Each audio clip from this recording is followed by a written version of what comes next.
Stand a brave Parnell and taught him well and truly persecuted. Where are the stares and jeers that you proudly let us hear when our heroes of 16 were executed?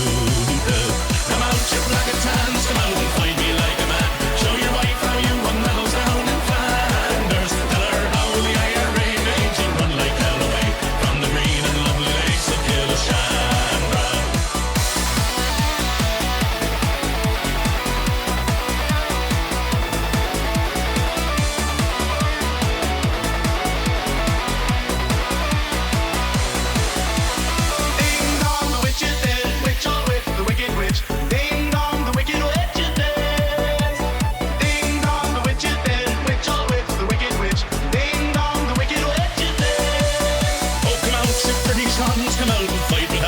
Show your wife how you won medals up in Derry.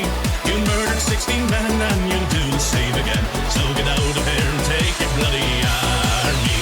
Come out, you black and tans, come out and fight me like a man. Show your wife how you won medals down in Flanders. Tell her how the IRA made you run like hell away from the green and lovely lakes of Killashandra. Oh, come out, you black and tans, come out and fight me like a man. Show your wife how you won medals down in Flanders.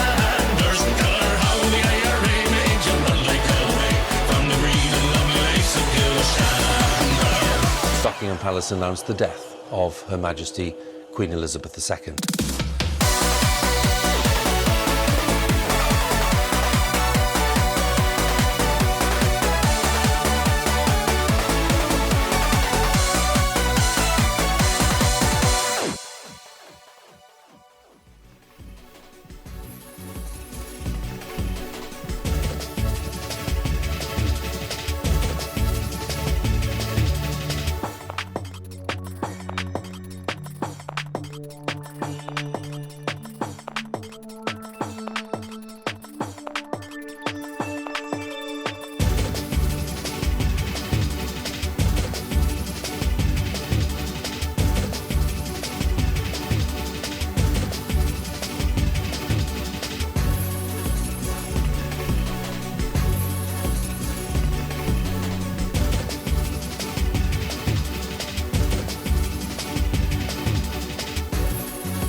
Excuse me.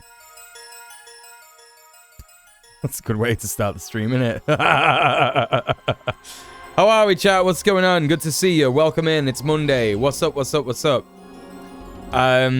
So, Welcome in, everybody. Who we got? Some amazing people already. We got Ninny161. We got Roshan. Hello. We got Steph. Hi. We got Dawo Blue. Good to see you. We got Chloe B. We got Middle Earth Marxist. We got Blue Vixen. Hello. We got. Who else? I definitely saw some other people. Definitely saw some people who I missed. Johnny's here. Welcome in. How's it going?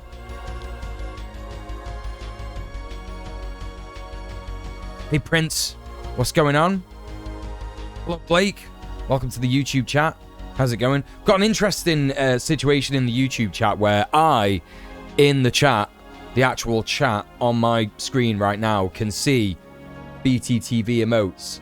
But if I do this, yeah, if I do that in there, it shows up on the screen as just like, yeah. There you go. It just doesn't. It on the widget. It's fucked, and I don't know how to solve that. I genuinely don't know how to solve that. So, if anyone knows how to fix YouTube chat widgets to show actually BTTV emotes, let me know. That would be very helpful. But how are we all doing? What's going on today, chat? How are you? It's good to see you. Did I say hi to Prince? Hi, Prince. How you doing? Welcome in.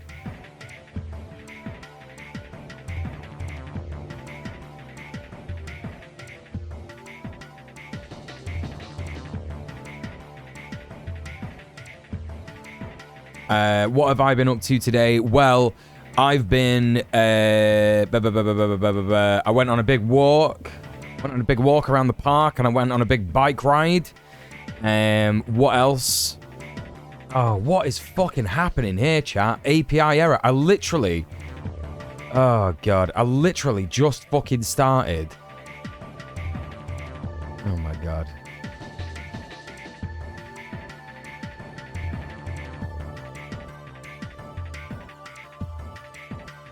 API error is my favorite game. Queen Pib is in the chat. That's why I'm complaining, because she has an auto shout out and it didn't work. Everybody say hi to Queen Pib. How you doing? It's good to see you. Please go and show some love to Queen Pib. She's amazing. A big walk around Goblin Land. Listen, Steph. Listen, just for a hot minute.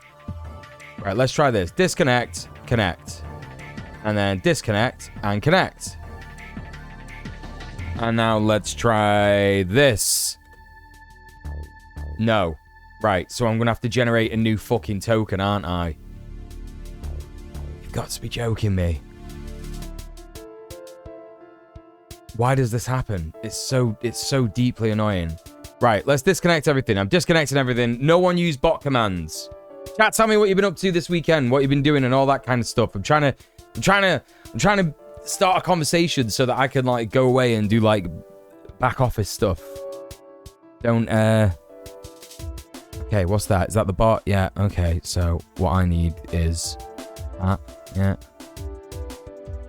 Okay, authorize that. Token management is deeply annoying. Goblin Hugger, how are you doing? Welcome in. Everybody go and follow Goblin Hugger. They're an amazing streamer. Frogy, hi, how's it going? Frogy. B-Rat! How are you doing? Welcome in. Token of non-appreciation. I went to the Mob Museum. It was very weird seeing the content of a museum contradict itself.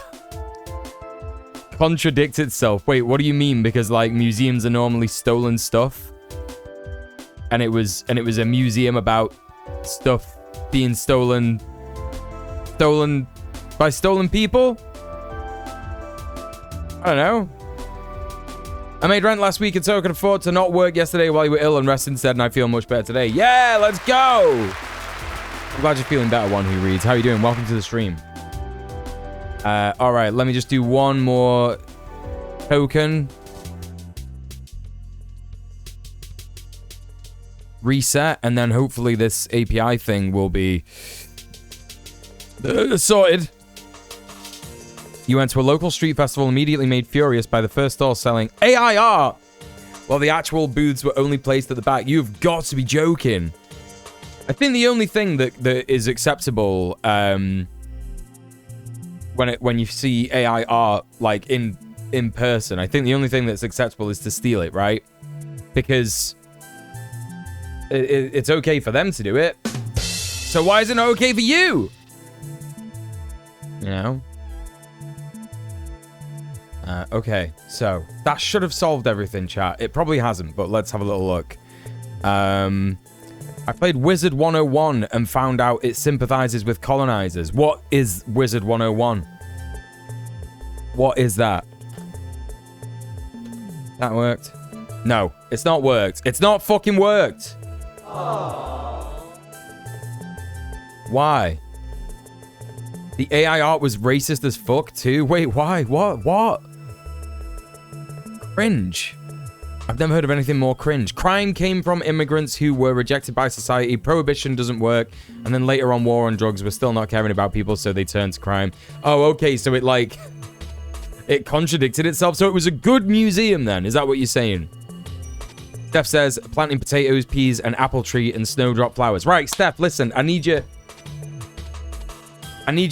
advice, right? I need your advice.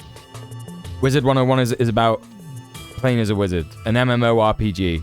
Well, that sucks. Sorry to hear it. Listen.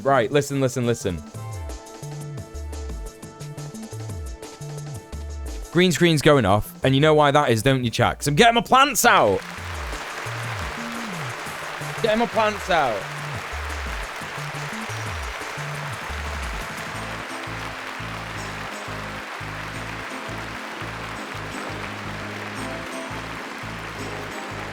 Right. Definitely need your help because I did everything correct, right? I had some just potatoes from Tesco, right? Or Aldi, right? And they've sprouted. Look at them. They've gone absolutely fucking sicko mode. Like, they're so tall, right? Now that's the depth of the bucket is this, yeah, and the soil level is about there, yeah. So should I? Some people have been telling me I should fill the soil all the way up to there. Is that right? I need to cover the stems in soil as much as possible, right? You don't really stream from a trash heap?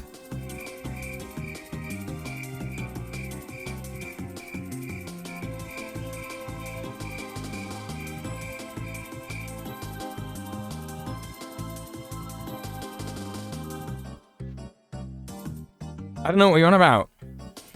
Fill it up, they'll grow more roots that way? Hell yeah! Okay, right, that's what I gotta do. That's what I gotta do. Chroma key back on. Chroma key back on. Bam! There we go. No, I am at a trash heap. What are you on about? This is where I live!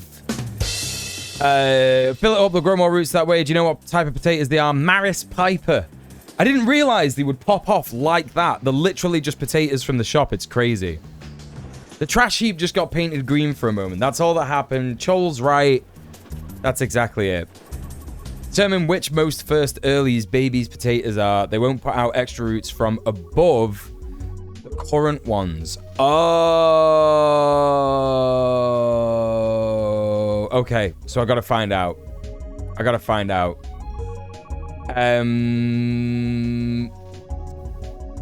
The AI art was combining Maori cultural images with Mickey Mouse.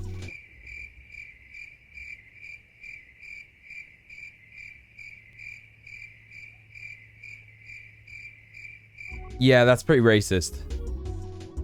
Yeah, fuck that shit. AI just revealing itself to be worse and worse and worse every single time I hear more about it. Okay, chat, we're going to do something real quick because I have bad news, right? I have really bad news because I've just gotten into the habit of finishing the stream and then uploading the VOD of the stream straight away because Twitch kind of changed all those rules about uploading VODs onto different platforms and stuff. So because I did that after the day that I watched the Al Jazeera October 7th documentary, that VOD has disappeared. That VOD has disappeared. It's gone. I'm so sorry. It's really, really bad. And what is also gone is my reaction to Lost in Goblin Land. Maris Piper are indeterminate, so fill those suckers up to the brim. Fuck yeah. All right, sick. Fill them right up. Thank you very much for doing that research for me, Steph. You're amazing. You're my plant witch friend. Okay, right. So, but it's not all bad because I did save some clips of me. So some little, like, in the vertical OBS source that I have on the left. Yeah, of the OBS thing. Yous can't see it. Yous could just see this. Yous could just see this, right? But I have like another scene. Whereas if I were to go live on TikTok, it would look like that. I don't have enough followers on TikTok yet. Please follow me on TikTok. I'm like pretty close. I need like 400 followers or something. So go to my link tree and follow me on TikTok. But anyway, like I've got some clips saved. So what I'm gonna do is I'm gonna play that reaction so that it is saved in like a VOD format. Because I'm clever. I'm clever now. I've figured out how to do stuff and how to get around stuff. I think that this is fair enough. And it also means that everyone who's here right now can witness the moment that they all missed last week. That was kind of redundant of what I just said. Anyway, it doesn't matter. Okay, so let me find it for you. Here it is.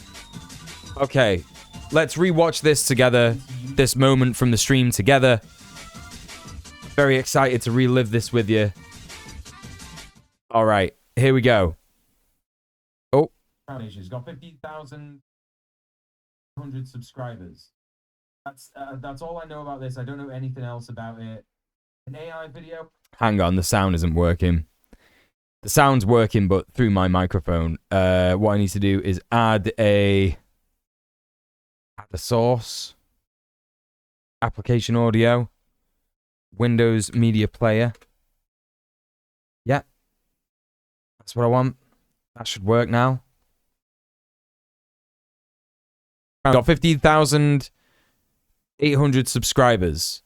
That's all I know about this. I don't know anything else about it. An AI video? I don't know. Let's find out together, Neurotrek, yeah? We're going to find this out together.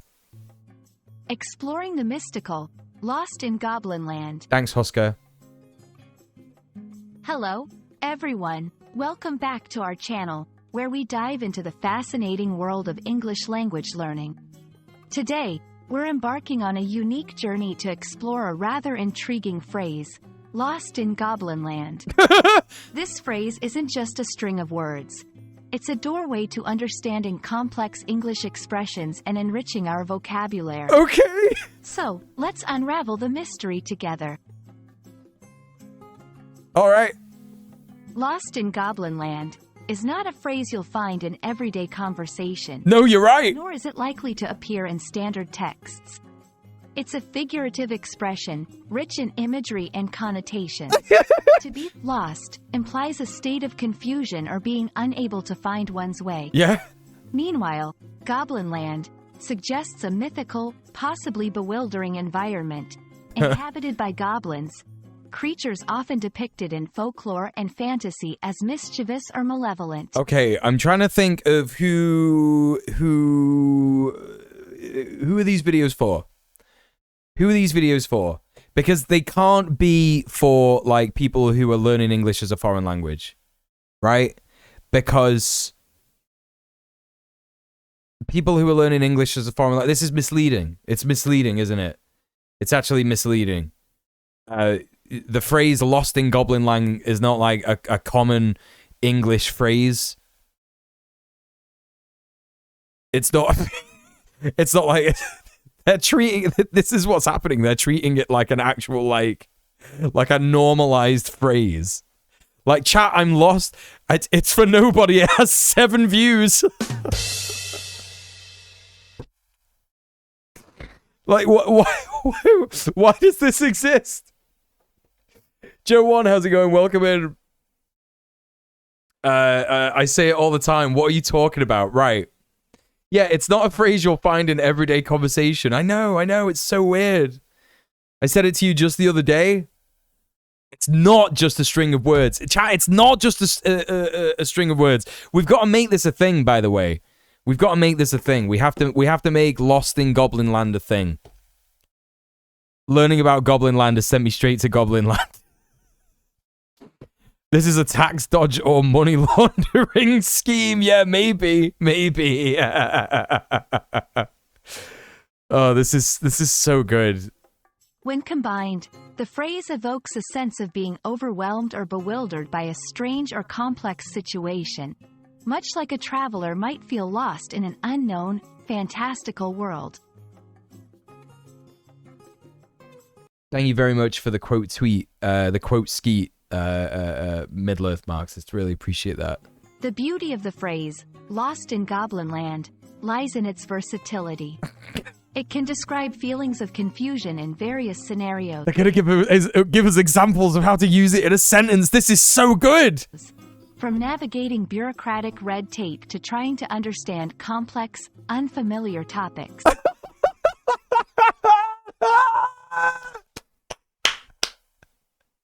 Chat, this is incredible. What is this video?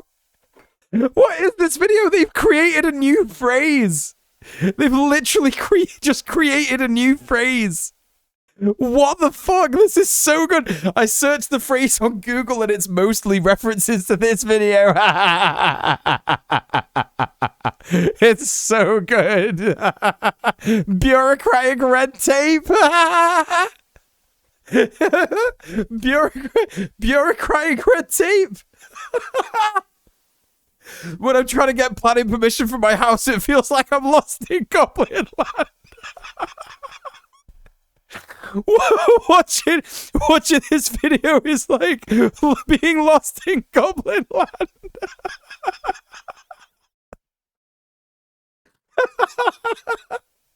This is so good. Here are a few examples. Navigating a new technology. Trying to understand this new software was like being lost in Goblin Land. Dealing with complex paperwork. Filling out the application forms felt like wandering through Goblin Land. It's a creative way to express the frustration and confusion that comes with dealing with something unfamiliar or overly complicated.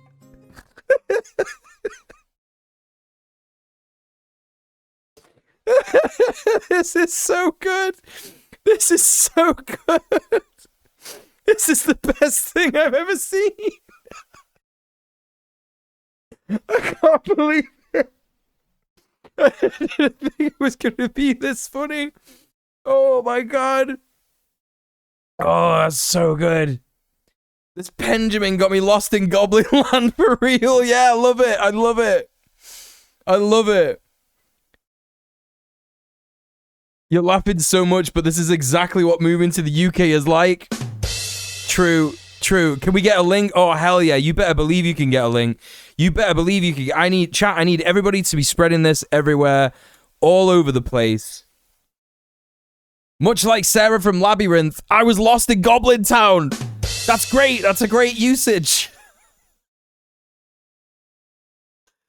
Oh, it's so good. This is so fucking good.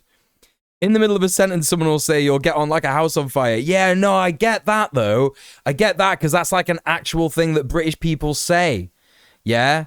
But no one says this. I can't express enough that nobody says this. Nobody ever says this.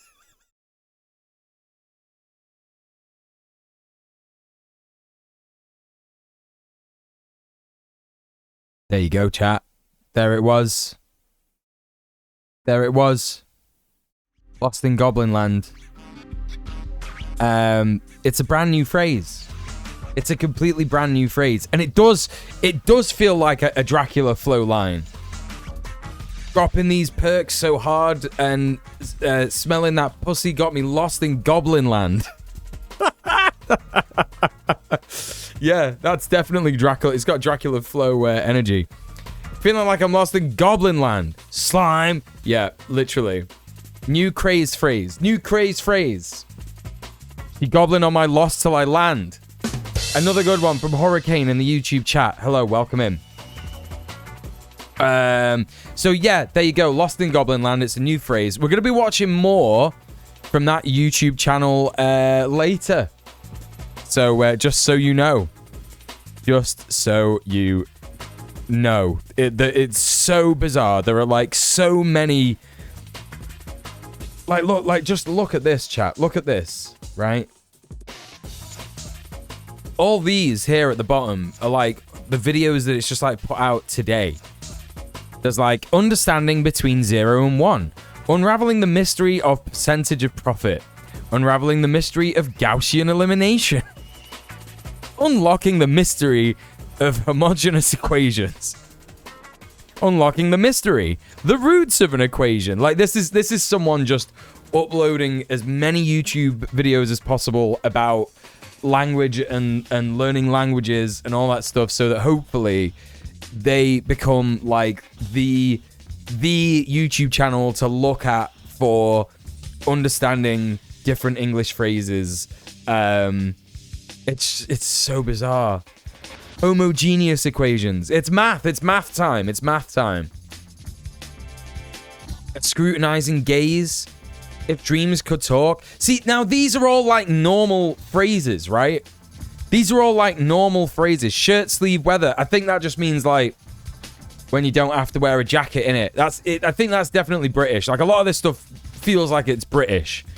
But I just don't understand how it's got like all these like pretty normal ones. Wait, hang on a minute. Is that normal? Sweat one's guts out? I'm sweating my guts out? Do people say that? Watch holiday movies. A meaning. What?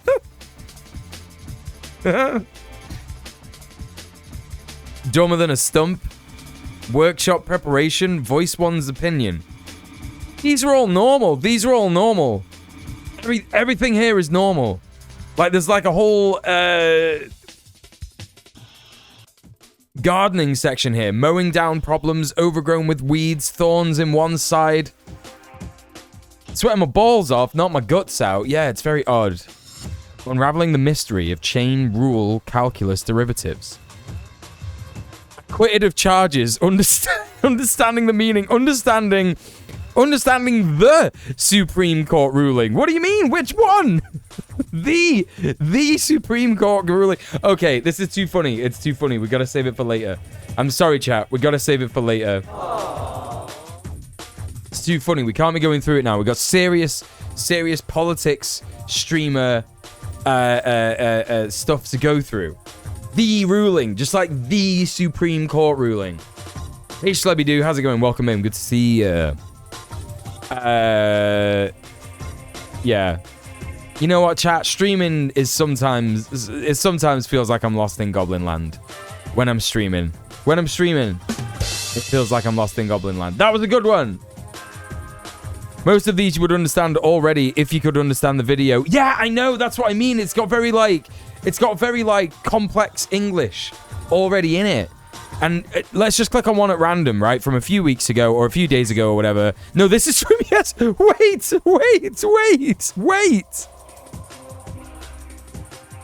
1, 2, 3, 4, 5, 6, 7, 8, 9, 10, 11, 12, 13, 14, 15, 16, 17, 18, 19, 20, 21, 22, 20, 21, 22. Fuck me, chat. Chat, they've released like 100 videos in 24 hours. 100 videos in 24 hours. What's happening? Hi, Mendizabel. Look, I'm going to have to bring it back on screen so you can see.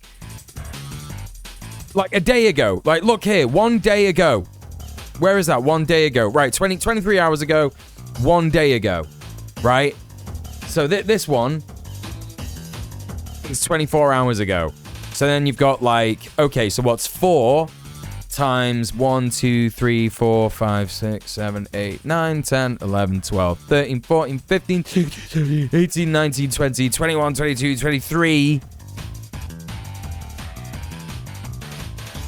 Calculator. Don't anybody do it for me. 92 plus 3. They have. They've uploaded 100 videos in 24 hours. What is happening? It's so weird. How have they got this many subscribers? Trying to get enough views to turn a profit, I guess. It's so weird. This is just so... Okay, whatever. We're gonna look at more of this later. It's too funny. It's too good for now. It's too good for now. I think it is AI generated B, right? It has to be, yeah. Haven't seen that kind of workload since I was lost in Goblin Land. We're making it a thing. It's happening over here. Anyway, I replayed that clip so that I could eat my banana for today. So I've been very healthy. Like I said earlier, I was out on a bike ride earlier. Did some shopping. I've cleaned the fridge. Tom sleeps in my room now. By the way, that's a new thing that's happening. What?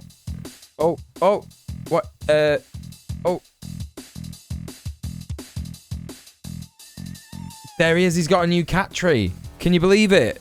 Look.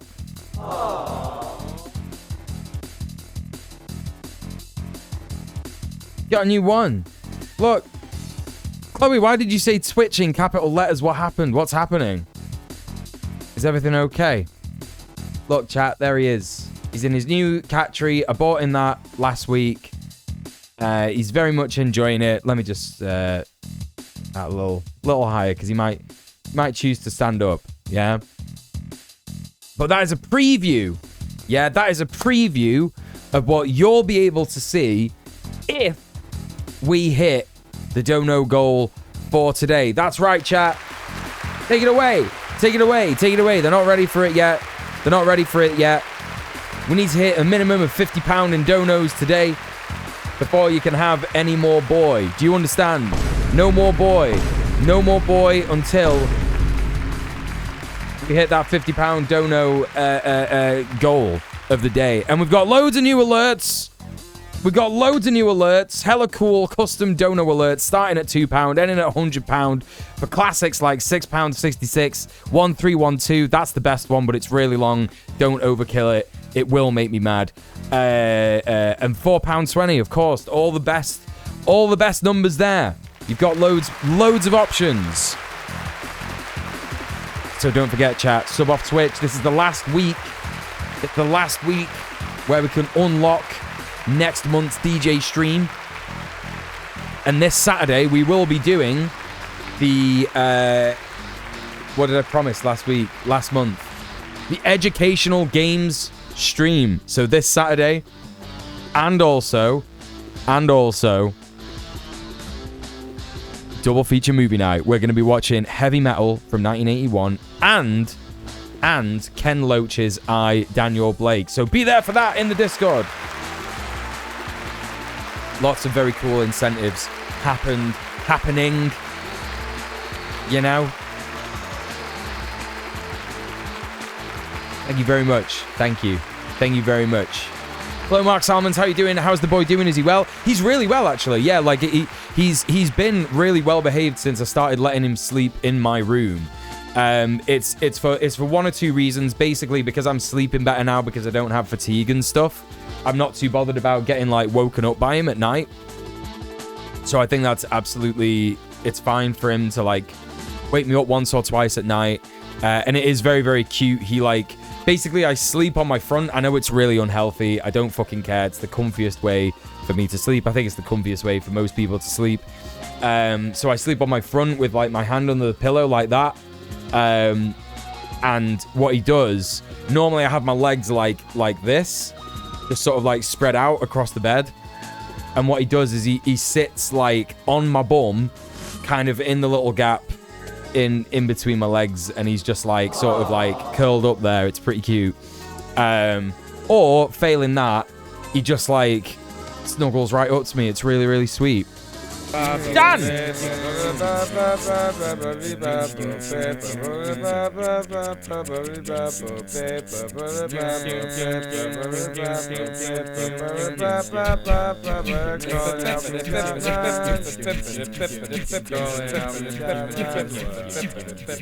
Dan, thank you so much for the fucking raid. How are you doing, buddy? Welcome in. Welcome in. Thank you for the follow. What's going on, all? please, please, please go and follow Dan. Hang on, let me do a manual shout out right now. In fact, do you know what? Do you know what? We can actually do the shout out on Twitch, can't we? Like that. There you go. Everybody, please join us in following Dan Simpson. He's a fantastic streamer. He's been on Red Planet. He's a dangerous tanky, just like myself. Dangerous tankies, rise up. You heard it here first, everyone. You didn't. You probably heard it. It doesn't matter. Anyway, how was your stream, dude? What was you getting up to? How are you doing? Welcoming everybody. If you're just coming in from Dan's stream and you don't know me, my name's djmuel. I'm a leftist political streamer. I am a housing activist. I'm a bisexual, weird trash guy. And yeah, we're going to be having a look at a bunch of stuff today. We're going to be checking out this ceasefire resolution from the UN. We're going to be having a look at that in a minute. I've just been telling chat about my cat. Got a cat as well, but you're only allowed to see him. This isn't like Dan's stream. This isn't like Dan's stream where Dan's just got his cat all the time, everywhere. It doesn't matter. It's just there. Wait, am I making that up? You've got a cat, haven't you, Dan? I might be making that up. Anyway. I was just telling chat about my cat, but you can't see that. You can't see Tom until we've hit the £50 daily dono goal. So listen, if 10 people sub off Twitch, £5, that's all I would ask for. That means that we will be having the cat cam turned on for the rest of the stream, and that's how it works. Talking world news and stuff, China, Russia, etc. Fantastic. Yeah, really interesting, actually. Did you hear that China, like... I heard some news this weekend. I don't know if this is news, but like China opened the mainland for like no visa visits. Like you don't need a visa to go to China now. I think for like the first 6 months or something, which is like pretty fucking what do you call it? This is like a kind of new thing in recent years. So that's very interesting. Makes it a lot easier to just go and check out like mainland China and stuff. My orange buddy boy is often chilling in the background. I thought as much. Yeah. What is it with these leftist streamers with facial hair having cats on their streams? What is that all about? So there you go. I've been thinking that my job is shit and I need to change. Queen Pip! Salome, Salome, Salome, Salome. Salome. You know this one, chat. Salome. Salome. She's done a lot of heavy lifting there for you. $50 I won at the Sahara. $30 that she won at the Sahara. Let's go. Well done. She went to Vegas. That's what that means. I don't know.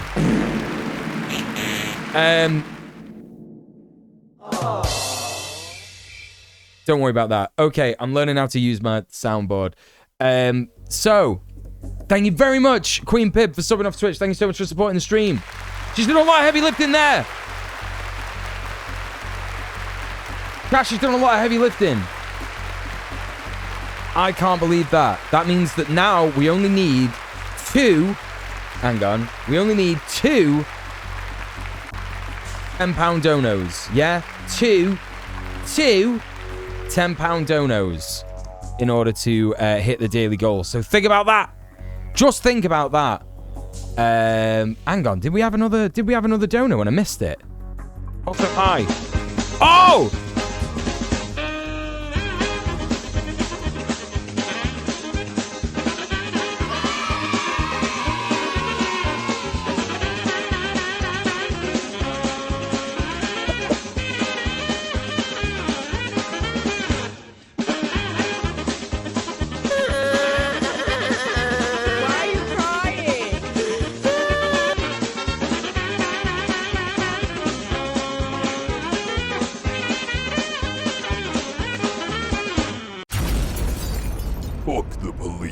That's right, all cops, every single one, even your nice brother-in-law. Thank you very much, Steph. Thank you for the 1312. Holy fucking shit, chat. I think we might have done it. Did I miss some donos? No, Queen Pip, wait, what? Queen Pip donated $50, $50. Oh, it translates to $30, right, that makes sense. Wait, does it? No, surely that's more. Oh, it doesn't even make any sense. said like £30. $50 anyway. $50 is $50. Thank you so much for the $50. Thank you so much for the $50, Queen Pib. It was very confusing because I thought it was like, it must have been like, that's why it triggered the other alert. Okay, yeah, there you go. There you go. I understand. And also, Catgirl Steph, thank you so much for the 1312. So that means, I do think that with those 2 donos, we have actually unlocked Tom Cam for the rest of the stream. Here he is. Bring him in. There he is. Look at him there. You can look at him there and you can... There he is. Tom, say hi. He's absolutely fucking goners. He's absolutely fucking goners. That's it. Chat, thank you so much for getting me to the dono goal today. Really appreciate that. Thank you for subbing off Twitch. Thank you for supporting the stream. If we could get to £400 tonight, that would actually be incredible. Because that means that over the next 2 days, we would only need to, like... I think it would be... £75 each day, and then we would hit the goal? Or less? Or more? I don't even know. No, I think it might be... Yeah, I think it might be like £70 each day, and then we would hit the monthly dono goal. So yeah, chat, listen. If we can hit that yoinky sploinky £400 tonight, I will be forever in your debt. Just think about that. Anyway, fantastic. What a great start to the stream. Thank you for the raid, Dan. Thank you for all the donos. Incredible. Let's get into some very, very, very, very, very, very, very, very, very serious, though, leftist content creation. Yeah, we've got to get it done. Got to get it done, I'm afraid. But we are going to be checking out this ceasefire resolution. So get your hazmats on, chat. We're entering into the... No, not that. We're entering into the Twitch. It's not updating the game. Okay, I got to do it manually. Good stuff. Good fucking stuff, Twitch. Why? Also had a few follows from Dan's stream coming in. Thank you so much for the follows. I forgot to say hi to people coming in from Dan's stream. Red Maze, Frozen Basalt, Rivet Head, Dan himself. Who else? Did I miss anyone else? No, I think I'm good. Yeah, the fucking API machine is borked. Welcome in, Dungeon Sub Boss. How are you? Right, let me update this category. Right, we're going into the politics category, chat. Get your hazmats on. We're gonna see some horrible takes, some terrible takes. Yeah. Okay, I think we're good. I think we're good to go. So there was a Security Council. There was a resolution passed. Gaza ceasefire resolution passed today. So we're gonna hear what Palestine have to say about it and see what it is that has happened, and whether or not it is acceptable, whether or not it is good, in fact. So let's check this out. Obviously, content warning for violence, imperialism, genocide, discussions of stuff of that nature. But let's go in and let's see what's going on. This was only an hour ago or so. So let's hear what they got to say.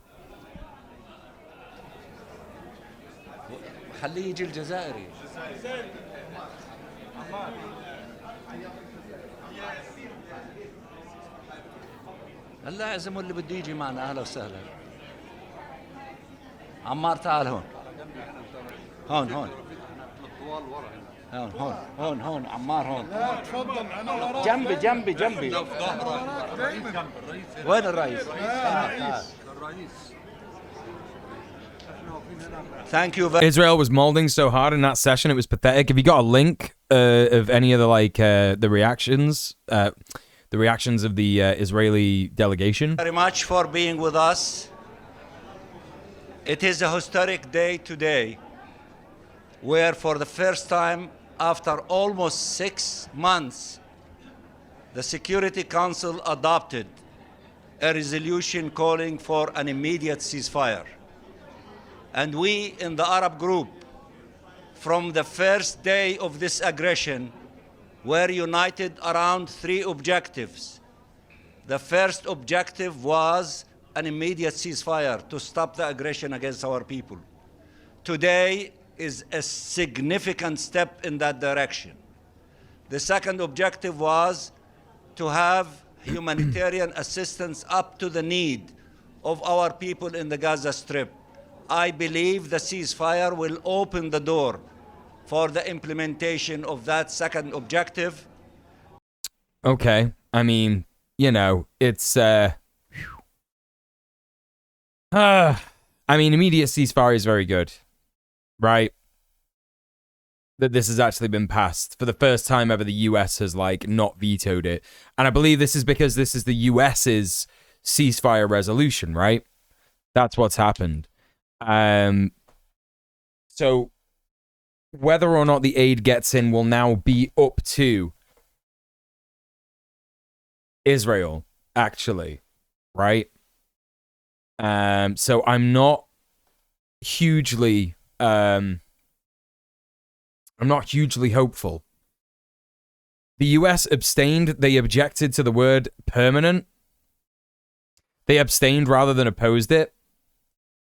I fucking hate them so much. There's great need, and I don't think aid can truly provide for that need. How do you give aid when the need is for freedom? Right, I agree. Yes, absolutely. That chatter right there. Yeah. If the US doesn't oppose it, it means it's utterly toothless. I mean, well, let's listen to what Palestine has to say about it. I know that like some people have an issue with this guy. He's like the president of Palestine or the prime minister or whatever, representative. And I know that some people aren't a fan of him.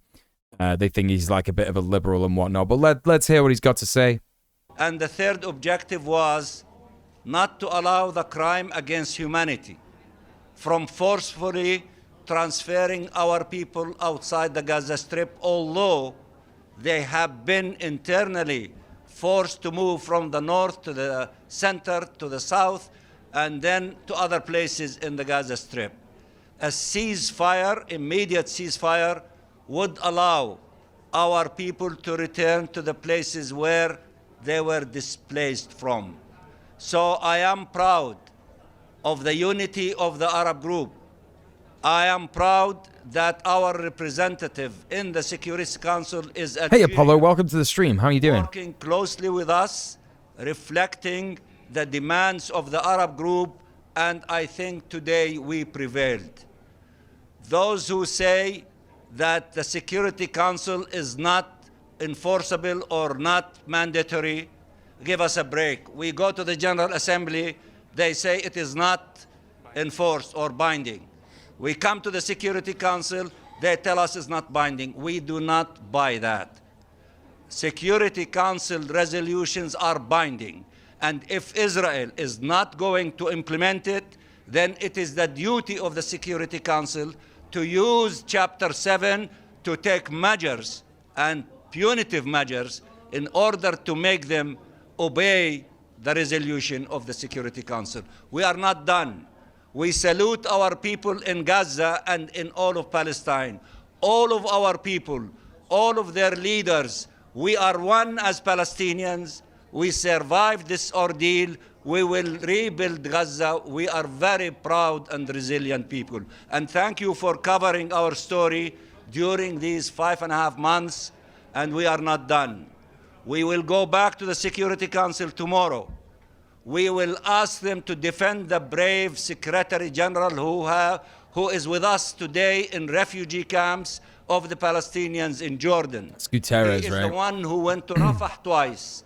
He is the one who met with the leaders of Egypt, of Jordan, of Palestine, of all the Arabs, calling for a humanitarian ceasefire from early after the aggression. And he today called from Jordan, implement the Security Council resolution that was adopted just a few minutes ago. We salute him. We will defend him.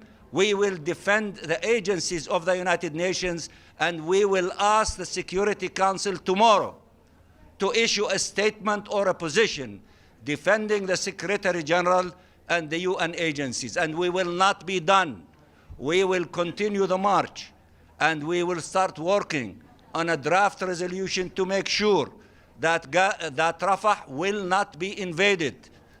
Right. I mean, it's this is the thing. It's if this isn't enforced and if Israel just like decide to not care about what's going on, then what? Right? Then what? There's no separate video of Israel's gaslighting, but I timestamped it in the YouTube VOD. Thank you very much, Roshan. That chatter right there. All right, let's have a little look at this. We'll take a look at Israel's molding over this resolution in a minute. But you know, then what? Yeah, this is the thing. If it's not enforced, if Israel aren't, if there are no sanctions placed on Israel and this kind of stuff, like maybe that's why the US abstained, because they're like, oh, we just sent 14 billion in aid, military aid to Israel. Oh dear, oopsie doopsie. Better abstain on this, ceasefire that we fucking... It's such a joke, right? It's such a joke. The US is like, here's all these guns to do genocide with. And the fascists are like, thank you very much. Now we're going to do genocide. Yeah? And then the US is like, oh, here's this ceasefire resolution. Stop it. And Israel's like, what the fuck? Which is pretty funny, but also like the US is just like, it's such a fucking like, it's so disgusting. It's just so disgusting that they're just able to dictate what happens all over the fucking world, just with all this like capital. Disgusting. Vile. What a vile, vile, vile government. Hey Beanie Gaby, what's up? Welcome in. Rafah should be protected. We should not. But I guess also two things can be true about this, right? I certainly never thought that... Okay, so first of all, in the years and years that I've been observing what's been going on in Palestine, the Palestinian struggle and stuff, I always thought that there was no hope for Palestine. I always thought that particularly there was no hope for Gaza. And I did think that when it came to it, when Israel finally decided they were just going to flatten Gaza, they were just going to do it and get away with it and no one would hear about it. But loads of people know about it, and loads of people have been trying to do stuff about it. Not enough, but they've been doing stuff about it and, bringing the attention to everybody worldwide. Weekly marches demanding a ceasefire.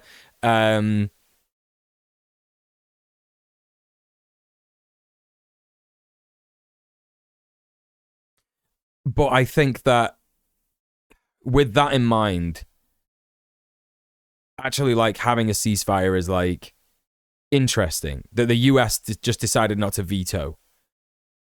It's interesting. I genuinely never thought that these things would happen. I did just think that Israel would get away with it and Gaza would be wiped off the map forever and no one would think about it ever again. You know, like all the other Palestinian towns that they destroyed in 1948, 1967. So...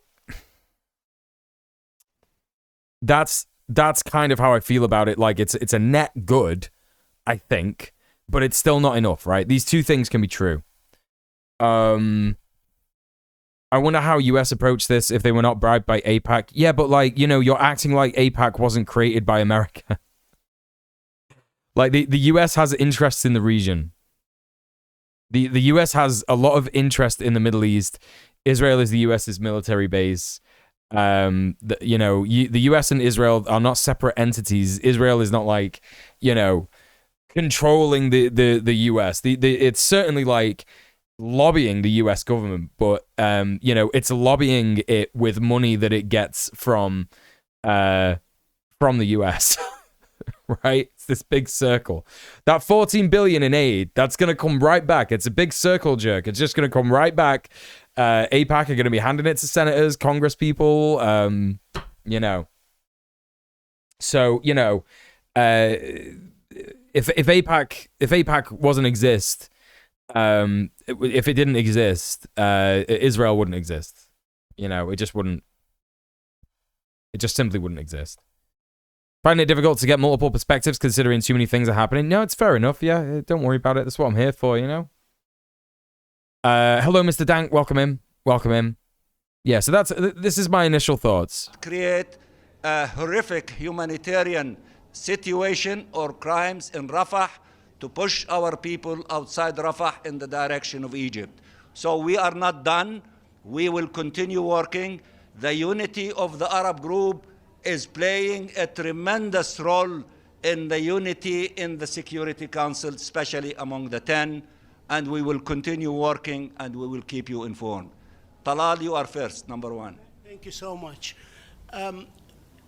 What's your comment on what the American ambassador Linda Thomas Greenfield said, that any release, any ceasefire must be accompanied by the release of all, unconditional release of all hostages, knowing farewell by many, and they argue. Hey, Fro Machina. All hostages were released. There's nothing to stop Israel from going the whole way. Well, Israel has to abide by its obligation and the charter, and it has to immediately... Okay, Mendezabel, thanks for being here. The fighting. This is what the resolution called. Immediate ceasefire. Any member can... Do they even have hostages? Who are you talking about? Yeah, both Hamas and Israel have hostages. Israel has infinitely more hostages than Hamas, yeah. Interpret as they wish, but the law is the law. The language of the resolution... I was shocked that they abstained. Clear. Yeah. An immediate ceasefire. Therefore, an immediate ceasefire has to be put in place. But the resolution also calls for unconditional, immediate release of hostages. Now, the many people in the Middle East say, what guarantees are, once the hostages... It was not Fo Machina. This hat is from H&M years ago. What guarantees like do 10 we years have old. Maybe not Israel H&M. will not go the whole Can't way remember. to Rafah, more destructions. What stops Israel from doing that? I understand the frustration of our people, and they have the right to be frustrated from the international community that dragged its feet for 5.5 months before they agreed to a ceasefire. But the language of the resolution is crystal clear. Operative paragraph 1 starts from demanding an immediate ceasefire. The second part of the sentence, it is not conditional upon the first part. It says, and also it calls for the other part. The other part was reflected in all the resolutions in the Security Council, adopted in the Security Council, and the resolutions adopted in the 10th emergency session twice. Thank you very much, Fo in the Machina. General Assembly. All of us are saying immediate ceasefire, and in fact, our brothers and sisters, Egypt, Qatar, are negotiating with the United States and others, and negotiating and mediating with our brothers, Hamas, the release of the hostages and exchange of prisoners. So that principle is not being rejected by all of us, provided that there is a release of the Palestinian detainees, especially those who are serving life sentence. And I think that that will happen, and we hope that it happens very soon. And we are behind Egypt and Qatar, who are playing a very important role in the mediation and the negotiation in order to have a deal. So that is not something that is rejected by the Arabs or by those who are negotiating this agreement on that deal. You asked a lot of questions before, but if there's a woman before you that wants to ask a question, would have the right. I don't see anyone. Okay, thank you, Ambassador. You're the last one. Thank you. Anadi Satuma from Al Jazeera English. During the meeting, Prime Minister Netanyahu indicated that he was going to cancel a visit to D.C. in reaction to the Security Council.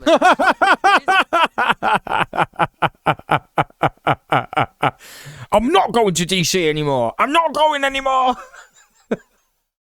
Joe Biden asked me for dinner. I'm not going anymore. He won't let me do a genocide. He won't let me do a genocide. Are you joking me, dude? That's so funny, dude. That's so funny. Comment on the fact that it seems that Look at my man's face. Talking about Netanyahu. negotiations on the ground for a deal are going in the opposite direction, to not towards a deal, in reaction to this resolution. Yeah, stay home, wanker. I don't really know what the negotiation on the ground entails. I'm not involved in it. My job is to work at the UN including the Security Council, to produce resolutions like the one that we produced. The more you pay attention, the more you realize leaders are very, very petty. Yeah. To the relationship between Netanyahu and the current administration in Washington, D.C., we leave it up to them to respond to. Well, I wouldn't necessarily call like Netanyahu a leader. Netanyahu is a despot, right? He's a fascist. He's a dictator. He's you know what I mean? He's a coercive, manipulative, abusive liar. These are not the qualities of a good leader, right? A good leader does so with their morality intact, with scruples, a scrupulous nature to inspire their comrades to like work together and better society for everybody. I would hesitate to call most people a leader in the current world politics stage. These people in charge are petty, yeah, definitely. Respectful way of behaving with the country that is responsible for the survival of Israel and arming Israel. He's right, and he should say it. He should say it. Respectful way. Go back. Relationship between Netanyahu and the current administration in Washington, D.C., we leave it up to them to respond to his, disrespectful way of behaving with the country that is responsible for the survival of Israel. It's true. Arming. What? Netanyahu was like, nah. But like, Israel wouldn't exist if it wasn't for fucking America. That's so true. Israel, and giving it, ammunition, and giving it billions of dollars to continue the atrocities against our people. Yeah. They have to stand up and respond to him. That is not my job to respond to that. It is their job. Thank you very much he's for right. being with us. I understand that you go to the General Assembly and it's not binding, that you come here and it's not binding, but we just witnessed how two different ambassadors interpreted this resolution in two different ways. I think that interpretation is among lawyers and legal experts over, this issue. There are differences of opinions, but the law is the law. The Charter demands from all member states to honor and respect and implement Security Council resolutions. And my brother Mahmoud is the legalist among us, but let me also add, just in case that a country rebel against Security Council resolution, it makes then sense that the Security Council that has tools available to them to resort to Chapter 7 to take measures in order to force that rebel country to comply with Security Council resolution. But my brother Mahmoud can respond. Thank you. I mean, the ambassador has summed it perfectly. Article 25 of the Charter says clearly that the members of the United Nations shall carry out the decisions of the Security Council. The language used in OP1 is demand language. It's a binding language which is based on Article 25 of the Charter. As such, it is a mandatory resolution that has to be carried out. If you're talking about Chapter 7, when you use Chapter 7, it is for enforceable measure. If a country violates international law in a manner that threatens international peace and security, you can use force or impose sanctions. This is what Chapter 7 is about. There you go. So that's the difference. Thank you very much. Thank you all. Thank you. Now, all right, chat.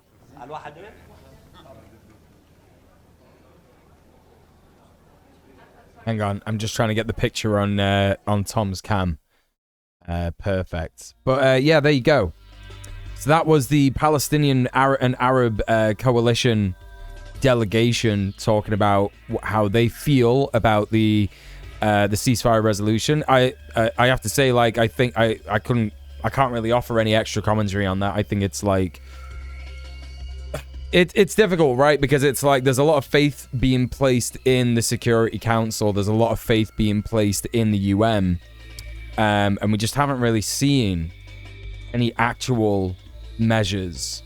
From like the International Court of Justice and stuff like that. So we'll see. We'll see how it goes. That's the only thing you can say, really, right? That's the only thing that you can say. It's very difficult.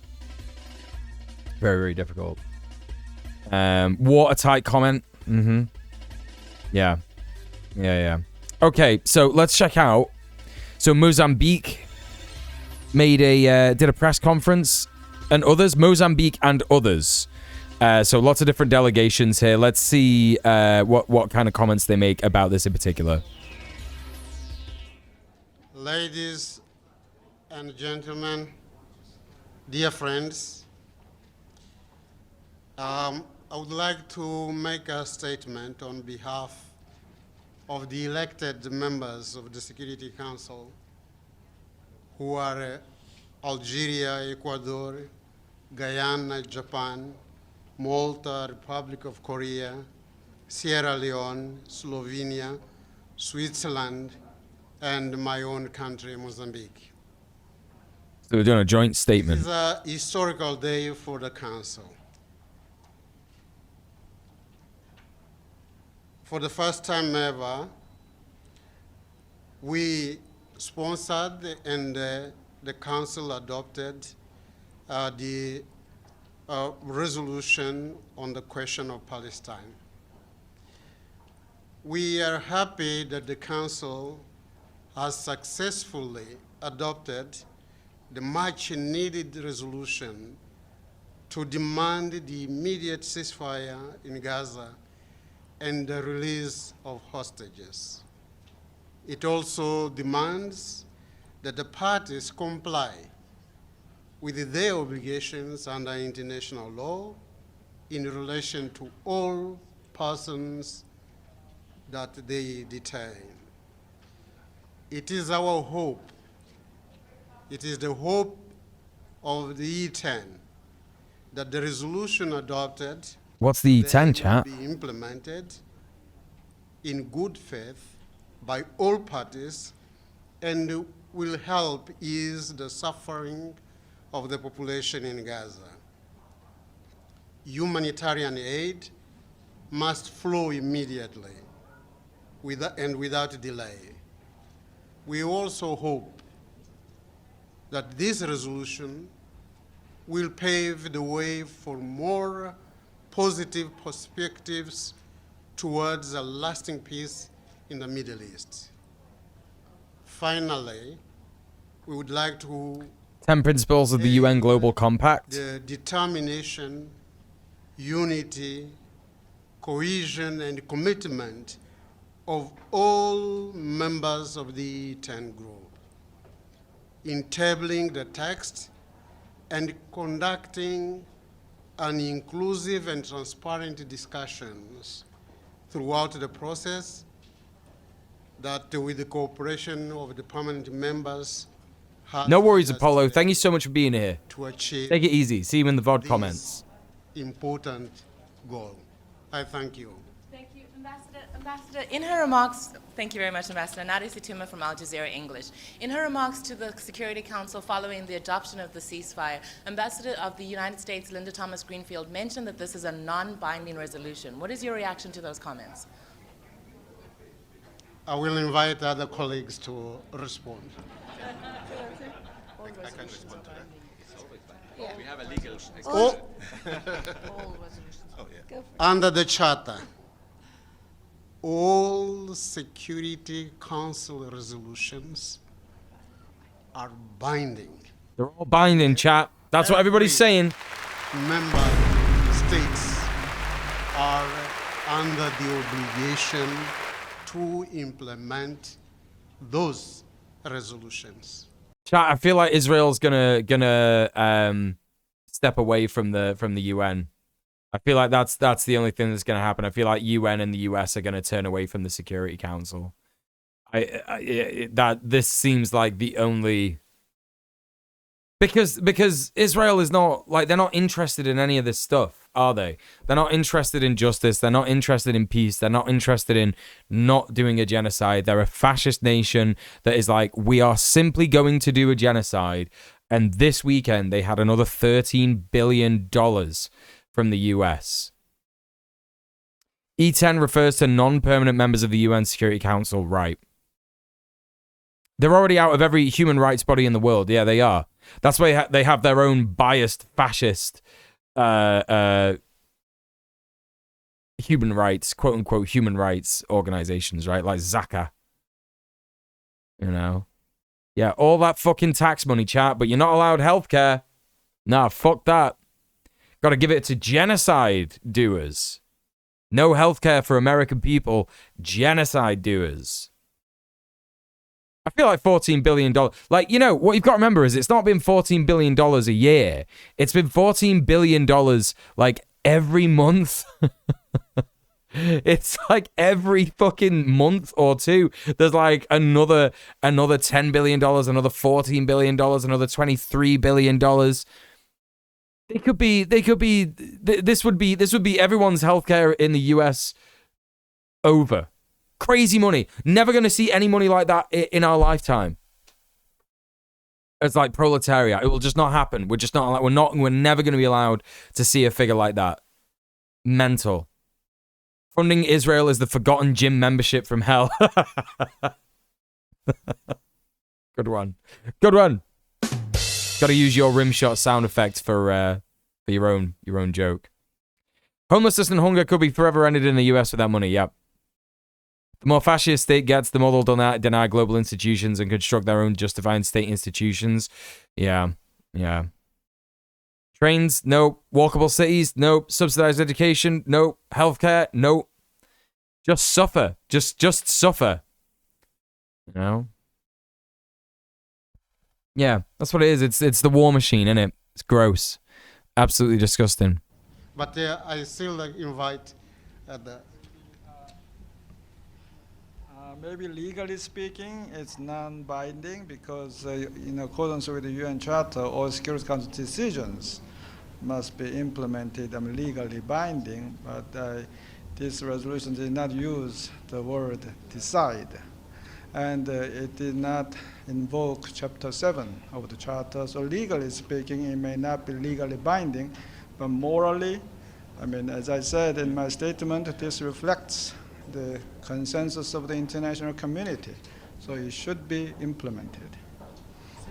All like, you know, what we're seeing, chat, is it's overwhelming actually. When you think about it, it is every single country in the world, pretty much every single country is representative, apart from like these horrible, ancient, archaic, white supremacist states like Britain, France, Germany, the USA, Australia, New Zealand. They're not interested. They're not interested in this ceasefire, but every single other country in the world is. You know, literally every single other country in the world is. Everyone is like, yeah, no, we're definitely down for a ceasefire. Yeah. I thought it did invoke Chapter 7. It's very confusing, Prince. I'm not sure. I'm not sure. United Nations Security Council resolutions are binding and mandatory. I have been a member of the International Law Commission for 15 years and president, and I know what I'm saying. Thank you. Okay? If I could add, firstly, just to say that it's an important day for ETN unity. And so the question about the binding nature of the resolution is a legal one. And following the view of the Parliament representative of Mozambique, who was a member and chair of the ILC, being a legal practitioner myself and being part of the Sixth Committee for over 5 years, I will say it is binding. And it's not just my words, it's also the words of the International Court of Justice in the advisory opinion 1971, advisory opinion given by the ICJ. So like pretty much everybody at this council like knows international law inside and out. And I'm not even going to say except Israel, because I will probably say, like, including Israel simply just do not care. You know? It's like that old meme, please help me, I'm drowning, then perish. That's what the US is in a nutshell. Yeah, it really is. Yeah, then perish. I think it should be clear to everyone that this resolution is binding on the parties. Thank you. Can I follow up on comments about Chapter 7 and how if it's not a Chapter 7 resolution, it's not legally binding, as the ambassador from the Republic of Korea has mentioned? I think you had the answer already. Thank you. Thank you very much. Yeah, like that was the same question. But I invite you to have some international law with me. have some international law with him. I think he meant like international law questions or whatever, discussions on international law. All right, big up Mozambique and some other countries there, including Korea. Who else? On behalf of the elected 10 group, Algeria, Ecuador, Guyana, Japan, Malta, Mozambique, Republic of Korea, Sierra Leone, Slovenia, and Switzerland. There you go. Yeah, it's a new cocktail. New cocktail just dropped. All right. It's time to get embarrassed to be British again. Oh boy. Can't wait to hear what the UK's going to say, chat. Great stuff. I'm happy that this is only 3 minutes. Hey, Crystal, what's up? Hello. Good afternoon. Did she really just go, hello?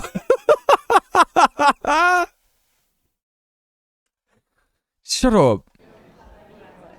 Hello. She did. Hello. We're British. Don't pay attention to us.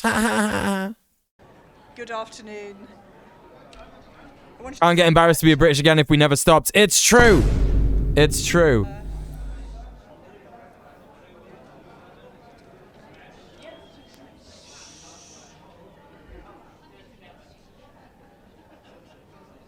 So the UK, including my Prime Minister and Foreign Secretary, have long called for an immediate humanitarian pause as the fastest... I don't think that's true. The first thing that she says is lies. The first thing that she does is lies. That's just not what happened. My Prime Minister has long called for an immediate humanitarian pause. No. That's not true. That's simply not true. It's times like this I understand why my ancestors left the UK in the 1600s. Yeah, no. It's not good. It's not a good place to be. It's not a good place to be.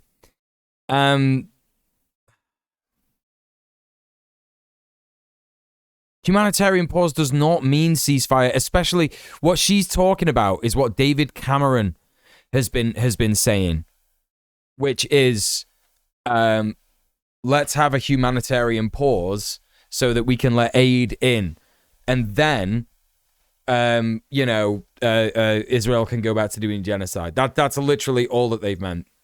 That's literally all that they've meant. It's just so fucked.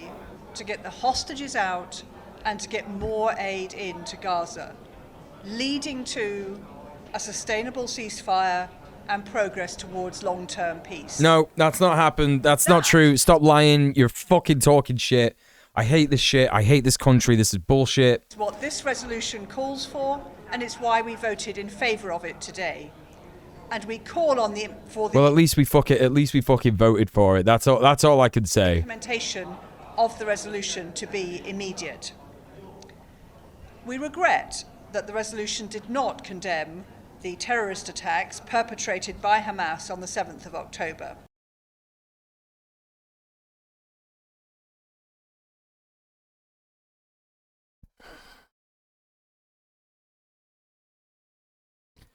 I'm going to go insane. I'm actually going to go insane. I'm going to go insane. Nobody fucking cares anymore, dude. Like, I cannot begin to tell you how much no one fucking cares anymore, right? 782 civilians killed. Yeah, that's pretty bad. But again, no, we will not condemn the slave uprising. We will not condemn the people resisting occupation. It's simply the morally correct thing to do. Yeah, to refuse to condemn that stuff. Nonsense to be asking the UN Security Council to be condemning Hamas in the fucking ceasefire. In the fucking ceasefire resolution. In a genocide that has killed over 30,000 people, as far as we know. Insane stuff. Just insane shit. As discussed at the ICJ, they have the right to resist occupation. Palestinians have the inalienable right to use armed struggle to resist an occupation, an occupying foreign invader. Yeah? Some stats today has said 40,000. That number's just going to go up. It's just going to go up. It's going to keep going up for about a year, right? Even if this ceasefire lasts for a year, if Israel does everything that it's supposed to do, it withdraws from Gaza, stops bombing it, all that kind of stuff, that number's just going to keep going up. Because Israel is doing everything it can to cover up its crimes. Its bulldozers are moving rubble out of the north of Gaza, where people are still lost under the rubble. Bodies have not been retrieved. Bodies have been being attacked and eaten by dogs. It's fucked. It's fucked. We condemn these attacks unequivocally. Shut up, man. The Council should do so too. Fuck off. Palestinians in Gaza are living through a Hey, Wolf, thanks for the lurk.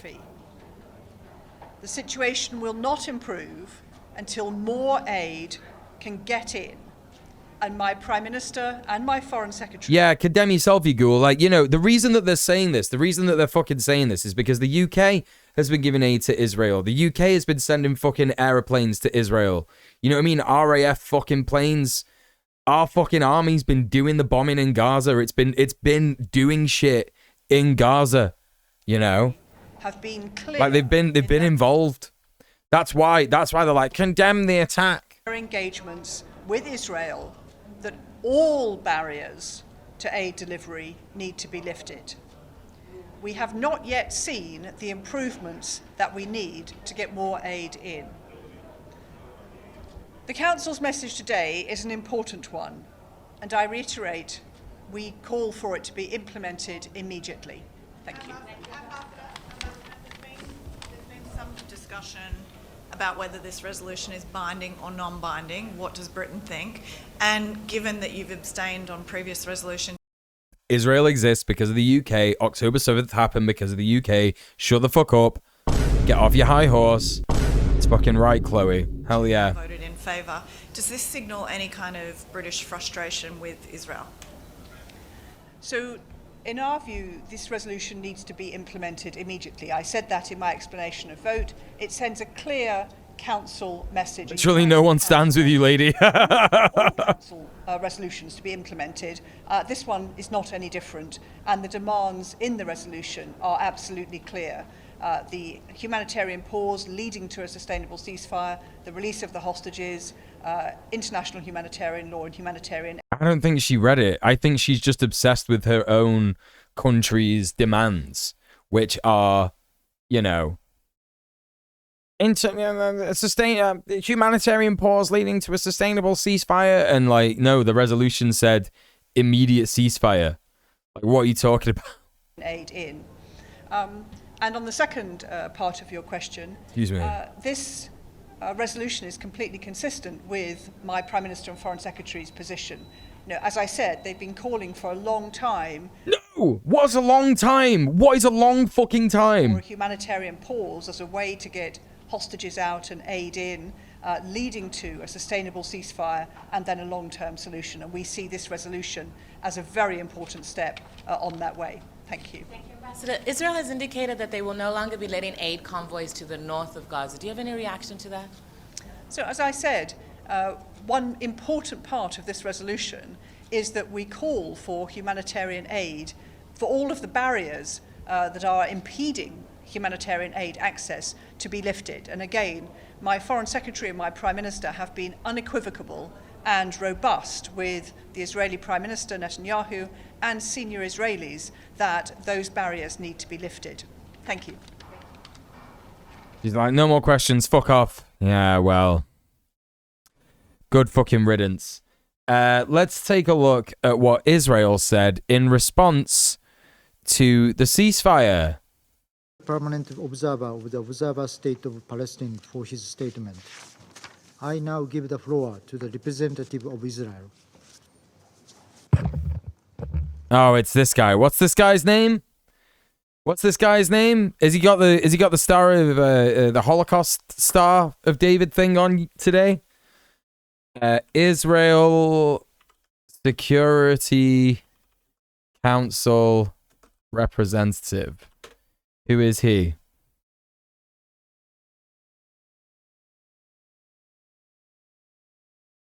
Gilad Erdan? Yeah, this is the guy. He's been in there since 2020. He was a member of the Knesset for Likud, so we know exactly what his politics are. Thank you, Mr. President.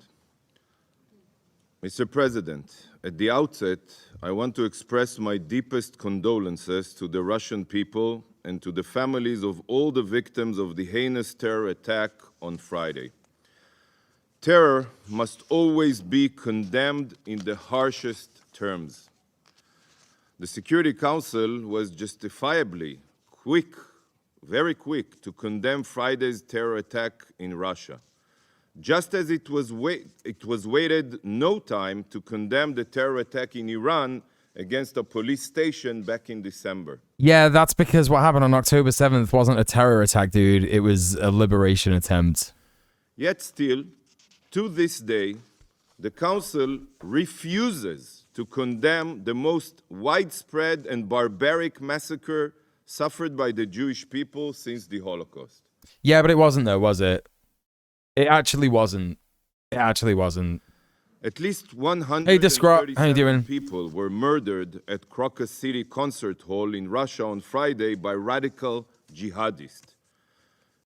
And Israel probably murdered that amount of people who were trying to escape the Nova Festival by absolutely obliterating all the cars that were leaving there by shooting at them with massive guns from helicopters, didn't they? So, yes, we should condemn Israel, actually, for how they acted that day. We should. I agree. Yes, almost 6 months ago, nearly 400 people were murdered at the Nova Music Festival in Israel by the radical... By you. By your helicopters. Jihadists of Hamas. Yeah, I still can't get over the fucking WhatsApp groups. Yeah, it's crazy. Helicopter pilots joining WhatsApp groups to find out who is a valid target and then just shooting everybody. Why does the Security Council discriminate between Russians murdered at a concert and Israelis murdered at a music festival? Civilians. I don't know, dude. Maybe because, like, you know, Russia was just like having a concert. Like, there were loads of concerts that happen all the time, and it was just kind of like in Russia.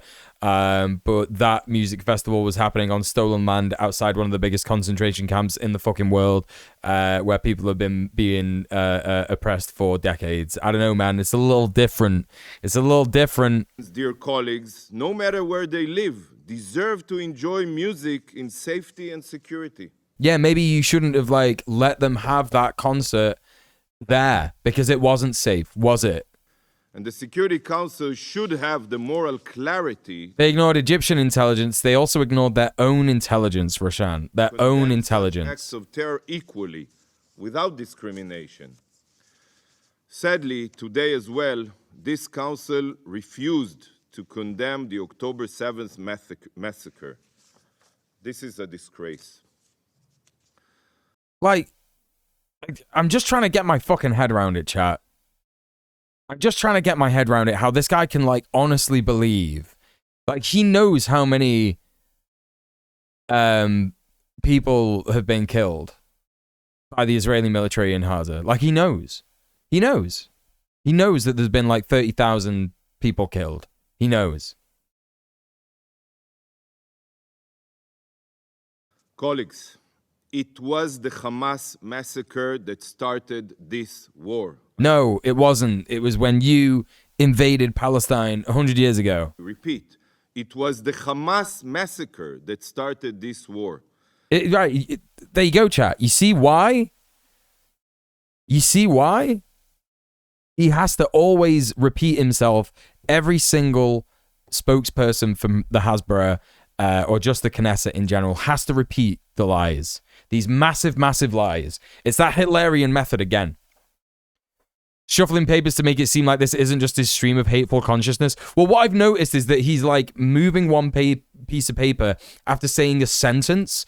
So unless he's got like really, really, really bad eyesight, in which case he should really be wearing glasses or have like corrective laser surgery or something, then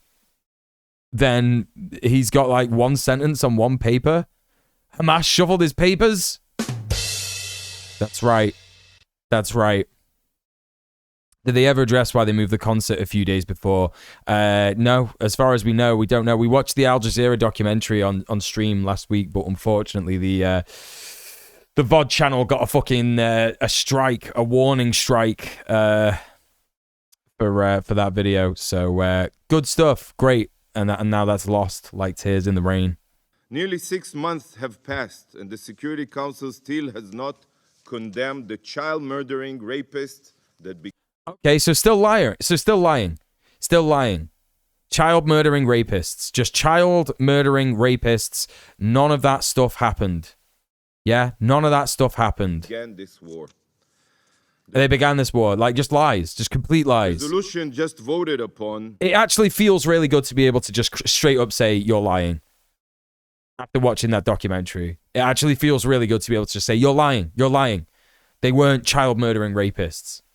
You know, but you know, if you Google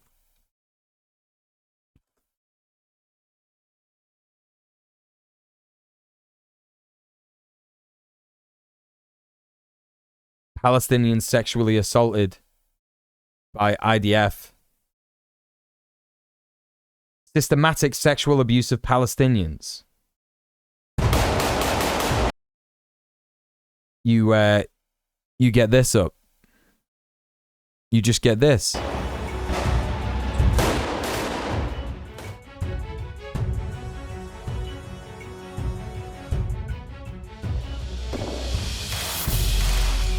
Big US charge. Wait, what is this? What am I actually watching here? Hindustan Times. Right, yeah, there you go. US charge after UN experts called for probe last month.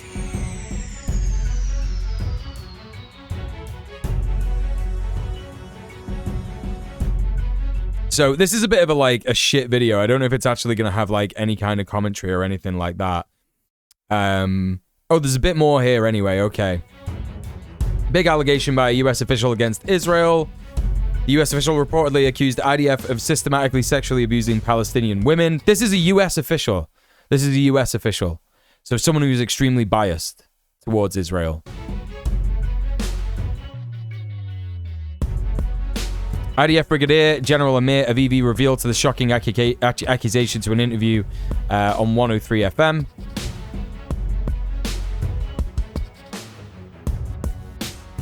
The US official is a holder of the Israeli-Palestinian portfolio at the State Department. Avivi said that US official told him that the UN had shared proof with the Israeli government against the IDF. It was a meeting that shook me. We sat there, talked about the situation. Suddenly, she accused Israel of systematically sexually abusing Palestinian women. Like, there would be no reason for this IDF Brigadier General to be lying about this in order to do propaganda for Israel, right? Like, there would be no reason. It would be stupid to admit that this happened, actually. So, it's quite interesting that this has become like a news story. Excuse me. And obviously he's going, this is absolutely disconnected from reality, but without hesitation, she said, the UN presented evidence to the Israeli government. And of course, it's not disconnected from reality. I've seen reports today on Middle East Eye about how they treat Palestinian women prisoners, and I'm not going to play it here because it's absolutely vile, but there's absolutely sexual assault and harassment that goes on. Abso-fucking-lutely. I told her, does it make sense that this phenomenon would exist and the media would never have reported on it? Yes, of course it does. Of course it fucking makes sense. So anyway, there you go. So that's that really, isn't it?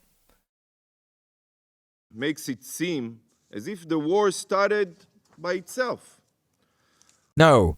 No one is saying that, dude. No one is saying that. Well, let me set the record straight. Israel did not start this war. Yes, you did. That is the end of that. Nor did Israel want this war. Yes, you did. It's so fucking... It's depraved. It's sick. It's vile. I'm so sick of all of it, chat. Honestly. I'm so sick of it. They are just lying. He is just lying. Every single thing that is coming out of his mouth is a lie. Yes, if you don't want the war, then end it. Actually, just end it.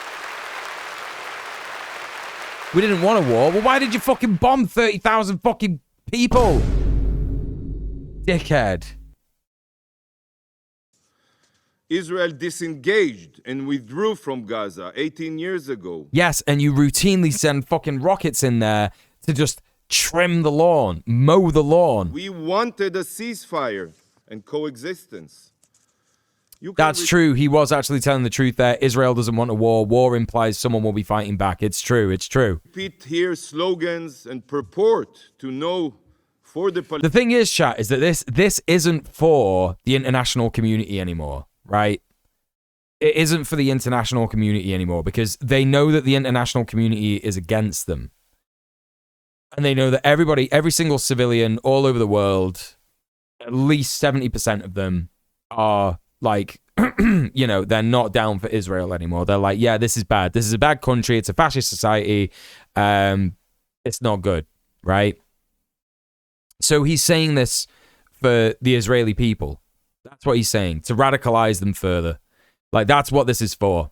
This is just all going to be sound bites. It's going to be all over I-24, you know, on repeat for days and days and days. This is what the international community did to us. This is what the international community did to us. I wouldn't be surprised, actually, if there were Zionist terrorist attacks in places like South Africa and shit like that in the coming year. I wouldn't be surprised. I genuinely wouldn't be surprised because they are so, like, every single thing that they say about Palestinians being like, you know, religious zealots, extremists, terrorists, and all of that. That's Israeli society. That's Zionist society. That's what it's like. You know what I mean? It's like we can only expect that kind of behavior from them. Actually, you know.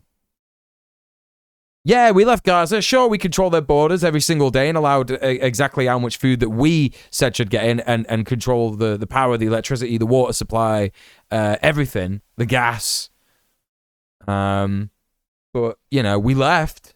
So that's good. Palestinians, what the Palestinians seek, but this won't make it the truth or the reality. The Palestinian representative here is lying through his teeth when he says that his people want to live side by side with Israel. Bro, what the fuck? It's just such a fucking actual slime, disgusting fascist piece of shit liar. It makes me so mad, chat. By the way, as you probably know, he does not represent Hamas. He does not represent the Gazans. They did not choose him to speak for them. His leader, President Abbas, refuses to even condemn the massacre, and he continued to pay terrorists. After Israel withdrew from... He's used to this shit so much.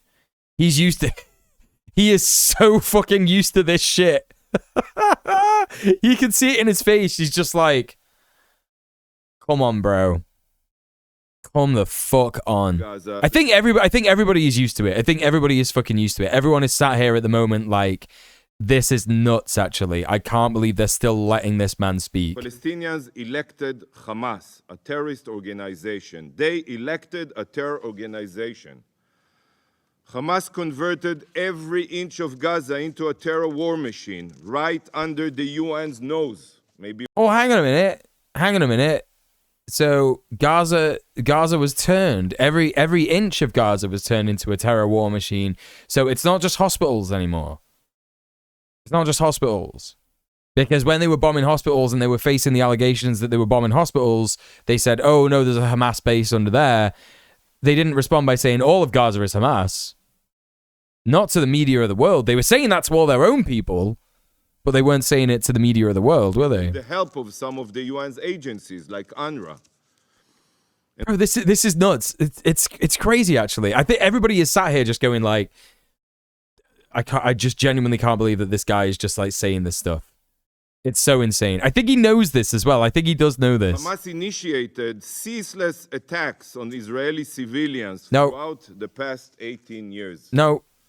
Every accusation is an admission. Indiscriminate rockets and missiles at civilians. No, that's absolutely true, Discrot. Like, the extremist Zionists want to invade places like Iraq, Syria, Egypt, Sudan, Saudi Arabia. Like, they want to kill all Arabs. The olive groves are also Hamas. Yeah, that's right. This guy's he's just allowed to lie, isn't he? He's just allowed to lie. It's so bad. Today, Hamas is the most popular movement among Palestinians. And according to every poll, Yeah, Israel got the Golan Heights in Syria, yeah. Palestinians support Hamas's massacre on October 7th, not only in Gaza, also in Judea and Samaria. This is the reality. Not only in Gaza, in Judea and Samaria.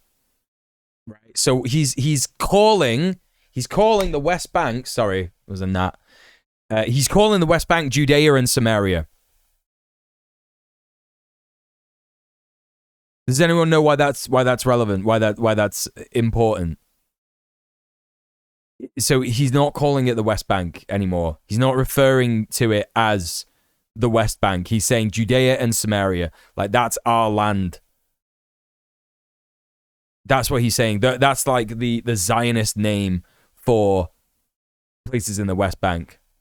Mental. You should face. Saying it's Israel's land. Yeah, it's the next target, yeah. Colleagues, while the resolution fails to condemn Hamas, it does state something that should have been the driving moral force. He's encouraged and paid to lie, it's This true. resolution denounces the taking of hostages, recalling that it is in Right, so release all the Palestinian prisoners that you got then, bro.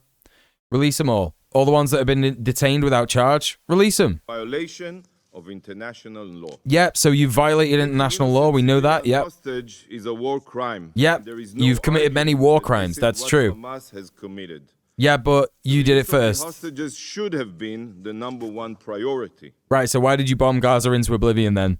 When it comes to bringing the hostages home, the Security Council must not settle for words alone. Yeah, that's but right, take Mr. Dank. action, Yeah, it's real fucked up. action. It is unfathomable that when it comes to releasing the hostages, we still only see inaction. Not a single step has been taken by the council. I think he has got like a sentence on every page. I think that is what's happening, because I was looking at the papers before, and there's like massive writing on it. On each page. Like, look, when he moves a piece of paper, you'll see how big the text is. Aside from symbolic words. Yet, when it comes to the situation in Gaza, the council rushed to take action. Come back to a kitty. Yeah, we got Tom. You appointed a special coordinator. He's having a little bath. Established a monitoring mechanism. The council visited Rafah to see the aid shipments firsthand. And the Secretary General has already visited Rafah crossing twice.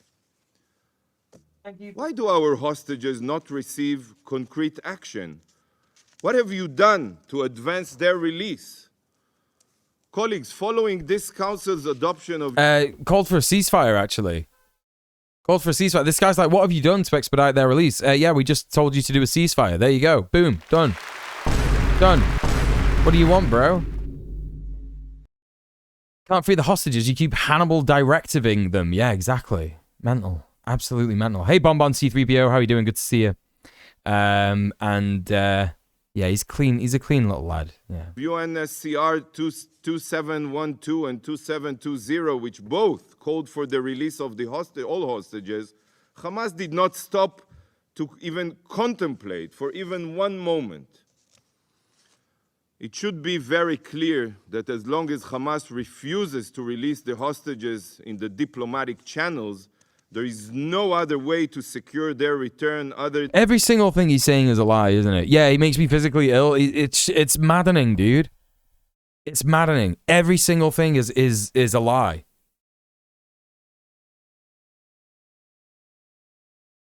Both my cats are sleeping, but Zagreus started purring right when I walked up to him. Yeah, if I give Tom a little stroke, he'll start purring, yeah.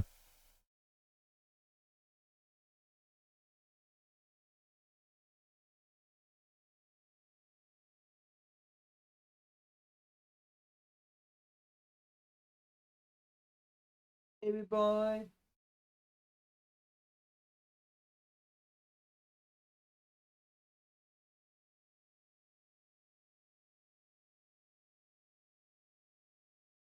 I have to be careful because What he wants me to do is he just wants me to like put my hand under his head and he'll just like lay on it. So yeah, I gotta stream, buddy. I'm sorry. I'm sorry. Anyway, he's very cozy. He really likes his new little cat tree. You got him that, chat. You got him that with all your very kind donations. It was very easy to assemble, actually. So there you go. If only Hamas had told Israel exactly what it were required to release the hostages, prisoner exchange. Yes, they've done that many, many times. I couldn't sleep if I did this. Yeah, it's fucked up, right? You really get the sense that they, on a fundamental level, do not see Palestinians and other Arabs as human beings. No, they really don't, dude. They really don't. Yeah, I can only ever endeavor to be as cozy as Tom when I'm sleeping. Yeah. Yeah, it's the Hannibal Directive, this dungeon sub-boss, yeah. Then through a military operation. So on the one hand, the resolution says that taking civilian hostages is in violation of international law. Yet look at the way that everybody's looking at him. This woman here is looking at him with such disdain. Like, shut up, Israel. Like, shut the fuck up. On the other hand, despite the fact that you know Hamas won't listen to your calls and release the hostages... Yeah, but they will. Yeah, but they will, though, won't they? They will. You demand a ceasefire. Take a moment and think about this moral contradiction. Well, yeah, if you make up a hypothetical scenario where actually you're just the victim all the time, despite killing 30,000 people and actually like hiding the bodies of thousands more as you clear the rubble of the destroyed homes of Gaza as we speak, then yes, it does sound very bad. But actually, no, you're not the victim here. Everyone's like, are you still going? Yeah, I know, it's ridiculous. It's absolutely ridiculous. Is this the previously mentioned molding, or does it get more molding? Yeah, this isn't really molding. This is just Israel being disgusting, vile, fascist bullshit. Yemen has a response after this. How long does he keep going for? Another 3 minutes? Your demand for... This guy is such a fucking cunt. He's mad. He's just so mad that he can't do his genocide. He's so mad. Like, that's what he's mad at.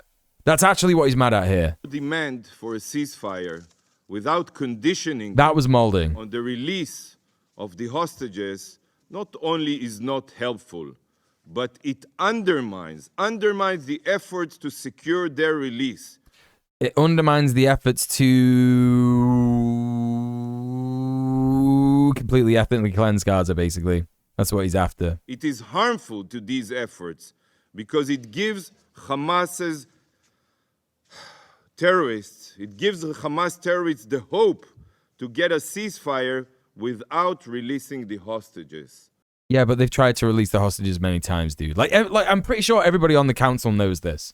I am so certain that everybody on the council knows this. And he's just there, like... I think people on the Security Council probably, like, go and just, like, have nightmares about, like, Israel's lie hour. Do you know what I mean? It's like, oh, I'm going to have to go to the fucking Security Council again. I'm going to have to listen to Israel lying about how they're the victims and how Hamas aren't releasing hostages, even though everybody knows that they've been giving him opportunities to get hostages back all the time. I wish they could interrupt and correct him. I wish they'd be honest. It would be interesting seeing how people denying the genocide would react.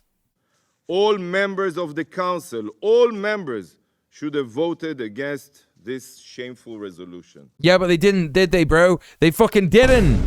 And that's it. It's bullshit. You're fucked. You got done over, bro.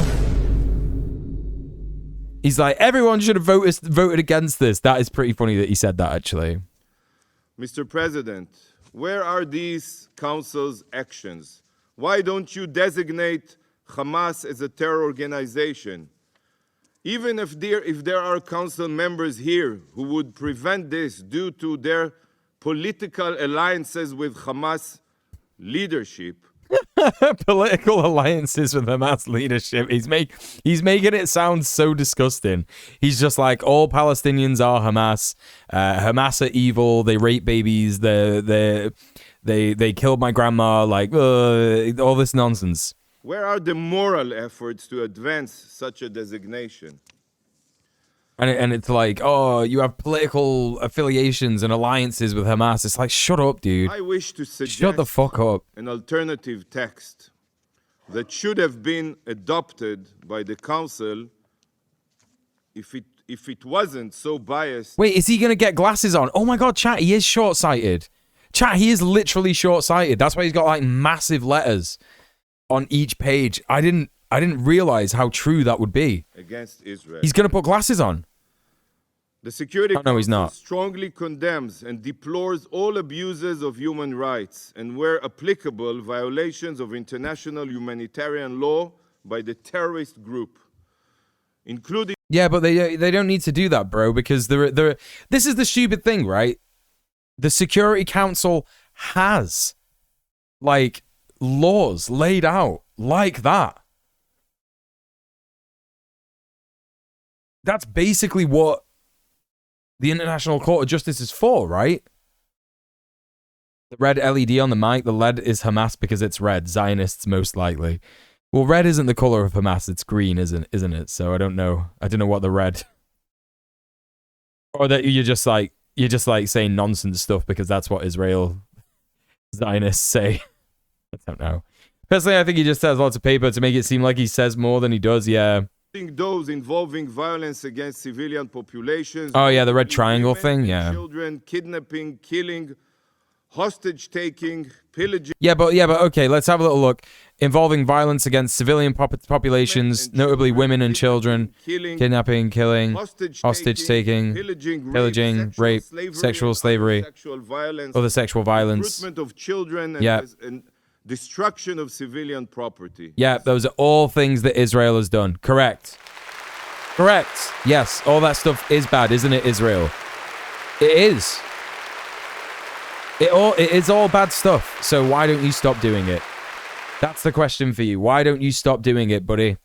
Security Council demands that the terrorist group immediately and unequivocally cease all hostilities and all abuses of human rights and violations of international humanitarian law, and disarm and demobilize. Yeah, you should do that, Israel. I agree. The Security Council demands the immediate and unconditional release of all those abducted who remain in captivity. Yeah, that would be really good if Israel could do all that. The Security Council recognizes that some of such acts may amount to crimes against humanity. Yes, correct. Israel has done all that stuff. I did not draft this text. You know who did? This council. This is the resolution adopted by the council 10 years ago when Boko Haram kidnapped the schoolgirls in Nigeria. So I ask you again, why can this council call on Boko Haram to lay down their arms, but the same cannot be demanded of the murderous Hamas terrorists? Is the life of little baby Kfir Bibas worth less than the... Every single time they mention babies, knowing what we know now, like this is today. The Al Jazeera documentary was released a week ago, right? And not just that, but like, you know, they're just fucking lying. They're just fucking lying. The UN Security Council just going like, babies, the babies, lives of little babies, are they worth less than the lives of, you know, other babies all around the world? Like, bro, you're lying. They didn't fucking kill babies, bro. Holy fucking shit. Israel is literally starving children to death. The life of Nigerian child? Sadly, it's for the same reason why you can condemn terror attacks. Yeah, this motherfucker is about to say the UN cares more about black babies than Israeli ones. That is literally what he said, yeah. Russia and Iran. In Security Council, yeah. To this council, Israeli blood is cheap. This is a... It's another admission. Israeli blood is cheap because that's how they feel about it. That's why they had the Hannibal Directive on the go. And their helicopter pilots were just like joining random neighborhood community WhatsApp groups to find out who is an actual target on October the 7th. Travesty. And I'm disgusted. Thank you, Mr. President. Stay mad. He fucking hit his mic. He hit his mic. And I'm disgusted. Thank you, Mr. President. Uh-oh, stinky. All right, chat. We made it through. Well done. Well done. Well done, well done, well done, everyone. What do we got next? We're going to hit up some news.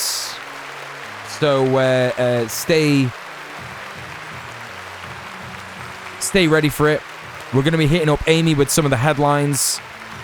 So I don't know if she's going to be covering the Security Council resolution. It doesn't look like they had time for that today on Democracy Now! So let's, everybody, welcome Big Amy with some big news.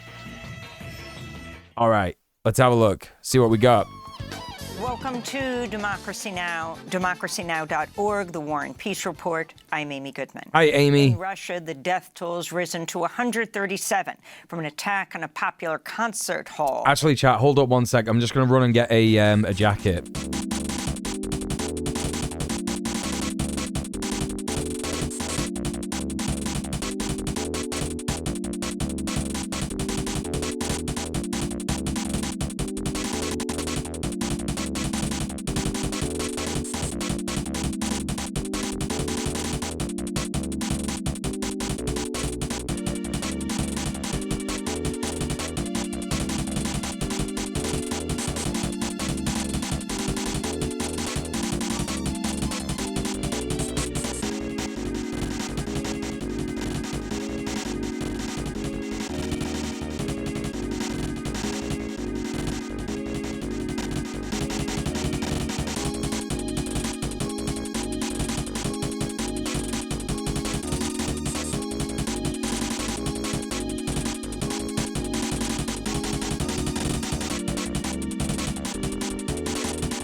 Baby boy.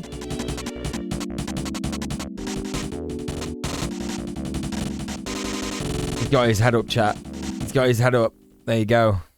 All right, okay, let's check out the rest of the news. In Moscow on Friday, authorities say gunmen opened fire inside a sold-out rock concert, then set the venue ablaze. Hey, Icke Trunks, how you doing? More than 100 people were also injured, many in critical condition. Authorities in Russia have detained 11 people, including 4 men from Tajikistan who appeared in court today. They all appeared to have been badly beaten, possibly during interrogations. One suspect, who was in a wheelchair, seemed to lose consciousness during the court session. Reuters reports he may have had an eye missing. An affiliate of the Islamic State, ISIS-K, has claimed responsibility and posted video of the attack. I think we could show that. Russian authorities have it's suggested gone anyway. Ukraine was involved in the attack, a claim strongly denied by Kyiv. We'll have more on the story after headlines with Professor Nina Khrushcheva and the New Yorker magazine's Joshua Yaffa. Horrifying accounts continue to come from Gaza City, where Israel's raid on Al-Shifa Hospital has entered a second week. Israeli forces have killed at least 170 people at the hospital and detained another 400. Jesus fucking Christ. Survivors of the raid have told Al Jazeera Israeli tanks and armored... And that motherfucker had the gall, the audacity, the depravity to sit in front of the UN Security Council today and still maintain that Israel are the victims. Everything over this last 6 months has been beyond the pale. But this is just after all of the evidence that has come out about October the 7th and everything on top of it, it's just like It just makes you so mad, chat. So incredibly maddening. Bulldozers have driven over bodies and ambulances. Israeli forces are also attacking 2 other hospitals in Gaza. Meanwhile, the head of the UN Palestinian aid agency, UNRWA, says Israel's now denying access to all UNRWA food convoys to northern Gaza, even though the region is on the brink of famine. On Saturday, UN Secretary General Antonio Guterres traveled to the Rafah border crossing. A long line of blocked red relief trucks on one side of the gates, the long shadow of starvation on the other. That is more. Yeah, in what other scenario can people hear so-and-so attacked a hospital and not be like, whoa, what the fuck? Yeah, it's wild. It's absolutely wild. It is a moral outrage. Over the weekend... Yeah, okay, yeah, 15 members of the Security Council on the US and UK consider Hamas terrorists. Why would they condemn Hamas? Yeah, it's stupid. Only the US and the UK consider Hamas terrorists. Yeah. It's absurd. U.S. Vice President Kamala Harris warned against Israeli Prime Minister Benjamin Netanyahu invading Rafah. She spoke to Rachel Scott of ABC News. We have been clear in multiple conversations and in every way that any major military operation in Rafah would be a huge mistake. A mistake, but... You're a bit fucking late, Kamala. Do you know what I mean? You're a bit fucking late. The entire situation in Gaza as a whole has been devastating. Would there be consequences if he does move forward? Well, we're going to take it one step at a time, but we've been very clear in terms of our perspective on whether or not that should happen. Are you ruling out that there would be consequences from the United States? I am ruling out nothing. This comes as Israel continues to carry out attacks across fucking Gaza, where Mala. the death toll has topped 32,200. This is a Palestinian man named Yunus Qassab in Rafah. Israel does not want a ceasefire. Instead, it wants to continue exterminating the Palestinian people.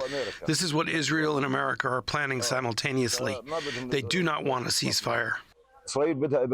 Israel seeks genocide against the Palestinian people and particularly the Gaza Strip. Yeah. And this is a crime. At the United Nations Security Council... He's right, and he should say it. He's correct. Absolutely correct take. Yeah. The Gaza ceasefire resolution drafted by the United States. China's ambassador to the UN, Zhang Jun, criticized the text because it did not actually demand a ceasefire. The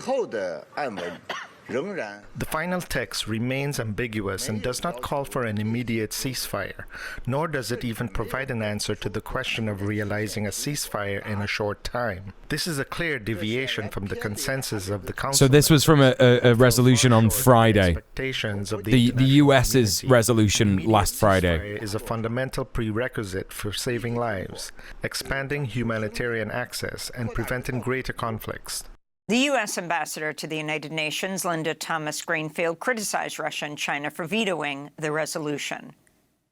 So let's be honest, for all the fiery rhetoric, we all know that Russia and China are not doing anything diplomatically to advance a lasting peace or to... What are you fucking talking about? Oh my God, it makes me so mad. So actually, in actual fact, this lady was not looking at Israel with disdain before, because she's the representative from the United States. I had no idea. She's just as ghoulish as the Israeli representative. Shut the fuck up. The United States that has vetoed every single ceasefire resolution from every single fucking country so far.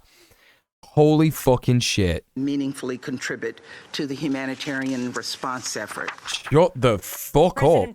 There is no humanitarian response effort. They're not doing anything. No one's doing anything. $1 spending package to keep the federal government open until October. The Senate approved the appropriations bill 74-24. Independent Senator Bernie Sanders voted no because the bill stripped funding to UNRWA for the next year. Tens of thousands of people are starving. It's wild that, like, Bernie is really like a moderate leftist, isn't he? Like, he's just not like, It's just so incredibly funny. It's so incredibly funny, like, how much we all thought that Bernie was, like, the boy. I mean, it was pretty good. Some of the things that he was offering in his presidential campaign. But it's just so incredibly funny that we all thought that Bernie was, like, the savior of the US or whatever. I mean, he would have been a good president, like, better than Biden, that's for sure. I was so disappointed in him this year, and I'm not even American. Yeah. Bernie, the radical socialist anti-Semite from Hamas. Yeah, well, that's what people are going to be calling him now, right? Despite the fact that he's just, like, not said anything really, you know. I heard my stepfather say that Russia and China was now the issue. Didn't know it was under those conditions. It's so stupid. So stupid.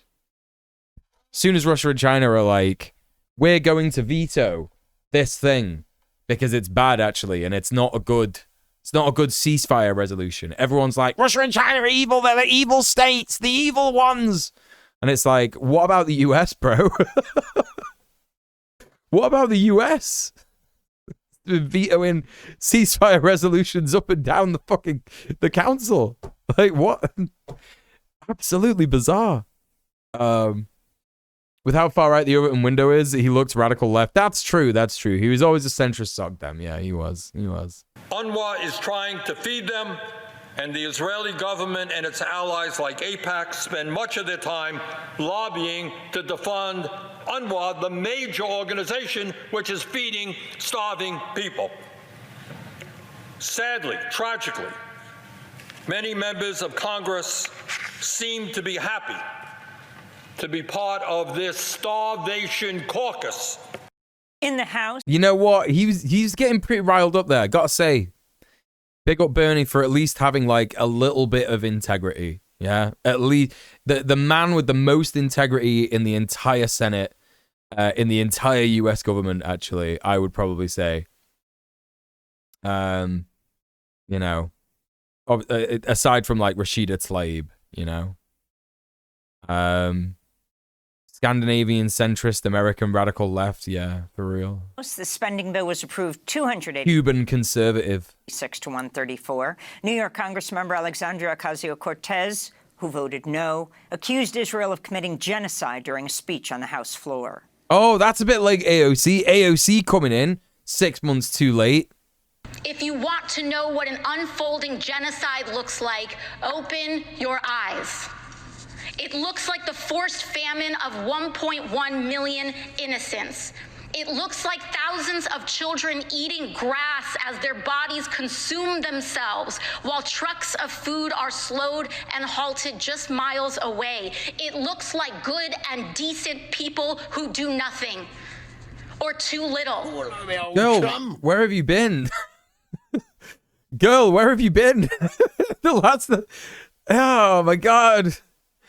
Oh, I'm so sorry. My eyes didn't work for the last 6 months. I'm so sorry. You know? Thank you for the follow, by the way. Just wild. If those people didn't call her out while she got out the theater, I doubt she would have spoken with such spark. Yeah, true. Which goes to show this direct action and protest stuff, it works, you know? Weird how that works. One of our left politicians called some trade associations not a worker union petty bourgeois, and it made some right-wingers here mad. It was great. See, look at that. Slovenia. Incredible. Very good. Good stuff. Good communist, Marxist analysis, material analysis. Anyway. Too late. It is against United States. Hang on, did she just say too little, too late? It looks like good people. Good and decent people who do nothing. Or too little. Too late. Yeah, I agree. Alexandria.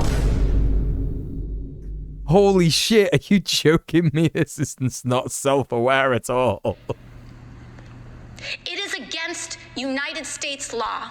You've got to laugh because otherwise you cry. Chat. Provide weapons to forces who block United States humanitarian assistance.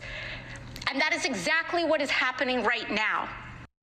Israeli Defense Minister Yoav Gallant is in Washington, D.C. for meetings with defense Hitherez XD says, what with the account created on March 23rd, literally 2 days ago, 2024.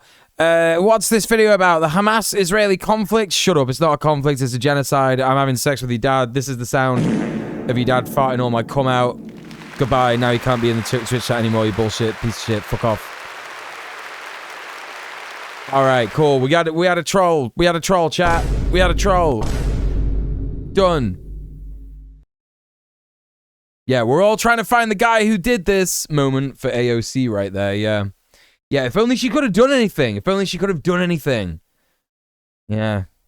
Yeah, ridiculous. Defense Secretary Lloyd Austin and others, Axios is reporting Gallant is coming with a, quote, long list of U.S. weapons Israel wants to receive in an expedited manner.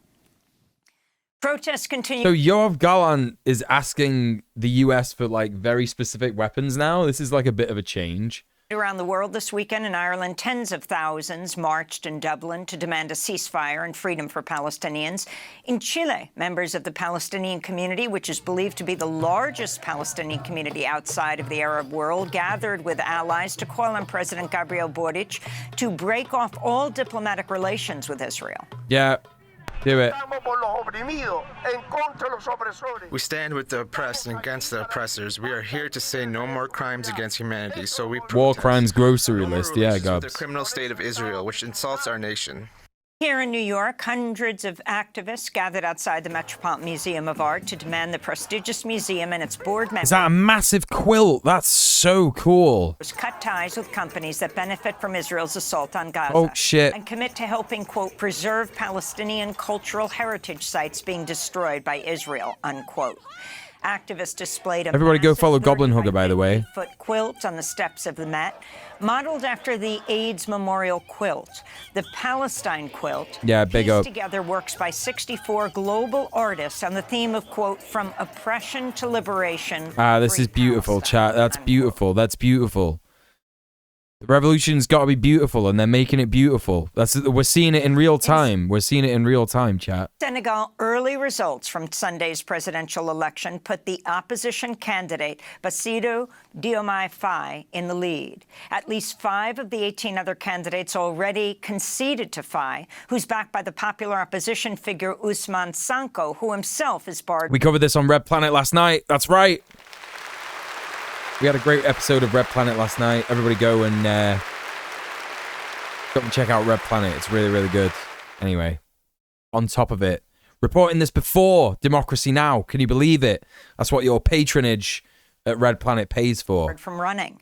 But former Prime Minister Amadou Ba, Also, everybody go follow Queen Pib. outgoing President Macky Sall, said She's he amazing. expects the vote could There you head to a go. runoff. I have to wait 53 seconds? Is expected Tuesday. Supporters of Bullshit. Sonko and Faye took to the streets to celebrate nonetheless. I say it's great because it's democracy that's winning. Everyone thought it would never happen. Today, if these results are indeed confirmed, it's Senegal that absolutely wins. Sunday's vote had been rescheduled after President Sall sought to delay the election, leading to large protests and accusations of an attempted power grab. Sonko and Faye were released from prison just days before the election after Sall granted the men amnesty. Residents of Ukraine's second-largest city, Kharkiv, are facing rolling blackouts as Russia continues a wave of strikes against Ukraine's energy infrastructure. On Sunday, Russia hit an underground oil gas storage site. Meanwhile, Ukrainian forces are continuing to attack Russian oil refineries despite a warning not to do so from the United States. The Financial Times reports the Biden administration fears the attack. Oh, what's that? What's that? What's that, America? Your client state is acting out of turn? Wow. Interesting that they would do that, considering you gave them all that military aid and then just decided to, like, abandon them because Israel was doing a genocide. Wow. Certainly reaping, me when sowing. Fuck yeah. Fuck yeah. Me when reaping. What the fuck? Holy fuck. This is bullshit. You know? Incredible news. Drive up oil prices and provoke retaliation. Oh, Ukraine no. also hit 2 more Russian ships and a communication center used by Russia's Black Sea Fleet. In Nigeria, at least 130 kidnapped school children from the northwestern state of Kaduna were rescued Sunday after more than 2 weeks in captivity. Previous reports had put the total number of students closer to 300, but officials said the total was actually 137. On Friday, the Nigerian army rescued 17 students kidnapped in the far northwestern Sokoto. At least 1,400 students have been abducted since 2014, with armed groups demanding ransoms for their safe return. That's fucked.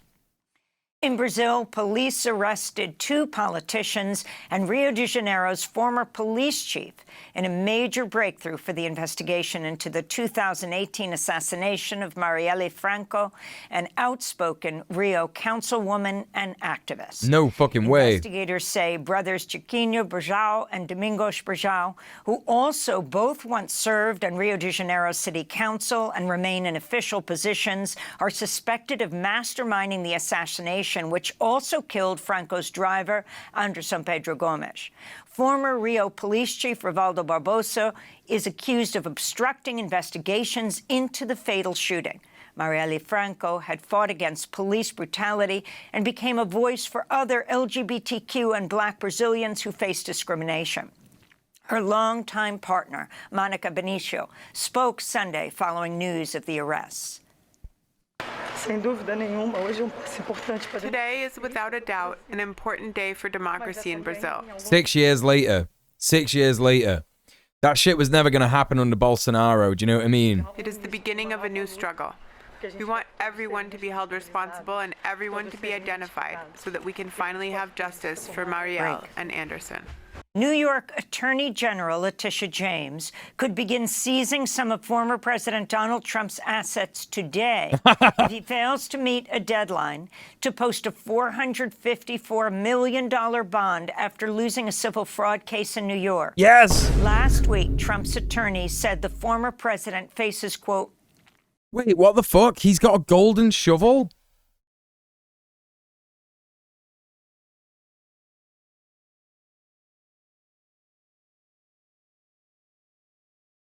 You've got to be joking me. Shovel your way. Are you fucking serious, dude? What has he got the golden shovel for? He's been watching Jacoby. He's been watching Jacoby. Gold shovels are used a lot in photo ops.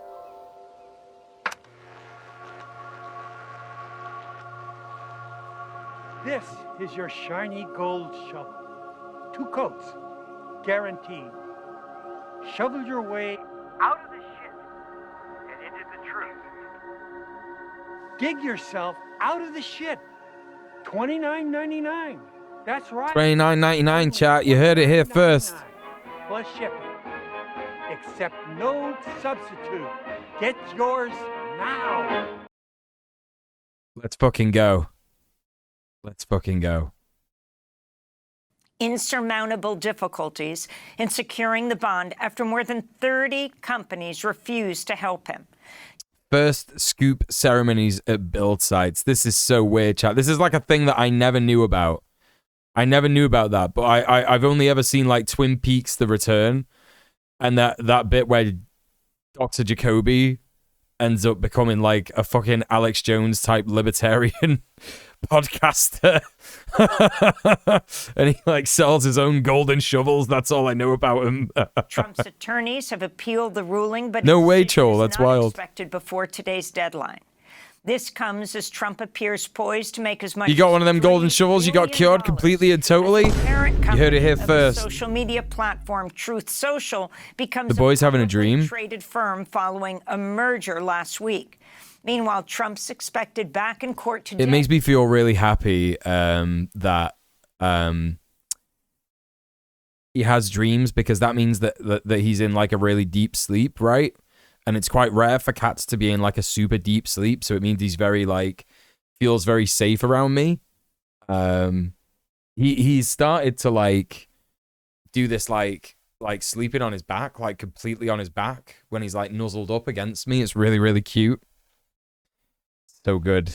in New York for a pretrial hearing in his hush money case. He's having a little dream. And in news from Capitol Hill, Republican Congressmember Mike Gallagher of Wisconsin has announced he will resign on April 19th. His seat will remain vacant until November. This will cut the House Republican majority to a one-vote margin. In other House news, Republican Marjorie Taylor Greene filed a motion Friday to remove House Speaker Mike Johnson just 5 months after he took the office after the ouster of Kevin McCarthy. In other political news, New Jersey first... I watched a video of someone trying to solve who killed Laura Palmer before the reveal, and it was hilarious. He kept blaming Andy. Andy? What? Because he cries. Is it because he cries when he first sees Laura's body? That's just like a nice character quirk. That's so funny. Andy is suspicious because he's a sweet man. He's a sweet boy. That's some toxic masculinity right there. Lady Tammy Murphy has dropped out of the Democratic primary race for Robert Menendez's Senate seat, clearing the way for Congressmember Andy Kim and others in the Democratic primary. He's going ACAB and he's too nice. That's so funny. Multiple corruption charges. I mean, you know, ACAB includes the Twin Peaks Sheriff Department. Like, it absolutely does. But Andy is just like a very nice guy. He's just a very sweet man. He won't run in the Democratic primary, but like of all the people who like... you know, have like fallen into some kind of like cop role. You know what I mean? Andy is one of the funniest. Obvious fiction because the cops don't suck in Twin Peaks. It's true. It's true. It's true. Ruled out running again as an independent if he's exonerated. That's really funny, Joel. This is Democracy Now!, democracynow.org, the War and Peace Report. All right. Big up, Amy. Thank you so much. Everybody say thank you, Amy. Appreciate that. Appreciate that. I got another little bit of news from Tijuana, Mexico. This is the final bit of news from the news section. But yeah, let's crack on. Excuse me. In Tijuana, Mexico, the place where the United States, the Pacific Ocean, and Mexico meet, is sometimes called... Oh yeah, Albert is a twat, definitely. Here, on the weekend of January 25th, a group of about 90 anarchists... He's so bad at being a cop, it makes him a nice, sweet boy, yeah. A national gathering of anarchist and autonomous practices against borders. At Ediciones Caradura, a collectively run cafe in Tijuana, Unicorn Riot heard from Dandy, a co-organizer of the encuentro, about what went into this historic gathering. Hell yeah. Bueno, pues mi nombre es Dandy, soy una persona que fue parte de la organización del encuentro internacional. The boy's up. Look, big stretch. And he's down again. Fantastic content.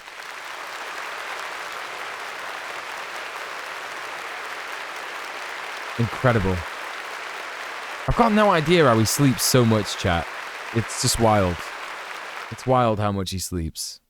Anyway.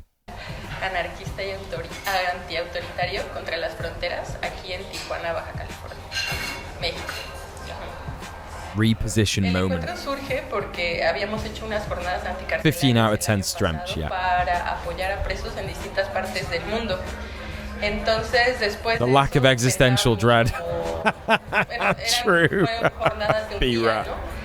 Y queríamos seguir como con esta dinámica de tener eventos, ¿no? Look at these really cool shirts. I love them. Y pensamos también en la idea de, bueno, si no hacemos lo de las jornadas, que también haya cine, ¿no? O sea, he's a mad lad during the night, but he's not really though, because like I said, I've been sleeping with him in my room. I've allowed him to sleep in my room at night while I've been asleep, and he doesn't really wake me up too much. No works, no school, just meow meow. I do play with him quite a lot because I know that that's really important. So maybe that's what it is. I think it is because I do have like a very decent, heavy playtime with him, like a very like big exercise session. Proyecciones y así, ¿no? Pero todo como de manera muy autogestiva, muy autónoma, ¿no? Y luego primero el encuentro. No iba a ser un encuentro. Carnival, sleep a lot, energy conservation thing. There you go. Queríamos traer a un grupo de Chile y dijimos, bueno, no solo queremos traer al grupo de Chile, ¿no? Sino también. I'm a good cat dad. It's true. It says it on my cup. ¿No? Que no solamente sea como algo lúdico, ¿no? Sino algo como 12 to 16 hours of sleep a day. ¿no? Discutir. That literally only leaves like 8 8 hours. 8 hours that they're awake. That's wild. Or what would it be? 12 to 8 hours? De estos temas, ¿no? Y bueno, pensábamos que era muy importante que fuera anárquico porque aquí en Tijuana existen como muchas organizaciones, colectivos, pero como que están apoyando a migrantes, pero más de una manera como asistencialista, ¿no? Entonces, it's the dream. It's the dream. La idea de que todo fuera como, pues no quitándonos este tema del asistencialismo, ¿no? No, más bien como desde la solidaridad. Sorprendentemente, no if I had my way, that would be my sleep schedule. Same, Gobs. Normalmente en este tipo de eventos siempre es muy poca la gente que viene, ¿no? Vinieron muchas personas de Estados Unidos, muchas personas de Ciudad de México, ¿no? Vino gente de Chile, ¿no? Había gente de España. La espina como del encuentro era eso, ¿no? Como de las fronteras, la migración, los presos, ¿no? Pues ha sido como muy diverso, ¿no? También ha habido como, ayer hubo talleres sobre medicina alternativa, ¿no? Como hubo un taller de alternativas tecnológicas contra la vigilancia. Las personas de No Más Muertes dieron una charla sobre la resistencia y las fronteras, ¿no? Del trabajo que están haciendo en Arizona. Hubo talleres sobre apoyo mutuo, ¿no? Como de cómo... Pues sí, como... Too based for Twitch. En una línea un poco Too boob for Twitch. También hubo talleres de autodefensa, ¿no? Para las protestas. También, bueno, no solo hubo como los talleres, sino también un espacio para que las personas que editan cosas, ¿no? O que crean como ilustraciones, ¿no? Pero como todo desde la resistencia y desde esta línea como anarquista, pues pudieran distribuir sus materiales, ¿no? Intercambiar, ¿no? Yeah, she got the Stop Cop City pin. Sí fui parte como organizadora del encuentro, pero más bien lo que a mí me gustaría es que la gente que vino al encuentro después más bien genere igual sus propios encuentros, ¿no? Que ellas mismas en sus lugares de origen, o sea, también estén creando lo propio, ¿no? Ajá, no esperar a que alguien más venga a hacer un encuentro por ti, ¿no? Pretty cool. Yeah, so just a bit of a report there from Unicorn Riot about gathering in Tijuana for an anarchist get-together. Very, very cool. All right, let's check out some British politics stuff, chat. It's Labour versus the Greens. Very interesting that Labour are going for the Greens. This is a little video from Kerno Damo. We've been watching some of Damo's videos on the stream. He's become a bit of a regular. So current video pinned at the top of the chat. Please go like, comment, subscribe, all that kind of stuff. Also, chat, at this point, I've been streaming for 2.5 hours. And this is your reminder that I do this for my job. It is my... the most work that I do, yeah? So please consider subbing off Twitch. In order to hit, what do we got? 376. In order to hit £400 today, we just need 5 people. That's 5 cheeky little chatters. 5 cheeky little chatters donating £5 off Twitch, yeah? It's absolutely possible. It's absolutely doable. 25 quid. If we hit that £400 today, that would be fucking absolutely based. Just think about Tom. Think about how Tom would feel if that happened. Think about how he would feel. Look at him. He's like, please give my dad money. Please give my dad money. Please give my dad money. Please, please, please. Thanks. So there you go. That's what Tom's saying. But yeah, if you've laughed, if you've had fun, if you've learned something, please consider donating to the PayPal. Or you could retweet the Go Live tweet, which actually I forgot to set up the I forgot to set those up on the Go Live tweet commands. So yeah, just ignore that for a second, and we'll check out Damo's video. So a story that's amused me no end this week, at any rate, is a half-witted attack, frankly, by some Labour figures on the Green Party in an attempt to smear them as... Hey Salman, Falastin, hura, every day, all day. A solar farm in Kent has been refused planning permission. Now, if you just read the headline to this story, as so many on social media have clearly done, it very much implies that the council in question, which is Folkestone and Hythe District Council, has refused the planning permission because it is Green Party run, and therefore there's a whiff of a scandal in the air, a bit of NIMBYism. But actually it's nothing of the sort. It's actually incredibly misleading. And well, some people who have let their factionalism and their desperation for a gotcha on the Greens from within the Labour Party get the better of them, and well, they deserve to get the rinsing they've got. Oh dear. Right, so Folkestone and Hythe District Council in Kent has been the source of, frankly, a non-story, but given it has been picked up by some not so insignificant Labour figures, it has, I think, highlighted Labour's desperation to get one over on the Greens at the moment, who are clearly taking votes from them. But when you dig into the story itself, you realise that actually it's Labour it blows them up in the face of. The Kent Online story, as this headline has come from, is actually titled Huge... Chat, what I meant to say, yeah? What I meant to say was, if you can't afford to sub off Twitch, don't worry about it. What you can do instead is you can retweet the Go Live tweet, or you can re-skeet the Go Live skeet. So there you go. Please consider doing that. It means that more people will see the stream, more people will check out the stream, potentially more people who can afford to sub off Twitch. There you go.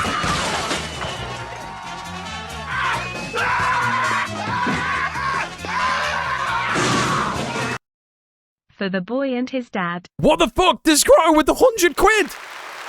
With the £100! Let's fucking go, chat! What the fuck? My god! Discro, holy fucking shit. Thank you so much for the one hundo. Thank you so much for subbing off Twitch. Thank you so much for supporting the stream. That's a lot of heavy lifting right there, chat. That is a lot of heavy lifting. Yeah? She's done it. She's put a fucking ton down. An actual ton. Yeah? So, what does that mean? Well, it actually means that we are £125 off the monthly dono goal. Already! It's the start of the week. It's the start of the final week of streams of the month. Can you believe it? What is happening? Thank you so much, Discord. Thank you so much for subbing off Twitch and supporting the stream. I really appreciate you. Thank you. Wow, that is a lot of dough. So she's done so much heavy lifting, actually, chat, that if we had those 5 cheeky chatters from before make that dono, then we would actually be at £500. And then we've only got £100 to go to get to the final dono goal so we can unlock that incentive. That incentive for the DJ stream next month. So think about that. Think about that when you go and buy your coffee tomorrow. Don't do it. Give your money to me instead and the boy. Yeah, consider the boy. Anyway, thank you so much. Thank you so much everyone who's donated today. That is absolutely wild. Thank you so much for supporting me. Oh yeah, thank you very much. Okay, so let's crack on with the demo video. But again, don't forget to retweet the Go Live tweet, reskeet the Go Live squeet, and that will be very helpful anyway as well. Thank you very much. Thank you. Solar farm post. Hey Fab Forward, how you doing? Rejected by council. And the story concerns one of those large solar farms. I'm sure less avocado toast, more donating to streamer. Thank you, Joel. Thank you. Joel's got it right. Seen erected across farmland, and in this case, it was a 55-acre planned solar. Also, go follow Joel. Faye's amazing. 30-foot. A great streamer. And would have the capacity to supply clean, green energy to some 5,000 homes.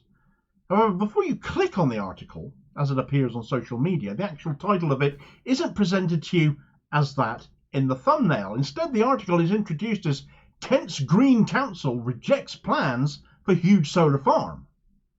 Now, sure, it is a Green Council, but was it the Green Councillors that actually rejected it?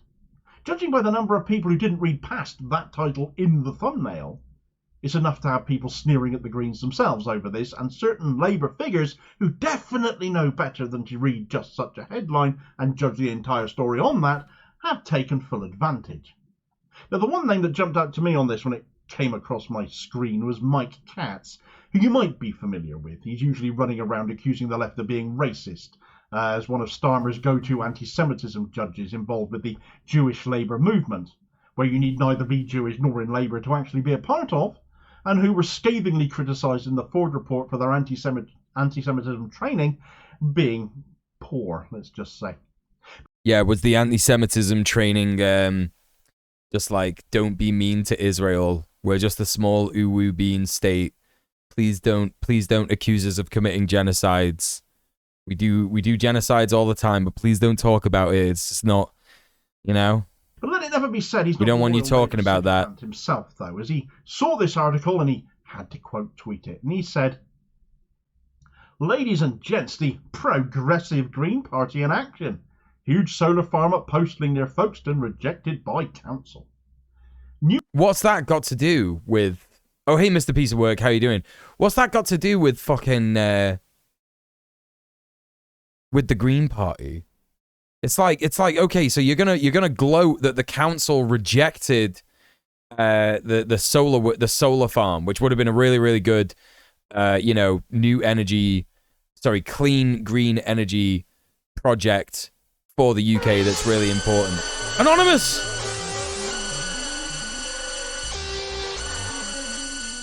Anonymous with the £2.19. Thank you so much for subbing up Twitch. Thank you so much for supporting the stream. Holy shit.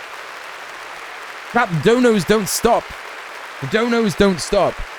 One more dono, yeah, in the next, 3 or 4 minutes, and we'll have an unofficial hype train. How about that, chat? Borough Council's Labour about that? Joshua Garfield eagerly backed Katz's tweet, quoting it and saying, "Fuck yeah. The Greens are not green. They are NIMBY, provincial, and want to strangle Britain's economy. We'd never reach net zero with their policies." And there are numerous other examples from other Labour councillors and figures besides. I suppose we better actually look at what actually happened then, in which case, if we're going to settle this into context. Now, this was obviously a planning decision, and these decisions are made by the District Council's Planning Committee members. It doesn't actually matter if the majority of councillors on the whole council might be green, as they are in this case. In this case, they're the largest party, but run as a minority, I think. But what does matter is the makeup of councillors who happen to be on the planning committee and are therefore responsible on planning matters. Donating £5 out of disdain for Keir Starmer. You love to hear it. Mr. Dang, thank you so much for the £5. That's right. That means that we have instigated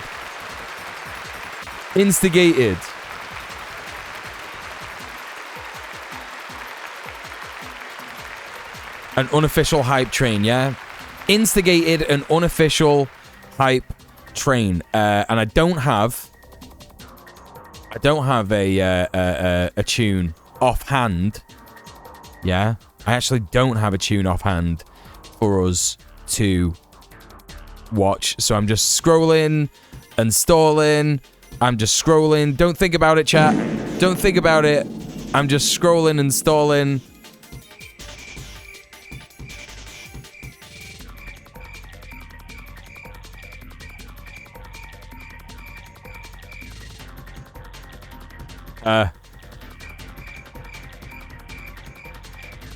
Lost in Goblin Land video? No, we've already played that twice today. That would be overkill. Okay. This is a pretty popular one. And it's pretty short. Oh, in fact, you know what? Fuck it. We've had so many donos today. We're going for a classic Alice in Chains. Classic Alice in Chains tune, yeah? So, VOD watchers, I'm so sorry. We got to say goodbye to you. Welcome back, VOD watchers. You're back. We didn't end up watching Alice in Chains Rooster because turns out that tune is about, Vietnam War veteran apologia.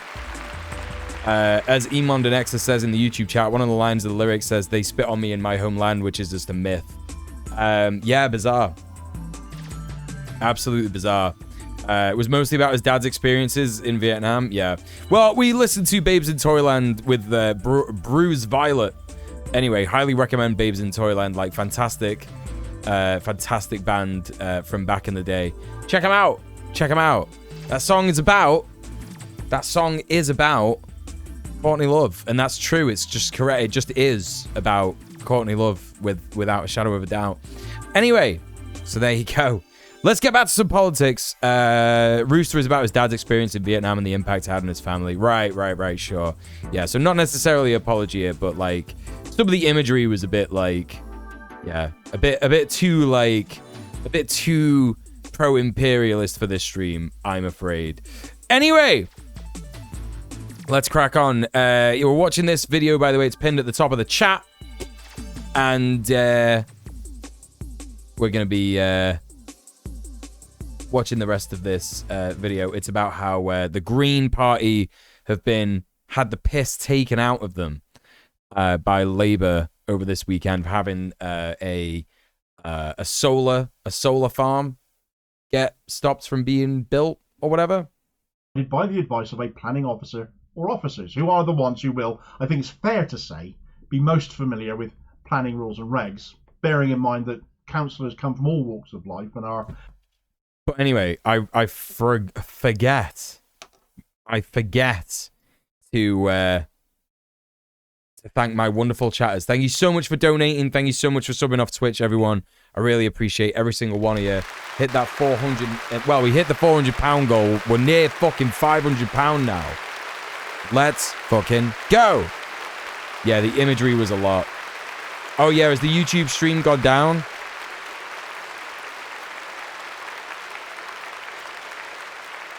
Yeah, the YouTube stream might have gone down because it just does not like it when I play, like, anything from, like, a Vivo video. So, yeah, it kind of sucks. I mean, this is the reason why I paused the stream recording, because when I upload the stream to the VOD channel, if I have anything of any kind of music video on there, it'll just be like, no, copyright strike, done.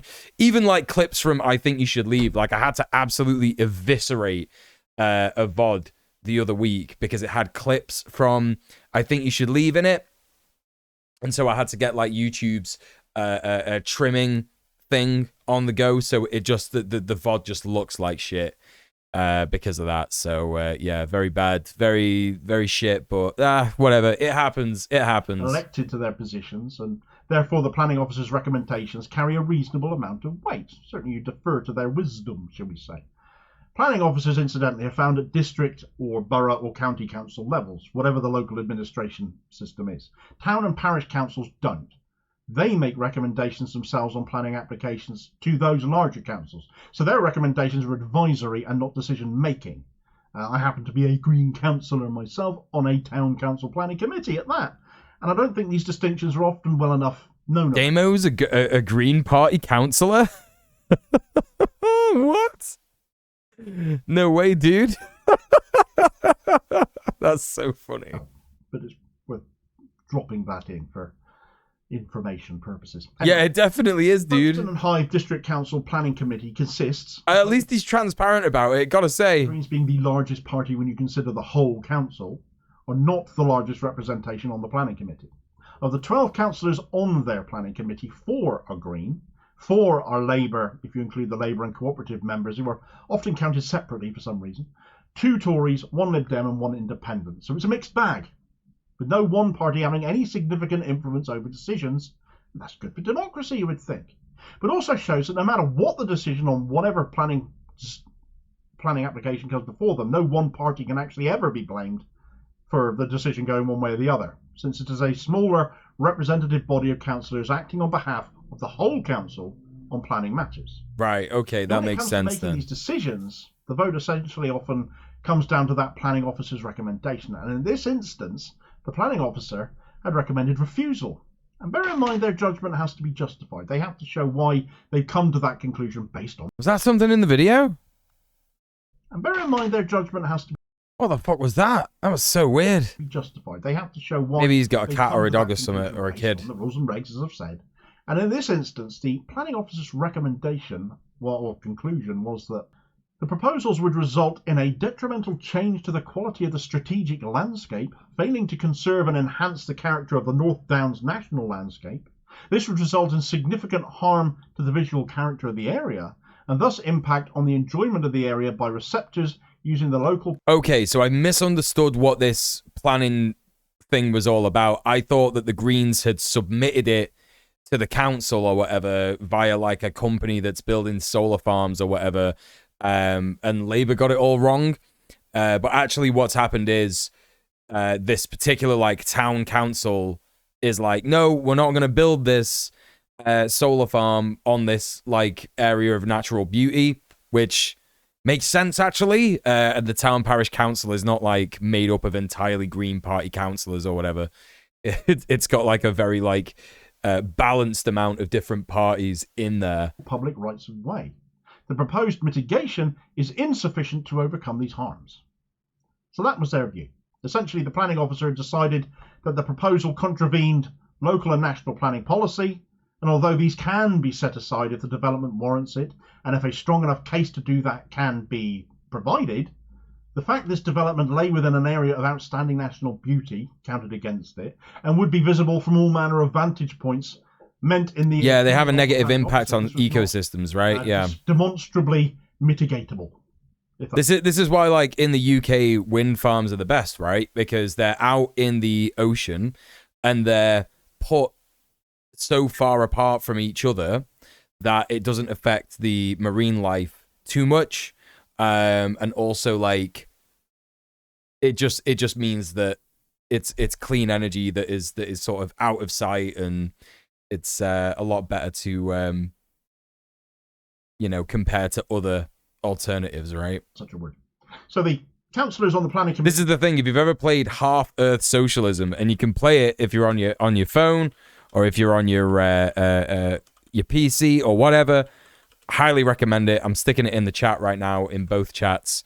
Yeah, go to Play Half Earth and play Half Earth Socialism, because you will have to make all these decisions yourself. Like, the thing that you have to decide is, should you put all of your development into solar energy, which would damage the ecosystem a bit, or do you mitigate that down the line, or do you put it all into like accelerationism, which hurts it even more, right? So it's like at this point in actual, if we're talking about green development, if we're talking about moving away and divesting from fossil fuels, there is a very like difficult decision that has to be made, but it's damage limitation at this point, right? It's like, okay, do you build a large solar energy farm in a place where it might harm the ecosystem, or do you just continue to harm the ecosystem by burning lots of fossil fuels and not divesting from fossil fuels? It's a tricky situation, right? There's a lot of parking lot and roof space not being used. Well, my dad actually said, and I think this is a thing that he I think this is a thing that's actually been been developed. But like roads with just made out of solar panels, like surely that's like possible. And I'm absolutely certain that I've seen this somewhere, that people have developed like solar panel road, kind of like hexagon square things. Very interesting. And yeah, it would make a lot of sense. A lot of parking lot and roof space not being used. Yeah. For the planning officer's recommendations or against them. They don't have to agree with his decisions or their decisions. The mitigations mentioned in the application might sway them enough to disagree with the planning officer. But the way the media has spun this story has been to imply that anyone who voted this proposal down voted against the planning officer and is therefore anti-environment, instead of actually having to... Yeah, roof structures with enough solar to run the home and building beneath would be good, yeah. Voted accordingly.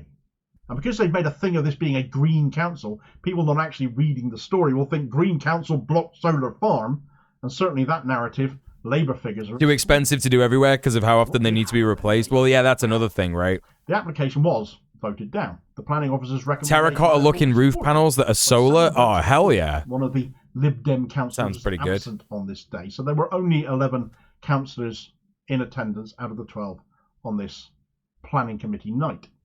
Of the 4 councillors who supported the application, though, who backed the solar farm application in spite of the planning officer's recommendations, 3 of them were Greens. The fourth was right. So it's right. So it was complete bullshit. It was complete bullshit what Labour said about this. Right. Okay. Yeah. So actually, when you break it down, the ones who opposed this development, whether you agree with it or not, consisted of 3 Labour, 2 Tories, 1 Independent, 1 Green, and 1 Lib Dem. So to say the Greens blocked this solar farm because they are the largest party on the council is therefore misleading and dishonest. And to say they did so on the planning committee is also misleading and dishonest, because 3/4 of them on that committee actually supported the application for the solar farm. That this is Labour attacking the Greens for blocking a solar farm when actually a majority of their councillors on this committee actually blocked it just goes to show how prepared they are to be deceitful in order to get ahead. But the biggest laugh is that they squeal about policy-based planning decisions being important all the time. Yeah. But when one happens, as has happened here, they complain about it, even when actually it was their own councillors following that. It's absolutely shameless performative politics when you drill down into it. Yeah. That deserves nothing but... It's making me so sick that we're going to have a Labour government. We're going to have a Labour government in whenever the fucking general election is. I can't remember if it's like fucking December or May or whenever. And it's going to be the worst Labour government ever. It's going to be even worse than 1997 to 2008 Labour government. It's like, what the fuck, man? How is this possible?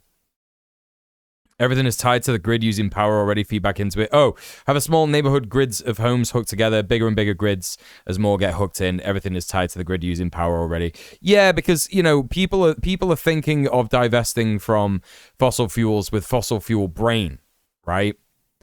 They're thinking, okay, you need to have a power plant, and that goes into the grid. But actually, what you could do is have every single home that is producing energy with a solar panel on the roof, in its own enclosed grid, and then gradually expand that out. Yeah, that makes sense, Ica and Trunks, yeah. Facts about actual progressive policies are the bane of all Labour parties, and they do everything to bury them under trash. Yeah, they absolutely do, yeah. I mean, it's brazen that Labour politicians are shitting on this decision when Keir Starmer has decided against the Green New Deal. Like, he's not doing anything. Like what has Keir Starmer got planned green policy-wise? Peer-to-peer downloading of solar energy? Yeah, kinda, right? Kinda. But that's the problem. It's fossil fuel brain and it's capitalism brain, because they're like, oh, how does anyone profit off that? And saving the planet isn't about profit, is it? Like, it's profit that's killing the planet. Region and contempt. I mean, this is the best they can do. This is the desperation on show. That would help individual homes, not corporations. It really just goes to show why a vote for the Greens can never be a waste. Sorry. And of course, it isn't just Labour councillors and... You didn't like that noise, chat. Such shamelessness as you didn't like that one. It wasn't that long ago that Keir Starmer himself went to Bristol.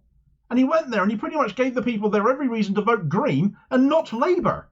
Not least of which in Bristol Central, the Green Party co-leader Carla Denyer is taking on the awful Starmeroid Thangam Devon. He's like, none of that. To secure the Greens' second MP. I'll hopefully catch you on the next bid.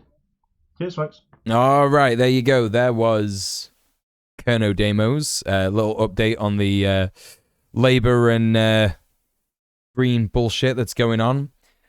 So let's take a little look now at some Gina Carano shit. Yes, that's right. Gina Carano, she went anti-woke and then went broke, didn't she? That's correct. Where's my sound effect? There we go. So content warning for a bit of transphobia here. There's going to be some, obviously some references to the things that she said about trans people. So let's take a look at this. It's Cav. It's our boy Cav. Big boy Cav. So please go ahead, like, comment, watch this video in a muted tab. It helps out our good friend, the Cavanacle, and he is a good friend. He's definitely like one of my best friends. It's not parasocial. What are you talking about?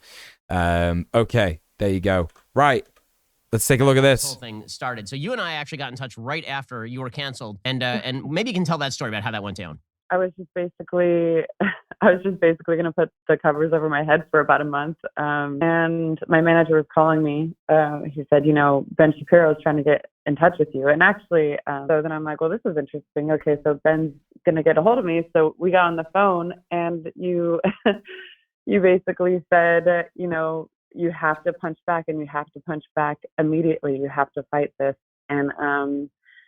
And it took me out of the place that I was in, which was, oh my gosh, my life is never going to be the same. I'm going to just completely have to deal with this whenever I can get myself up again. But you helped me kind of get motivated to punch back. And like you need $1 billion. So the obvious next question is, Where's Hunter? I can remember getting paid some money, but I can't remember what for. Well, my dad says we never discuss my businesses, period. Or my cut. what's happening in there? What? What is this? What's this? It's got Lawrence Fox in it. It's got Gina Carano. It's got some other weirdos. What's going on? Joe's in on it. I love my dad, and I just want to make him proud. So, get woke, go broke has been the slogan. Lawrence Fox playing Hunter Biden? Incredible. We have to watch that, chat. Everywhere. For about like 4 years, probably longer. But today, I wanted to talk about the tragedy of Gina Carano. Didn't she try and sue herself back into Star Wars despite saying that Star Wars was over because it was too woke? Yeah, I think she did, yeah. Who went anti-woke and now pretty much can't find a job in Hollywood. Now, of course, this would be a very easy story to like make loads of jokes about, to enjoy and everything. But at the end of the day, this is just like one individual. And there is criticisms to Hollywood's takes on politics and the Hollywood bubble of liberal. They always make the Bidens seem more based than they are. Yeah, they do. Carano, I don't think that is as relevant because a new Hollywood Reporter interview/profile has come out where she basically revealed all about everything she said and about... She's tag teaming with Elon Musk to take the entertainment giant to the mat. So Gina Carano and Elon Musk are trying to sue Disney for being too woke. You know what? Let them fucking fight. Let them fucking fight, chat. Let them fucking fight. I hate Disney. I hate Elon Musk. Very, very good. Very, very, very good. Didn't Florida lose against Disney? Yeah, I think they did. Yeah. As a trans person, I'll take some joy in her downfall. As is your right. As is your right. Yes. A case of the worst people you know are fighting in the Denny's parking lot. Yeah, she's super UFC brained. Everything is a fight pun. Yeah, it's ridiculous. Internal discussions within Disney about... Yeah, Ben's voice is so grating. I hate it. And the main thing that came across to me in this... Yeah, she refused to obey her employer's directives. She's just very dumb and also has a big ego, which means she won't back down. Yeah. And while that might have served her well as an MMA fighter, seems to not serve her that well as an actress who wants to work. And also what this story reveals is, you know, with conservative media, there isn't much loyalty anyway. Yeah, Florida was delivered a very public humiliation by Disney and spent months screaming about how they actually won. Yeah, it's ridiculous, right? Ridiculous. Because it seems like they've all dumped her as well. Because she was in that terrible Ben Shapiro movie, Terror on the Prairie, made by the Daily Wire. Then she was in a Breitbart movie. What is Terror? Oh, a Breitbart movie. Oh, yeah, chat. We gotta watch this, man. We gotta watch this. Like everyone in these fucking films is just like an actual piece of shit fascist. Like Lawrence Fox is an unabashed fascist. Incredible.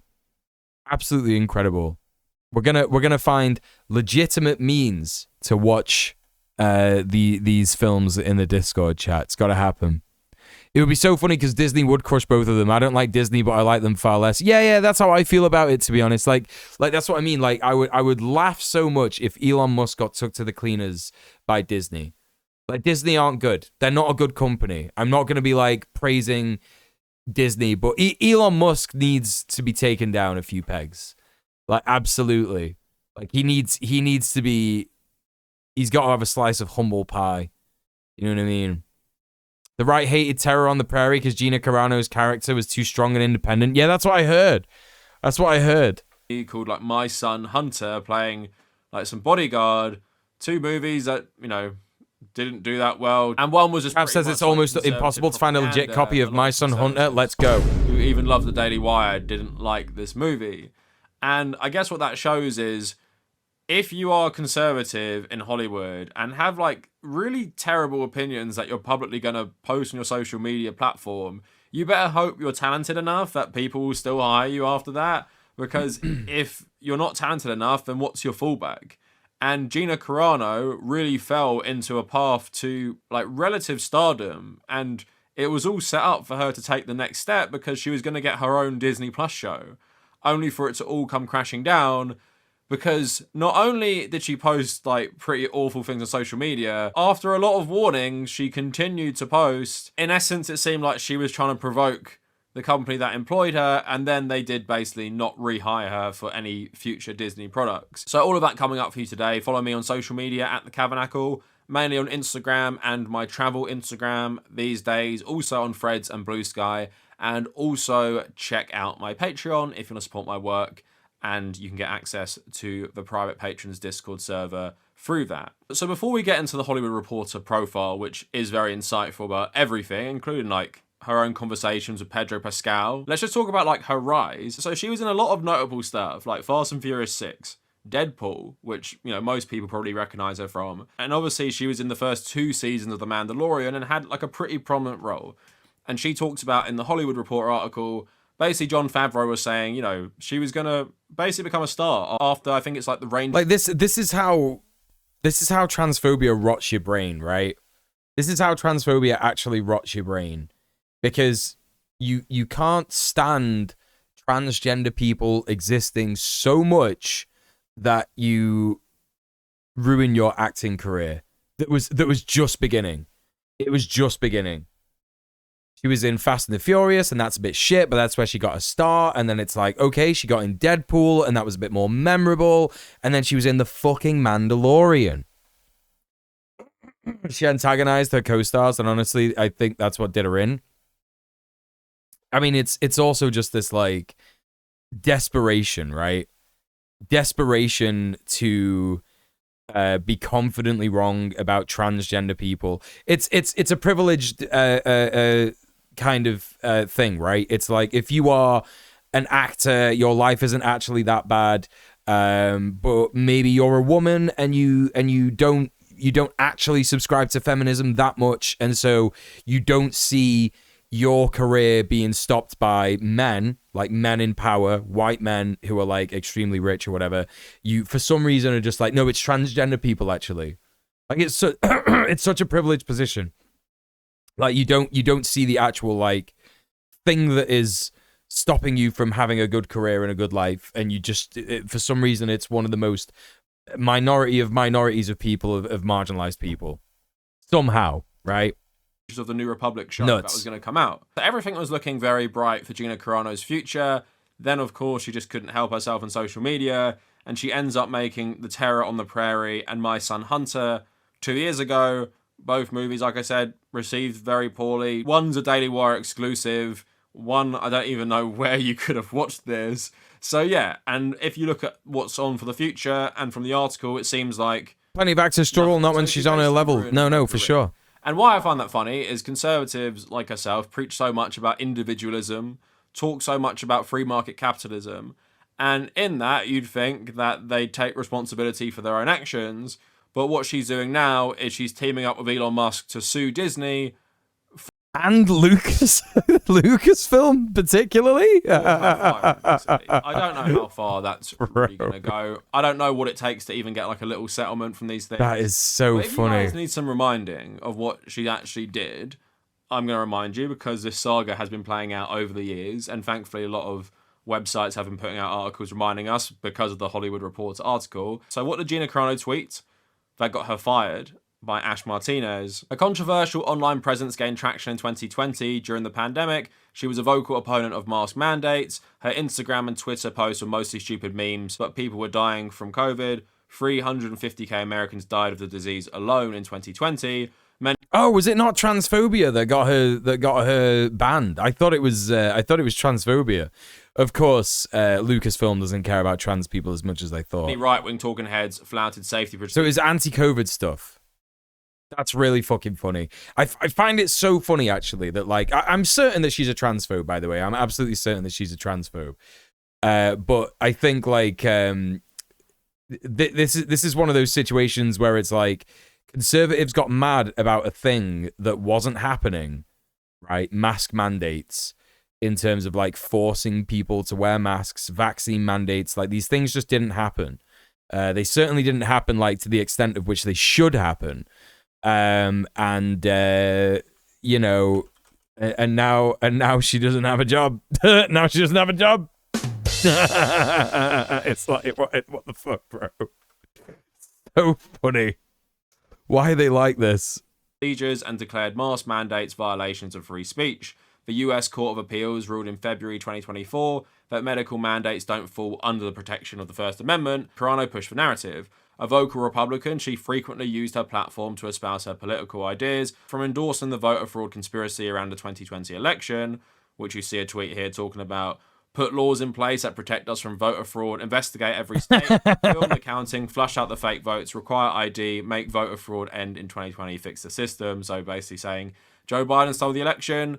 Carano found herself in hot water after starting beef over the BLM movement on Twitter. A commentator told Carano that protesters were trying to educate you so you can get on the right side of history, and she said, in my experience, screaming at someone that they're racist when they're not, and any post and or research you will do show these exact facts, and I'm sorry, people are not educators, they're cowards and bullies, and something... It's so funny how people like Gina Carano will say that, like, someone posting at her is screaming.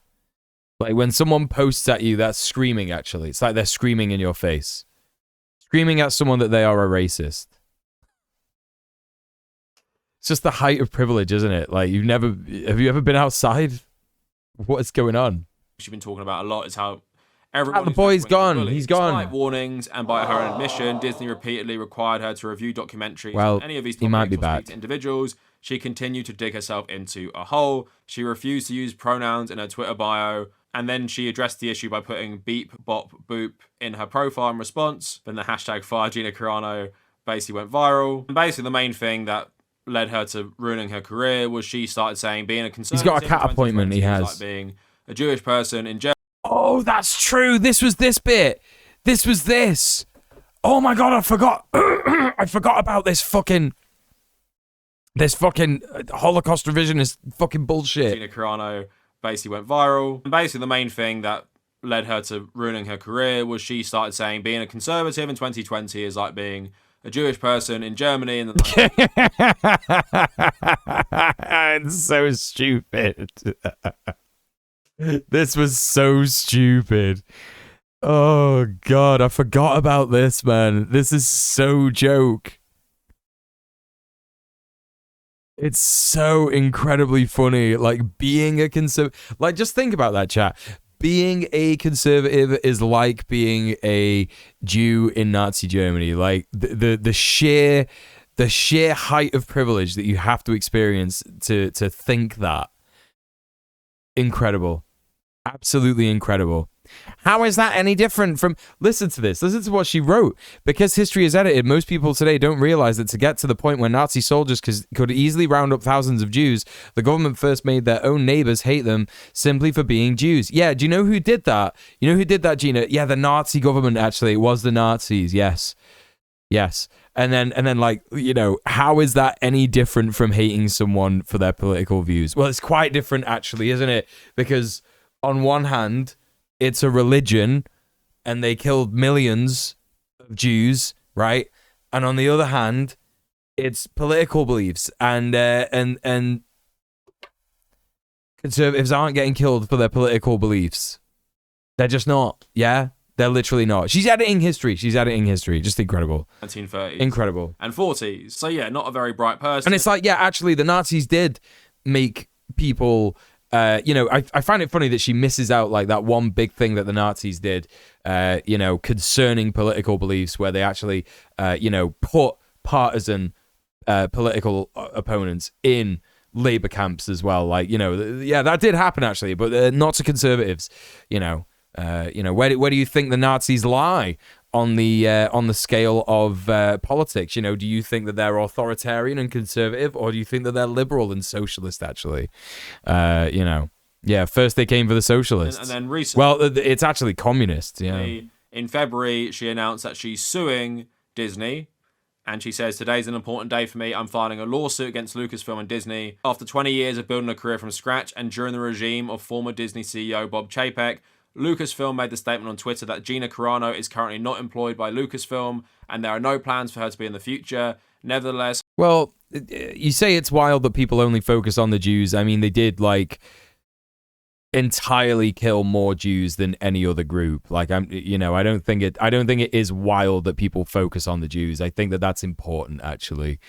But I think what is wild is that people routinely forget about the other types of people who were being killed and put into labor camps, queer people, communist travelers, mentally ill, disabled people. Yeah, absolutely. I think I know what you were trying to say there. Her social media posts denigrating people based on their cultural and religious... Like, it's understandable that people focus on the Jews, but it's it's inaccurate to say that it was only Jewish people, right? Identities are abhorrent and unacceptable. Nothing could be further from the truth. The truth was I was being hunted down from everything I posted to every post I liked because I was not... Yeah. I know what you mean, Dungeon Subbus. Yeah. My words were consistently twisted to demonize and dehumanize me as an alt-right, right-wing extremist. It was a bullying smear campaign aimed at silencing, destroying, and making an example out of me. The thing is, I never even used aggressive language. I shared thought-provoking quotes, pictures, memes, and occasionally my own words, not of aggression, but of respect and the occasional comedy to keep the mood light in dark times. Also, she did share, like, an anti-Semitic meme as well. No way, dude. No way. Oh, incredible. Which I didn't actually... Great stuff. Before. I would like to express my deepest gratitude and thank you to Elon Musk for giving me the opportunity to bring the case to light.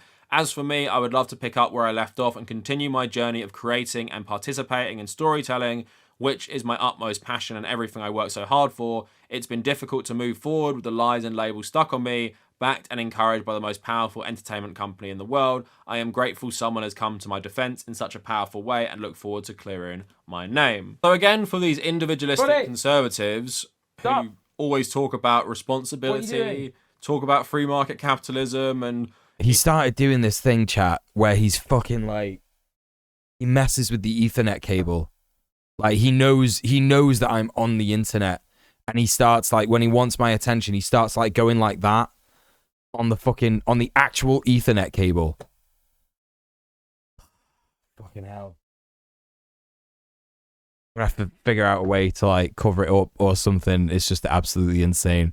I'm gonna have to be right back because I'm just gonna have to, like, feed him or something, because otherwise he's just gonna keep fucking with that cable.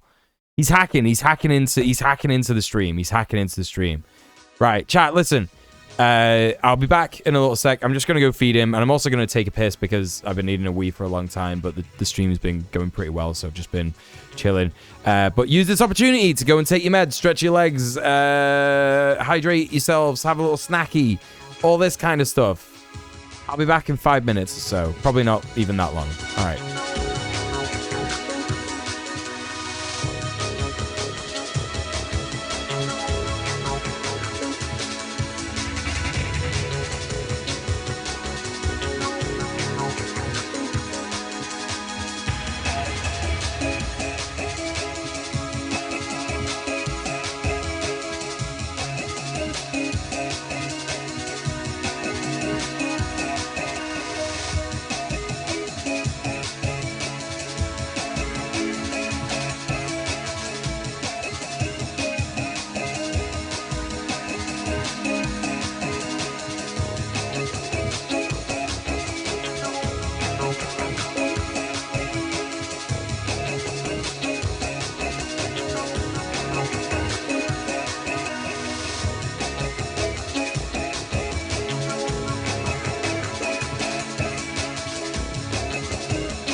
That's right. Cats can be manipulative. You're absolutely correct. Bonbon C3PO.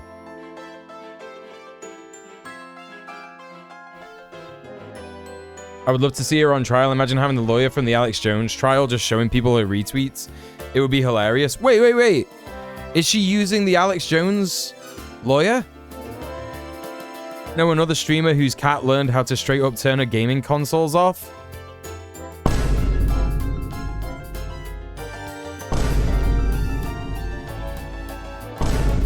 Fuck. They can do that. I hate that so much. I'd also love trying to see watching her trying to defend herself in court. She probably won't remember to delete her tweets. Yeah, true. Very, very true. Anyway, I've taken this opportunity to have a banana chat. Yeah. Make sure you eat fruit. If you can eat fruit, get it in you. Yeah. I'm leading by example. You're just saying you'd love to see her suffer in court. Right, okay, gotcha. One streamer I watched has had their PC turned off by their cat. They're really smart. How are they that smart? Crazy. Fucking crazy, chat. They're devious little creatures of darkness, yeah, but they're so cute. Anyway, let's continue with this video. It's very good. We're laughing quite a lot at how Gina Carano's career has been ruined. Ha ha ha.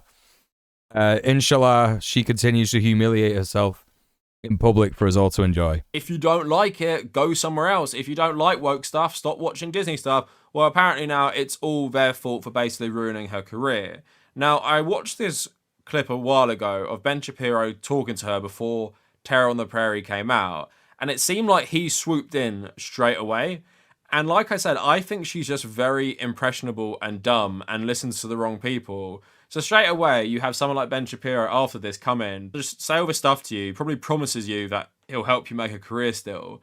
And then obviously what he's done now and his company have done, they've basically gotten rid of her. And she's listening to that, so she probably really played in hard to like, I am a conservative, I don't care about like making movies with these giant Hollywood corporations and stuff. And then realizing suddenly, oh, like, well, those movies didn't do well, no one else is hiring me in the conservative movement, so I have to sue Disney, basically. To clarify, right? To clarify, chat. I do not think that someone should have their entire money, livelihood taken away from them. I'm an abolitionist. I don't believe that people should suffer for having made social, transgressions. Even like, worse transgressions than transgressions, assaults, abuse, all this kind of stuff. I just don't believe that it actually like solves any problems. But I don't think we have to worry about like Gina Carano. Let's just have a quick look. Yeah, we don't have to we don't have to worry. We don't have to worry about her, chat. Yeah. What we got there? Net worth 4 million. Net worth 4 million. So she's not gonna suffer, is she? Like, you could just. Here's the thing: if you have $4 million, right? Why don't you just retire, man? Just retire and just like. Just leave, like, leave the public spotlight. Like, stop it. Do you know what I mean? Well, no. What I'm trying to say, yeah? What I'm trying to say, Discrot, is that it's fine to have Schadenfreude in this case because she's still not suffering, right? She's just not, like, you know what I mean? Just retire. Just, like, log off. Go outside. You know what I mean?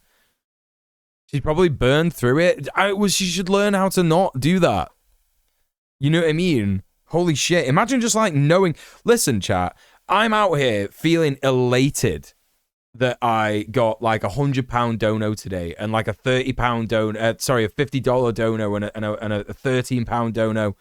You know, I'm elated. I'm like, yes, I'm reaching my dono goal for the month and I don't have to worry about paying bills. you know, for another month, right? And it's like, oh, thank God. Like, just to know that you have like $4 million there. If she was actually scared for a financial situation, she'd have probably stopped posting when Disney asked her to. Yeah, that's what I mean. I don't think she's in any actual like financial suffrage right now. Otherwise, I wouldn't be laughing at her. She believes in like clearing her name, but everyone can see the stuff you tweeted and posted. And like I said, there are conservatives who work in Hollywood still who do tweet similar terrible shit and do tweet a lot of nonsense. Like, and also here's the thing, right? Here's the thing. She thinks that the way to clear her name is to sue Disney. This is the brainworms of conservatives, right? This is the brainworms of conservatives. Like, I was a horrible piece of shit and I said some horrible things. So instead of apologizing and, you know, asking everybody to, you know, not actually, you know, yeah, she needs to take the L, right? Instead of taking the L and apologizing, she's like, no, I'm going to sue Disney.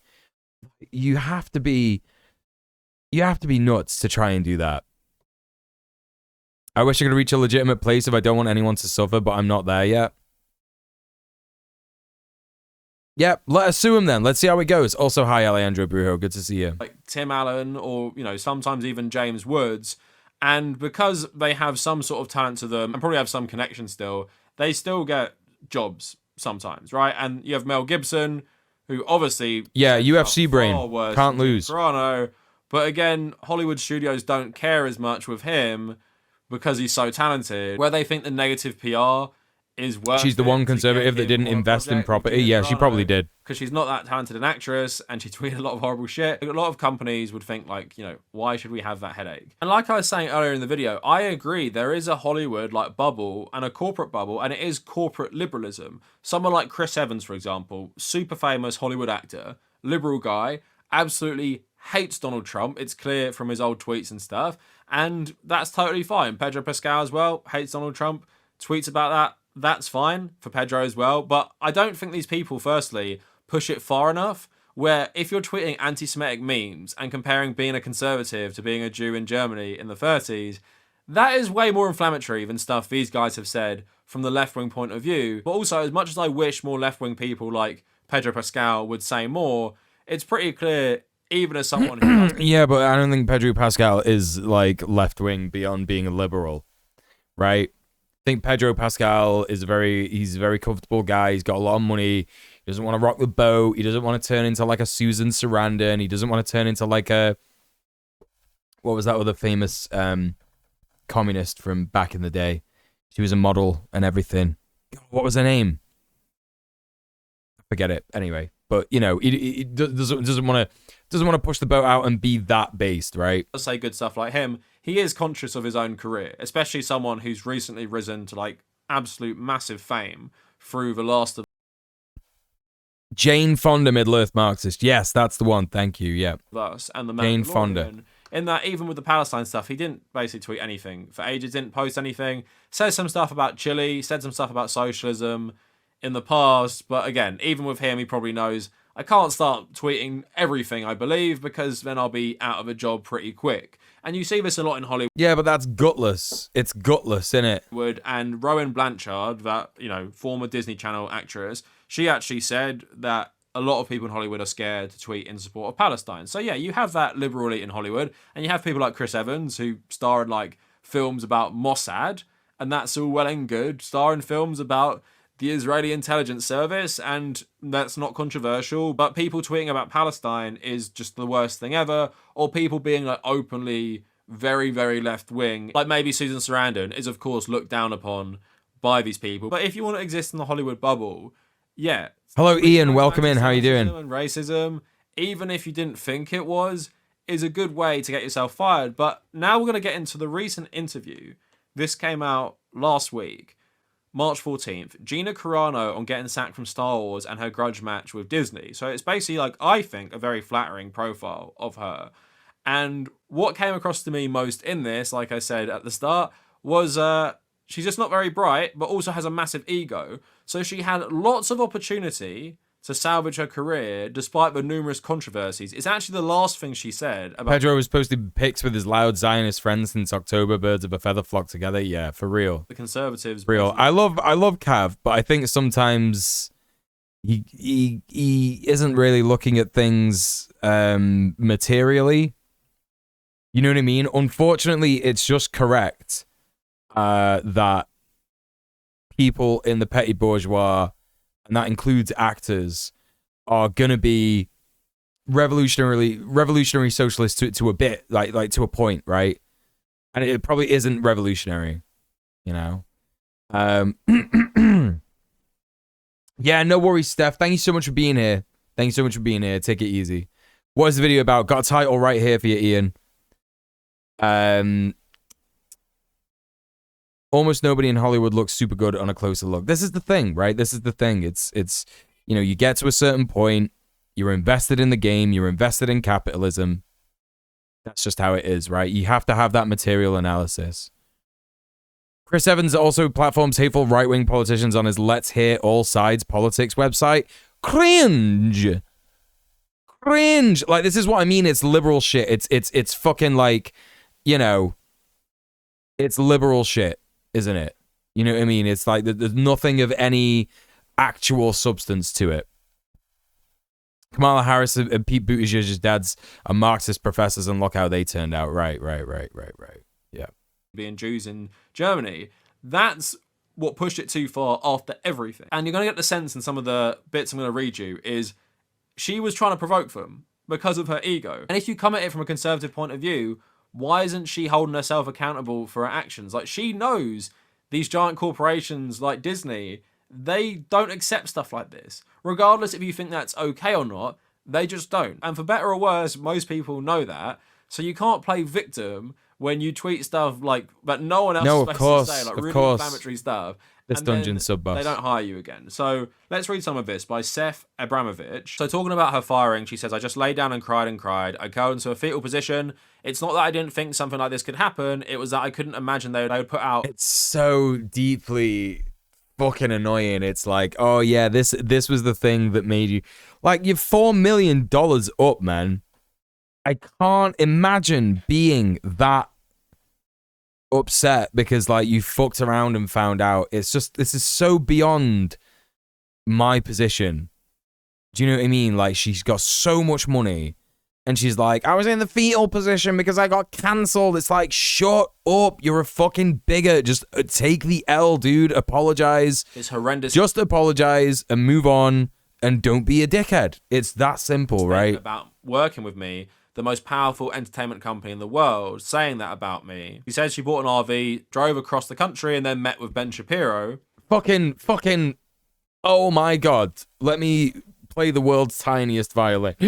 The world's tiniest violin here, right? It's like, okay. So what did you do when you were sad? Oh, well, I had the money to buy a fucking RV, and I traveled across the country to go to Nashville. And I met with, like, another famous conservative guy. And he, like, you know, got me a job in a film. Oh, cry me a fucking river, man. And Jeremy Boring bought an RV. Not even like fucking, do you know how much a fucking RV, like, even just like a middle of the road range RV is? Like, RV price. Let's just type in RV price. You can get like a shit one for $2,000. Who's got $2,000 just to, like, throw on an RV? But you know she didn't get a shit one, innit? You know that she didn't get a shit one. You know that she got one of these, like, big ones, like these huge fucking stupid American ones with a fucking satellite on the top of it and everything. You know what I mean? They hired her for the film Terror on the Prairie. It's got like an east wing on it. So talking about the lawsuit with Elon Musk's funding, she says, I think it's pretty incredible what he's doing. A lot of billionaires put their money into buying islands and building bunkers. Elon Musk is using his money to fight massive injustice battles. Oh, fuck off, man. Yeah, that shit's going to be tour bus sized, isn't it? Yeah. It probably also helps that Elon Musk is like a massive anti-Semite who has tweeted stuff similar to what you posted, but because obviously he owns the... On the liberalism of big actors, it may be because they don't know better. They've been the victim of imperial cult propaganda like everyone else. But their position clearly makes them unwilling to learn because everything seems good to them. Yeah. That's essentially what I was trying to say. That is essentially what I was trying to say. Yeah, you summed it up perfectly. Yeah. companies. He's not employed by them. My treat money is usually like $200 a month, and honestly, I consider myself more privileged than most. Yeah, this is the thing. It's like, I feel happy about the fact that I can maybe, like, if I'm having a bad week, I can go to Tesco and spend a tenner and get some, like, chocolate. Do you know what I mean? I'm like, yeah, buzz in. But, you know, imagine if you could just, like, buy an RV. Oh, I'm feeling a bit sad. Here's an RV. Get out of town, man. How am I supposed to feel sorry for that? Yeah, Elon Musk bought his bunker years ago. Literally, yeah. He doesn't have to worry about being fired, but Carano's saying you become unhireable, and then it becomes okay for people to disrespect you, and then you're just carrying around the disrespect, and you're shouldering all the shame, and it affects your physicality, your mentality. You're just kind of hopeless, so to be able to fight back, it makes me feel like, okay, that's good. I find this very ironic as well, because if you guys aren't aware, she spent a lot of time on the anti-SJW nerds interesting concerning circuit of YouTube, with people who whip up hate against basically women and minorities in Star Wars. And she says this: Carano has not seen the rebooted Star Wars trilogy, but she followed some of the bullying faced by other castmates of what she calls the family. She noticed that they seemed hurt by their experience, referring to Daisy Ridley, John Boyega, and Kelly Marie Tran, all of whom were subjected to racist and misogynistic taunts online. I saw a lot of pain and I didn't know what it was. In my naive perspective, I thought it was between the people who like the old movies and the new movies. I find that so funny that she's part of the movement and she's put herself in the crowd of people who whip up all this harassment against other people, and it's kind of like saying she's sympathetic to what they faced based on her own experience. But Daisy Ridley, Kelly Marie Tran, and John Boyega, they didn't tweet anything to get this on them. They simply... No, it's just because of who they are. Insane to be like, oh, these people who are being discriminated against because of their social class are the same as me, who is being discriminated against for being a conservative. Shut the fuck up, man. We're just a woman or a minority group in the West in a Star Wars film. That's what got them hate. John Boyega was literally targeted just because he was black. I remember at the time there were literally people saying it was unrealistic to have a black stormtrooper in a franchise like Star Wars. Just the most insane thing ever. She pleads ignorance with the anti-Semitic memes she posted and stuff. So the article says Disney and Lucasfilm watch these controversies unfold. Immutable characteristics versus weird posting online, yeah. Incident, like the pronouns one, that launched what she calls a massive meltdown behind the scenes. It erupted after Carano resisted online pressure to put pronouns in her bio. Carano maintained she was never trying to mock the trans community. I've had male publicists with the same size feet as me, and we run around in my shoes and try on my dresses. I don't know if that really helps your case at all. What? What are you talking about? What are you fucking on about, dude? What the fuck is this? I was just fed up, so I was like, fine, I'll put something in my bio. I thought it was cute. Talking about men wearing dresses, while you're trying to say you're not transphobic? I mean, shut up, man. Definitely a take. The Lucasfilm and Disney HR department did not find it the least bit cute, and then subjected Carano to what she described as a re-education camp. It began with a Zoom meeting with 2 transgender representatives from GLAAD. It was a lovely conversation. They said, I'm so sorry you stepped on a landmine. I listened to them and they listened to me. It was sweet and it was fun. But she says the company also wanted an apology. You know, one of those statements that almost makes you roll your eyes. Carano says HR wanted her publicist to craft it. She offered to write it on her own. After several days of back and forth edits, Lucasfilm ultimately felt the final statement wasn't contrite enough and abandoned the effort. According to Carano, there were no more media training sessions after that. Just, she claims, in order to attend a put into a re-education camp for being told not to be transphobe. Like a re-education camp where you're just basically told that being transphobic is bad. Yeah, that's a re-education camp, innit? Meeting along with 45 members of Disney and Lucasfilm's LGBTQ affinity group, which she says she declined. I said, can I take 5 or 6 of these trans leaders to dinner? I'll pay for it. They denied it. They're very upset. Can I take 5 or 6 of these? Can I bribe these trans leaders, you know, these representatives from the trans community to accept my transphobia? Let me take them to dinner. What are you fucking talking about? They said the meeting would be a litmus test. I'm not even sure what that means. Prior. Wait, what? Wait, what? They said the meeting would be a litmus test. I'm not even sure what that means. That's not the own that you think it is, babe. That's literally not the own you think it is. They're very upset. They said the meeting would be a litmus test. I'm not even sure what that means. Prior to this incident, Pedro Pascal, who has a trans sister, had laid out the basics of the trans movement for Carano. He was telling me, just put trans rights in your feed, do it, and they'll leave you alone. Carano didn't take his advice, because that's not my style to put a hashtag anything, she explains. I'm not going to put hashtag Trump's rights. The two had a subsequent conversation amid the backlash. Me and Pedro were so close. He knows 1000% I'm not homophobic or transphobic. He texted me after Carl Weathers passed away. 4 years later, her career in tatters, Carano can't believe it all. Yeah, I mean, like, here's the thing. You know, Pedro Pascal now, like, just put trans rights in your feed, do it, and they'll leave you alone. Like, I wonder... It's difficult, right? Because it's like, Pedro Pascal has been openly supportive of trans people, queer people, but this kind of like, just put trans rights in your feed, do it, and they'll leave you alone, is a bit shit. I think from an ally perspective, it's like, maybe, I mean, to be honest, this is her word. He might not have said this, but if this is actually what he said, this is pretty shit, right? It's pretty shit. Texted me after Carl Weathers passed away. 4 years later, her career in tatters, Carano can't believe it all began with something as meaningless as the pronouns joke. Seriously, this was the start of the end for me. A 20-year career, the blood, sweat, and tears of fighting. I never compromised myself for a job. I never ended in a bad situation where I did anything inappropriate. No, you did. You did. This whole thing is... This is the whole thing. It's so bad. I kind of feel bad for how poorly educated she is. But also there comes a point where you have all the resources to educate yourself and you don't. Yeah, fuck her. She literally doesn't know what worth mean. I know, sucks to suck. I had a clean and clear Ellie. where I got to and was going to just keep going, and this was harmful. Going on to say, if the unforgivable sin in Hollywood is being a person who wouldn't perfectly conform at a time when emotions were running wild in the world, then that's probably not a Hollywood. Hey, RK Martin, how you doing? Welcome in. Once egos are put aside, Hollywood has the opportunity to grow just like we all do. I think once you're a fighter, you always...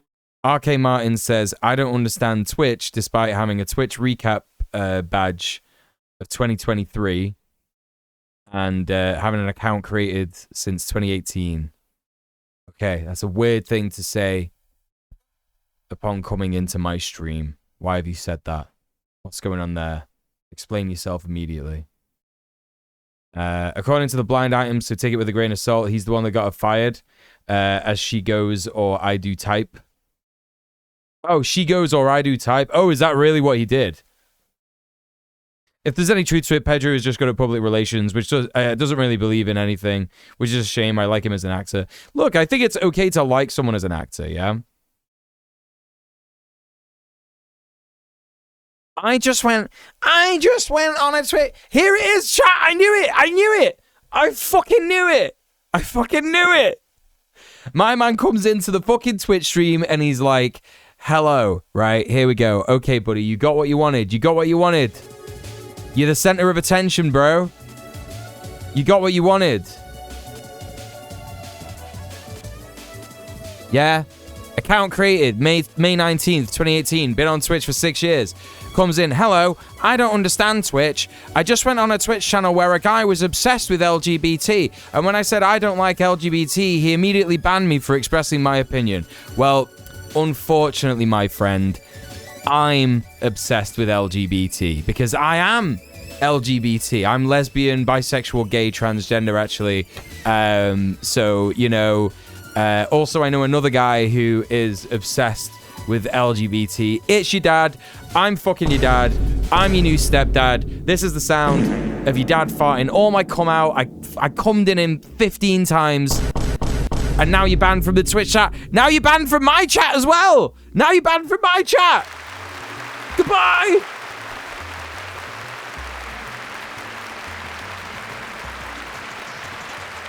My man really said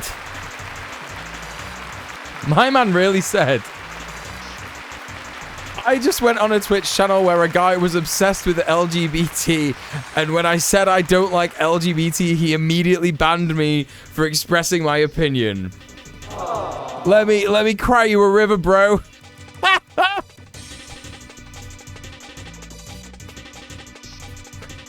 Oh, that is funny as fuck, dude. That is funny as fuck. Yeah, do they think they're clever? So ridiculous. So ridiculous. What did I miss in the chat? There was actual chatters who were talking about good stuff while that happened. Sweet Beat. I think it's weird that Disney's forcing people to put pronouns in a bio to begin with. I don't see how that is helpful. I mean, I do. I mean, I don't know. I think it's pretty good. I mean, it doesn't sound like they were forcing her. Are they forcing her?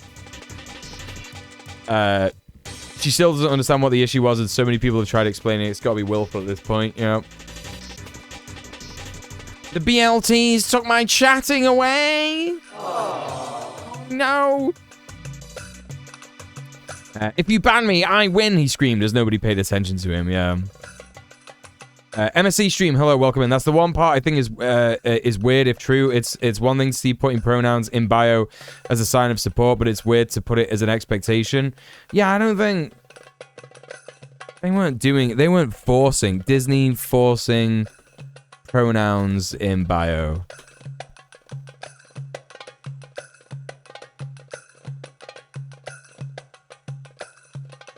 No, I don't think they forced her to do this at all. The only people that are saying this are like right-wing news sites.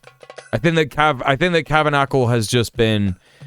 That's what it sounded like. Maybe I misheard. Well, that's what I think. That's Cavanacle has been like reading from this, you know, Variety magazine, whatever it is. What is this Hollywood Reporter thing? Listen in the background. Yeah, it's Carano saying that she was forced to. She wasn't forced to. Yeah, she just felt like Twitter was forcing her. That's what it was, yeah. They think they're so clever, but we know they're going to be shit from how coy they try and act. Yeah, I know, it's ridiculous. It's so funny. I'm not actually even human. I'm just a gay agenda stuffed into a meat sack. Same. It's same. It's what she said, but we don't know if it's actually how it went down, of course. Yeah, it definitely didn't go down that way. Definitely didn't go down that way.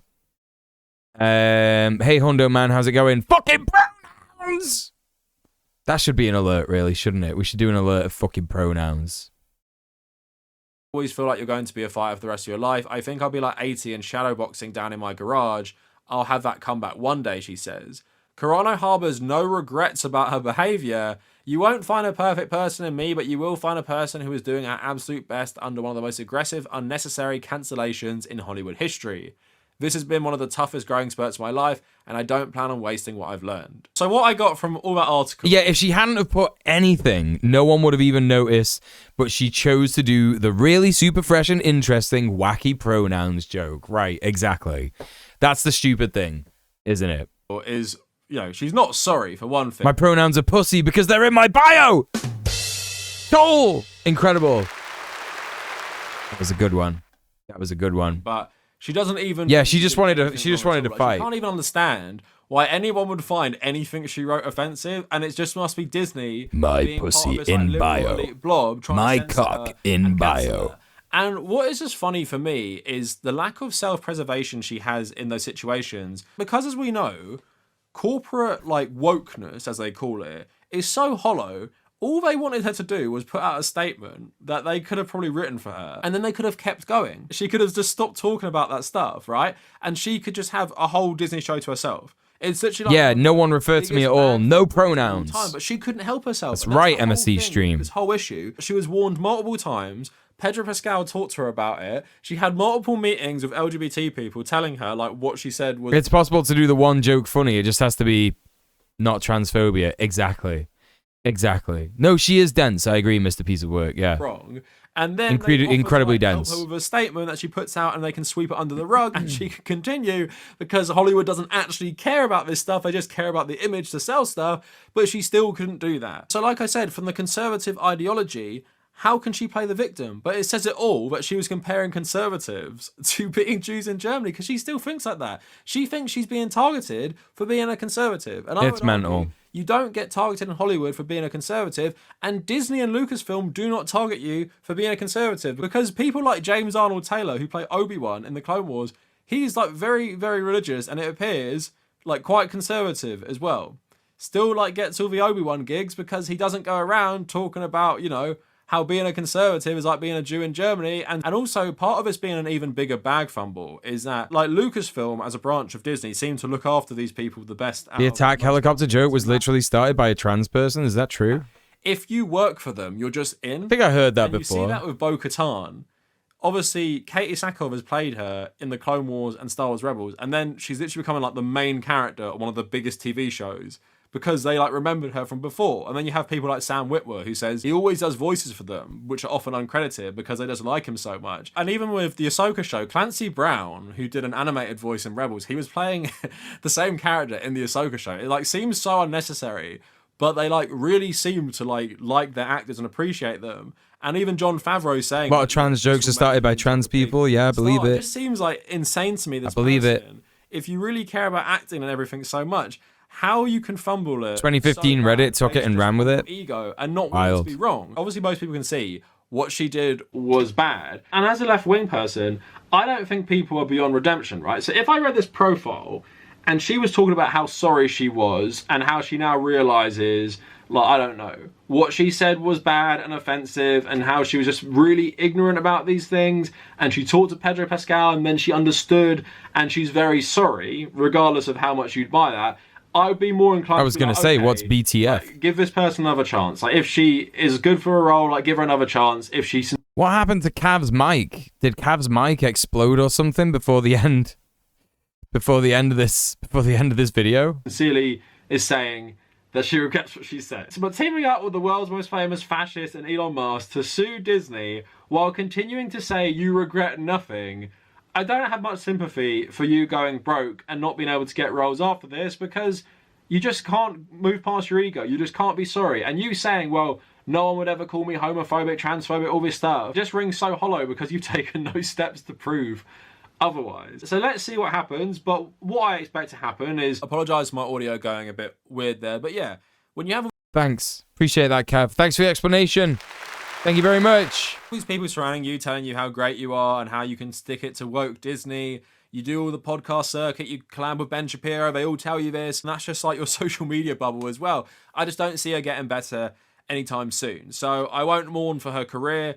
Didn't think she was a great actress, but I thought like her character in The Mandalorian was okay. And like I said, I do believe in redemption at some point, so maybe she can redeem herself, but it does seem like someone who will never be able to say sorry. I mean, at the end of the day, if she's been rejected by Ben Shapiro, Daily Wire, company, you know, maybe there is like a chance of her going like, oh, these conservatives don't care about me, actually.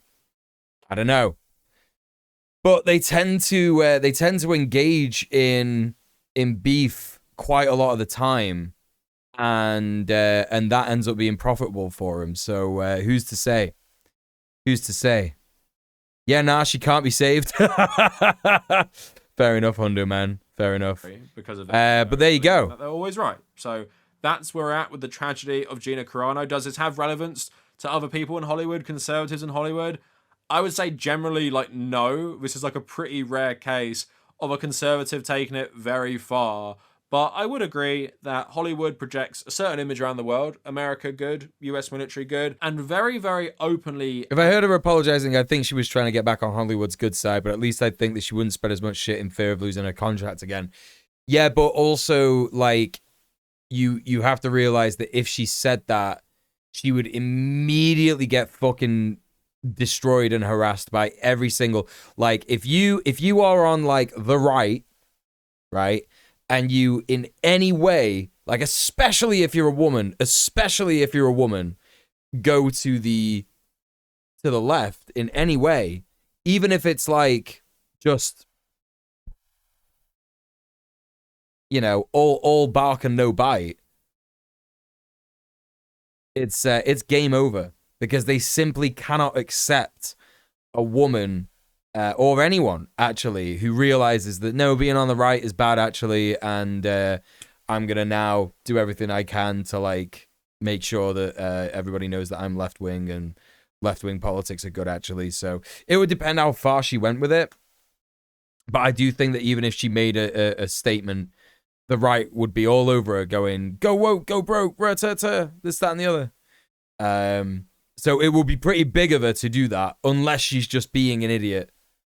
You know what I mean? She could team up with Candace Owens and is sure to be successful new platform. What is this stuff with Candace Owens? She, like, left because she doesn't like Israel and Ben Shapiro's calling her an anti-Semite? Is that what happened? Candace Owens is gonna make a if that's what it is, Candace Owens is gonna make a new platform with Anna Kasparian and Cenk. It's just gonna be that, right? It's literally gonna be that. Hey Vod, how you doing? Welcome in. And outspoken leftist people don't seem to be that common in Hollywood, although I would say there are a ton of actual leftists in Hollywood, and this has pretty much always been the case, but yeah, most of them aren't that outspoken these days because, like Pedro Pascal, I imagine they are a bit worried about their career if they really take a stance. So that is disappointing, but that's just the way it works, it seems. But anyway, that is it for the video. Let me know what you guys think down in the comments. And if you made it this far, thank you for watching. Make sure you go and support our Big Cav. Big Cav with the big video. Yeah, we got the next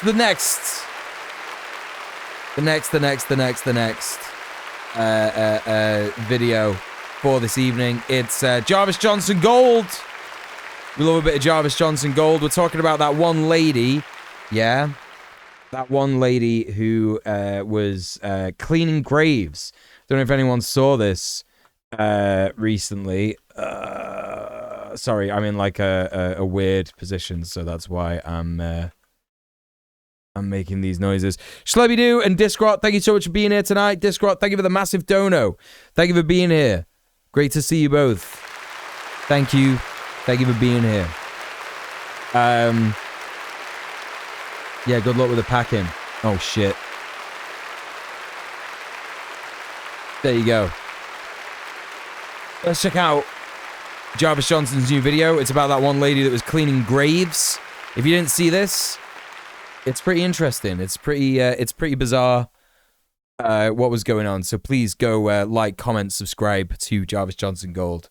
Yeah, very, very odd behavior, this shit. Very, very odd. So yeah, this will be an interesting one if you haven't heard about this. And welcome back to Jarvis Johnson Gold, the premium channel that is free. It is free. But if you're watching this, you're premium. And I have an update. A few weeks ago, yeah, it's about the TikTok lady. I talked about this trend of working for free on TikTok. I talked about this girl on TikTok who would work at Target and other various establishments, Walmart, stock the shelves and organize things and give people money. What? And also, that wasn't the main focus. The main focus was this woman named the Clean Girl who would go into fast food restaurants and clean the bathrooms. She would not be wearing the proper cleaning gear. She would not get permission from the restaurants. I don't even know if you can get permission from the restaurants because she doesn't work there. Then they would try to, ask her not to do what she's doing. Maybe she means well. She's making content. But assuming she does mean well, they can't verify the chemicals that she's using, and also they're opening themselves up to liability. It's Did anyone ever see these like cleaning TikToks where they would literally get the TikTok would be, I don't know if anyone can like put one of these in the chat or whatever, but the TikTok would be just like a toilet bowl, right? They would be filming a toilet bowl and they would be responding to like requests from their followers in their comments and whatever, and it would literally just be like, please do a cleaning for my grandma, it's her birthday today or something, right? I know this sounds insane, but it happened. And they would make, it was interesting, they would make like art out of this cleaning a toilet. And so they would like start off by just like putting a bit of bleach down, and then they would like fill it up with all these different detergents in different colors, and then like add like a bath bomb or some shit. It was just so insane. Like, clean the toilet for my grandma, it's her birthday. It's wrong for a lot of ways, but the content's very strange. You can check out that video after this one. Strange it's not shit. Required watching. But we're talking about the clean girl again, because something that I left out. Hey, Emmy, how you doing? Good to see you. Did notice is that the other part of the clean girl's content is about cleaning graves. Yeah. There's no ifs, ands, or buts about it. There's no way to spin this. This is the end goal of capitalism, and apparently doesn't get permission to do it. Subservient serfs aching to work in exchange for an ounce of clout. Yeah, it's fucked. I was looking for some way to talk about this, but people kept sending me her TikToks. And so I said, you know what? I'm just going to try and we'll see what happens. But it's very strange and it could be upsetting. It's definitely upsetting to my sensibilities. So I understand if this is not the video for you. The reason I'm talking about this is because of how absurd and strange it is. And that's usually the type of things that I talk about. I've seen the TikToks tearing into those folks who are making mustard gas with their cleanser tips. Have some people actually done that? That is so fucked. You can die. You can actually die from that. And also I've got dark sense of humor. You know, I like watch Family Guy and stuff. It's my twisted brain, dude. But first, we have a brief word from today's sponsor, Air Up. Air Up is more than just a water bottle. I'm at the crate per pack. Click link in my description to get started with Air Up today. Thanks to Air for sponsoring this video. And now back to the video. I'm at the graveyard at night. I'm at the graveyard at night. Even that gives you a sense of like the packaging of these videos. It doesn't feel like it matches the tone of what's happening. I've said before that this creator, the clean girl, has perfected Troom voice, where it just feels like I'm watching a life hack video. This is the one, it has 1.3 million likes, which is to say it's got a boatload of views. So this one's called I Cleany an Abandoned Graveyard at Night. Ghost, tombstone emoji, hashtag scrub daddy, hashtag scrub daddy partner. So a couple things here. Scrub daddy partner. There's the obligatory misspelling of a word. An important active word in the description is often misspelled for engagement, I think. It's got to be engagement bait. It happens every time. I can't think of another reason that it happens. Cleany. Also, hashtag scrub daddy partner. Oh, scrub daddy is like this. It's like this brand. There's scrub daddy and there's scrub mommy, dish daddy. I hate that it's called that. I hate that it's called scrub daddy and scrub mommy. That's the worst thing I've ever seen in my life. I miss when people being in a graveyard at night meant that they were goths or emos smoking and drinking, trying to summon a ghost with a Ouija board. Yeah, it's sad. We just can't have this stuff anymore. Motherfuckers can't just have a sponge. I know, I've just got a sponge. Like, I've literally just got a sponge. Weirdly horny sponges. Gobbs works at a graveyard, that's right. Gobbs says, I work at a graveyard. Don't fucking clean graves. You don't know what you're doing. A lot of over-the-counter cleansers will melt granite. Wow, yeah, I didn't know that. That's wild. There's nothing inherently wrong with cleaning graves if you are getting permission for doing it. And I think it can be like a very beautiful thing to clean a grave. But there are creators who do this respectfully, get permission, treat things with the appropriate tone. But this is like the Darmanification of grave cleaning. Because it is all of the darkness with none of the tone. I need to show you one of the Darmanification, yeah. For, because they have the same structure. She goes, I'm going to clean Burger King bathroom for free. Come with me to clean the Burger King bathroom for free. And then she starts cleaning and she goes, I have so many questions. I have so many questions. Is it okay for me to clean here? Like that type of thing. That's generally like the flow of the format. And I need you to see that so that you see that it is just completely applied to grave cleaning as if no, it's not is the okay. Same place as a Burger King bathroom. Yes. And as long as I'm not there, it is not. It is not. Unless I had one too many chicken fries, and then you should probably stay away. The saturation that can only appeal to children. It's like sugar for the eyes. You know what I mean? Some of the things that happen in this creator's TikToks feel like the dark magic that is used to confound the minds of children. Like the specific editing techniques, the I've missed Jarvis Johnson Gold, man. I've missed Jarvis. And you know what? This isn't really politics stuff, is it? So I'm gonna very like slyly come out of the politics category here for this video. The tone of the voice. But I have missed Jarvis Johnson so much. It's just so fucking funny. I love his content. All of it feels like a spell. All of it feels like some sort of ritual that is used to keep a child locked to their screen. That's exactly what it is. Trained in the unboxing videos, Coco Melon, and then has she could get those places in trouble because most places have laws on what chemicals are allowed and approved for cleaning. Yeah, started using her powers for evil. I just needed to show you a few seconds. All of TikTok is going to be great value Darman content in 2 years. I agree. Previous video about this. And to set the stage for what you're about to see, which is exactly the same thing. Cleaning this abandoned grave for free. I have so many questions in my head. What happened? How did this grave get so dirty? Spooky music as well in the background. Who's buried here? Okay. Some of those questions have answers. How did this grave get so dirty?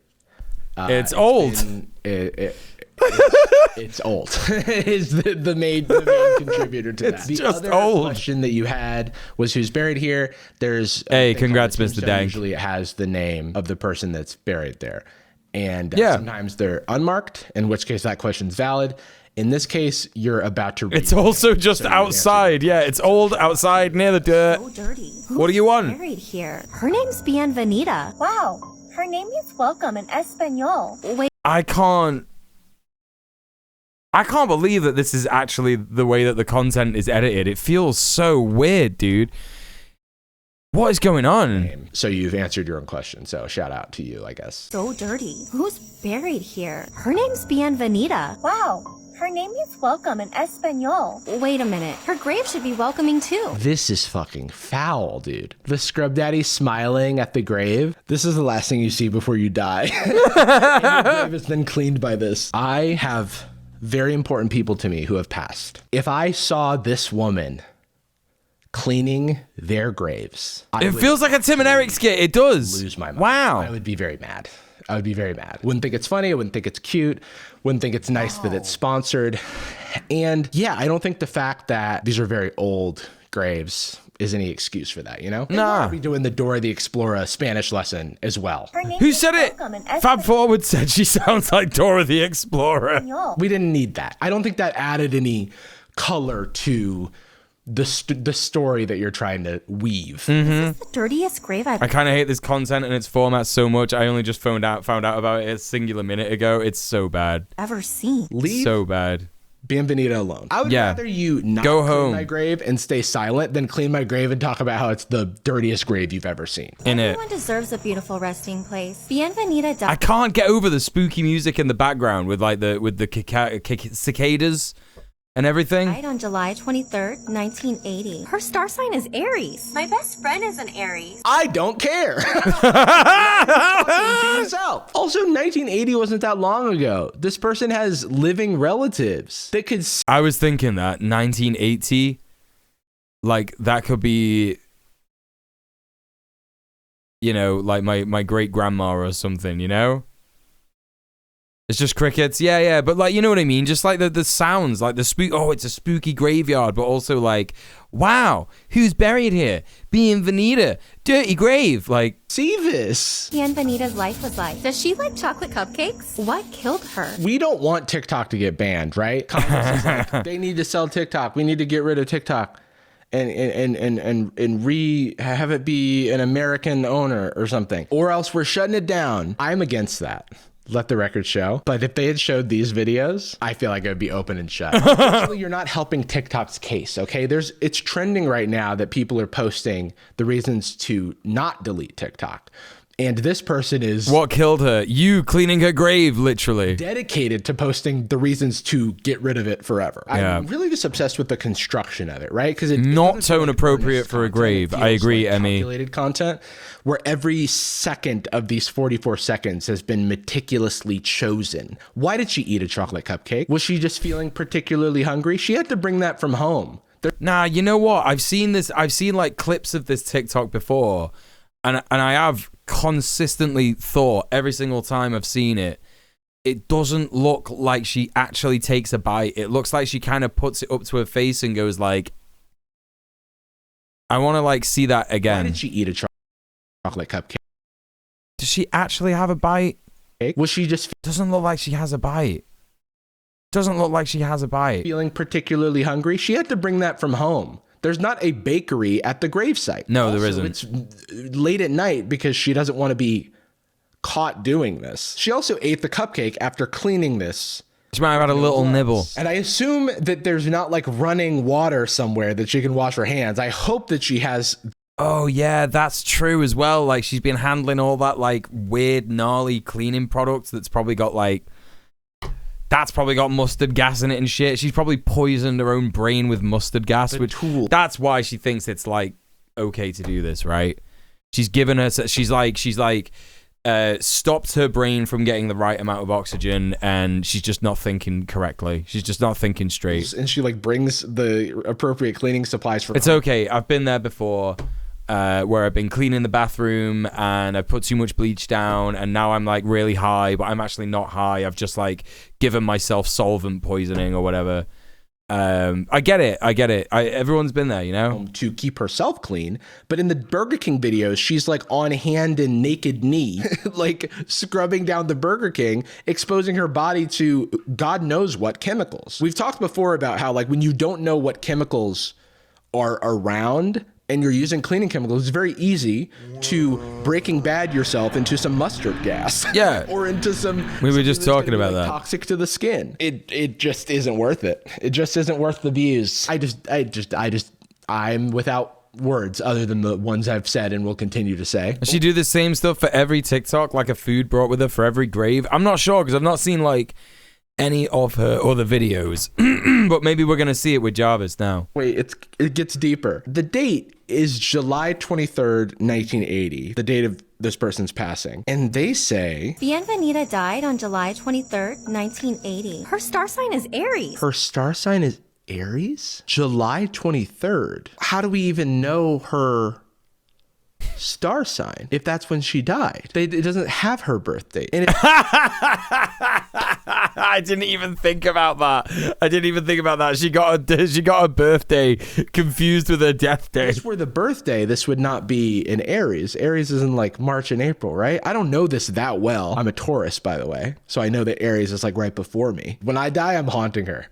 So there's so many details. I feel uniquely able to comment on this. I worked as a maid and now I'm doing graveyard maintenance. Don't fucking do any of this. That's right. Gobs is right. Make sure you listen to Gobs. It's true. It's very, very true. That are just wrong, and it feels like they're purposefully wrong to like for engagement. It's wild because I am raging. I am taking the bait. I don't think that means the content served its purpose. I think you're still allowed to critique the purpose. Yes, you are. I agree. Existence of the content. Let him cook, chat. Existence is to make you upset because it's not a fictional story. Aries is March to April. It's a real person's, as far as I know, it's a real person's grave that they're cleaning. I think it'd be a lot more work to create a fake grave and purposefully mess up all of the details. Not to mention this person has a ton of these videos. The video is calculated, it's performative, it knows it's rage bait, right? And I'm taking the bait. I think that is like a very easy thing to say because it lets off the hook this content existing as if it's valid to exist if it's rage bait, where I'm like, no, I think it probably shouldn't happen. This is not sponsored. Yeah, the food waste stuff is so bad. I hate it. It's on one side and soft on the other side. Just thought you should know. I can never do a Scrub Daddy sponsorship now because I feel like in this video, I'm trying to steal Scrub Daddy as a sponsor away from this woman, which is like antithetical to actually what I'm trying to do. And taking a Scrub Daddy sponsorship would not help that cause. However, maybe the 5D chess move all along was to create rage bait sponsored by Scrub Daddy so that real Scrub Daddy fans, the children of Scrub Daddy and Scrub Mommy, myself, Scrub Jarvie, come to the defense of Scrub Daddy and go, no, you're better than this, Scrub Daddy. And then they just get even more earned media for their marketing spend. Now that I have to applaud. I might be here all He's night, right. but it's so fun. Ooh, a little bug. Ooh, a little bug. When the shovel moved, my soul left my body. Why are we not talking about the shovel moving? Oh my God, I even missed something. 1980. Her star sign is Aries. That is so funny. Obviously, it's like a string that somebody is pulling, or it could be a composite shot. There's a million ways to do this, but this is a wild engagement move that I actually missed. Cleaning this abandoned grave for free. The for free gets me every time because it's like, are we expected to think that you would be paid for this? And then the second thought I have is you are being paid for this. You were sponsored. And yeah, she's not doing it for free at all. money off of the TikTok views and stuff. So jokes on us. Oh my God. It's not for free. We're all paying for it with our eyeballs. You know, it looks nice. It is interesting that she came back in the morning. Yo, I know you're doing a joke, Hundo Man, but please can we try and like keep the chat to English, because otherwise I have to like go to Google Translate and translate it to make sure that you're not like saying something questionable that I have to, you know, do me a favor, please. I understand it's kind of funny. Hello, I'm Dora. Can you say desecration of the grave? There you go. It was worth it. All right.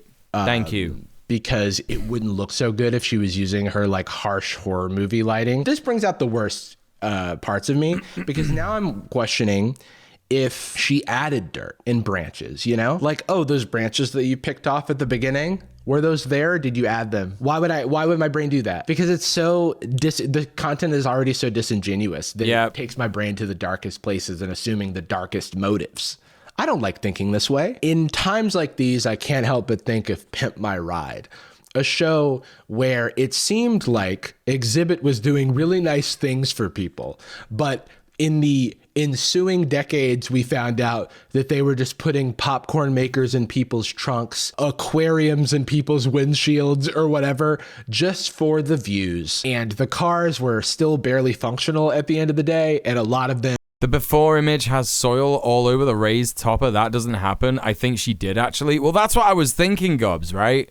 Because it's like, it's a raised sort of like tomb, or whatever you would call it. I don't know if you would call it like a tomb. Where are we at? 1422. Let's have a look at this image. Yeah, I think she definitely put that stuff there. Why would there be so much dirt on this gravestone that is raised like above the ground?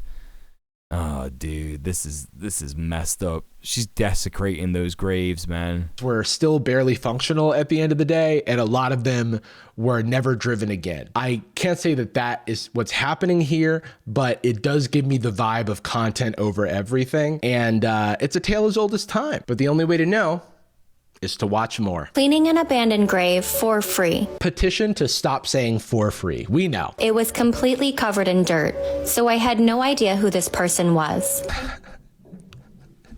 In doing that, she admits that she doesn't have any permission or knowledge of the graves that she's cleaning. Maybe it's right after a storm. That's the only plausible situation I can think of, other than she did it herself.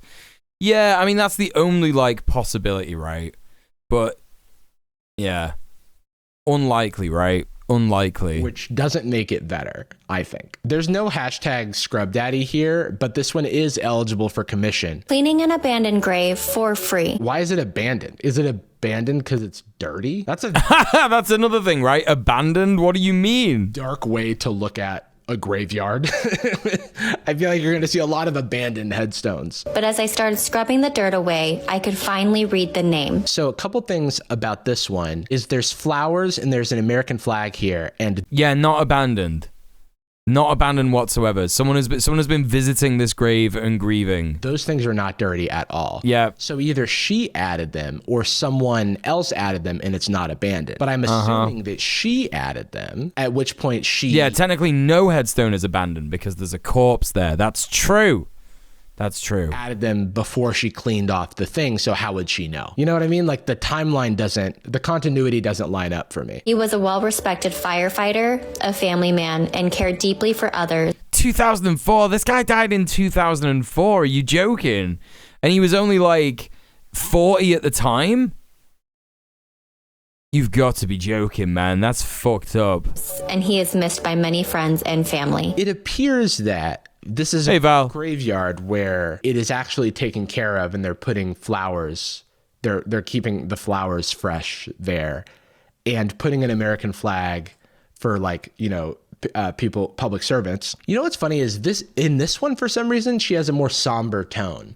Because it's almost like she knows that if she did the same tone that she did for the previous grave, it wouldn't fly with people. It's yeah, like definitely more respectable because they were a firefighter, which I don't think is fair. I think we should be treating all of these people with respect. Yeah. Anybody making TikToks on my grave when I die, I want the most extreme product placement you can imagine. I want someone to just whip out a big thing of flex tape or whatever and just, make sure things are nice and fixed up. Maybe yeah, she said it's an abandoned grave, and then 2 minutes later it was like, he is missed by many people. Like a prime. Because many people have seen me trying to clean this man's grave and they got mad at me and now I have a lawsuit.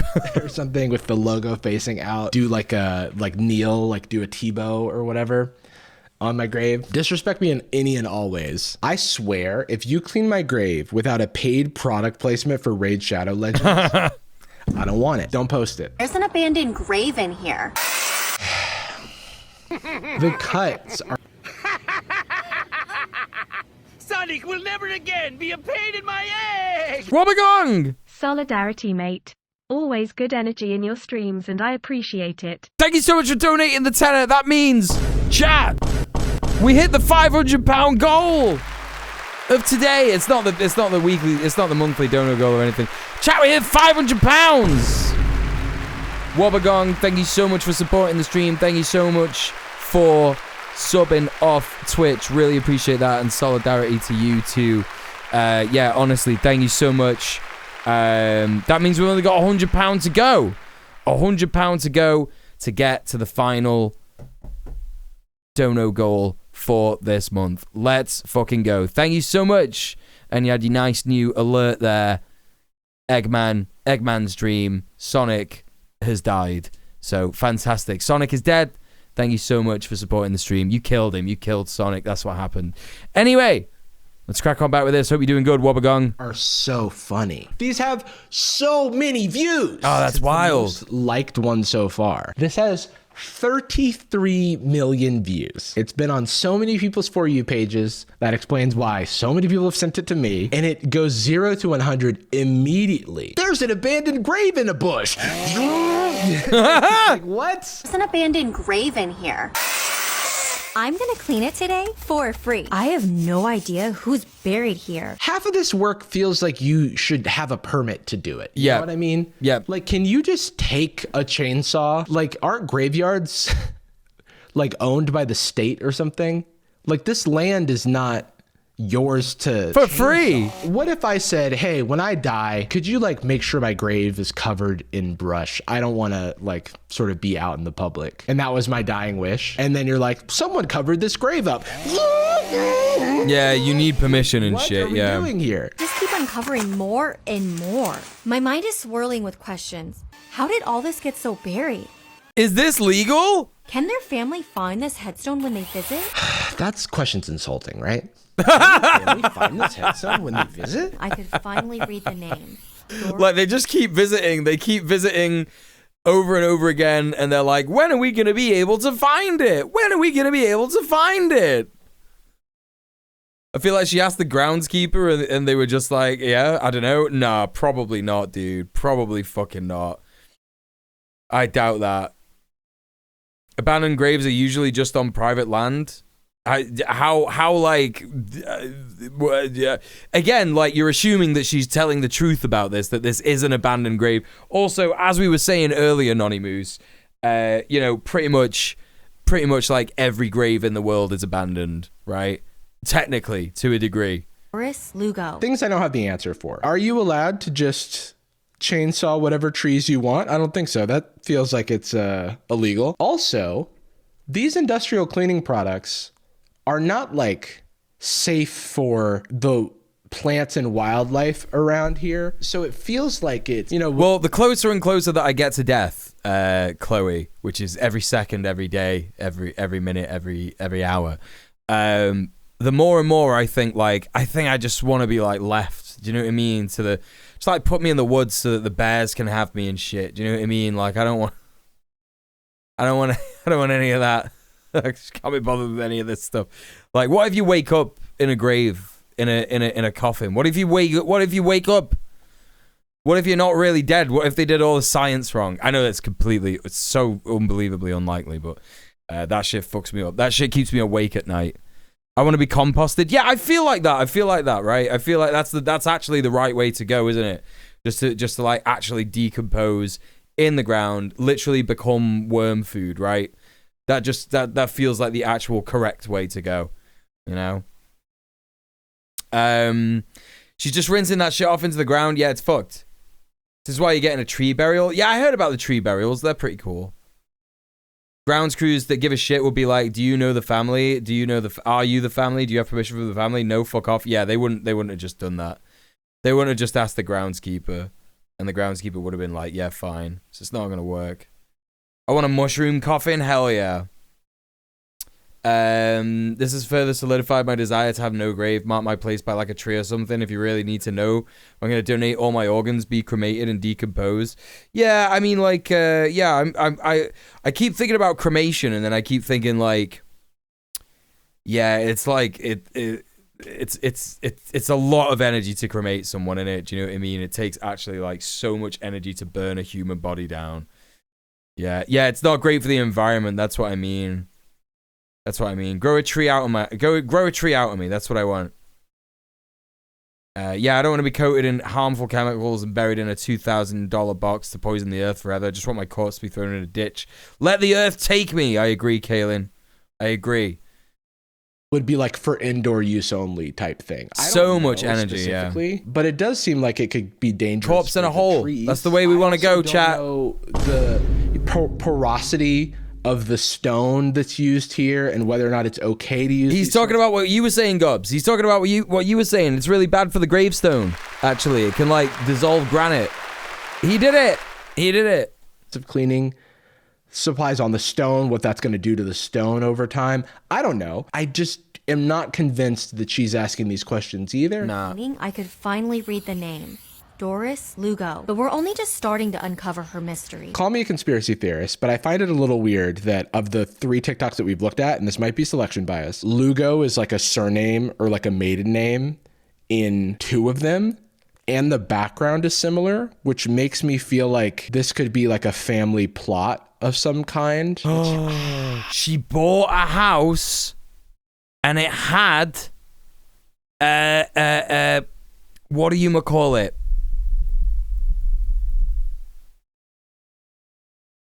It had a personal family grave in the background. That's what it is. She's a rich motherfucker. She got a house. There was a private family grave in the back.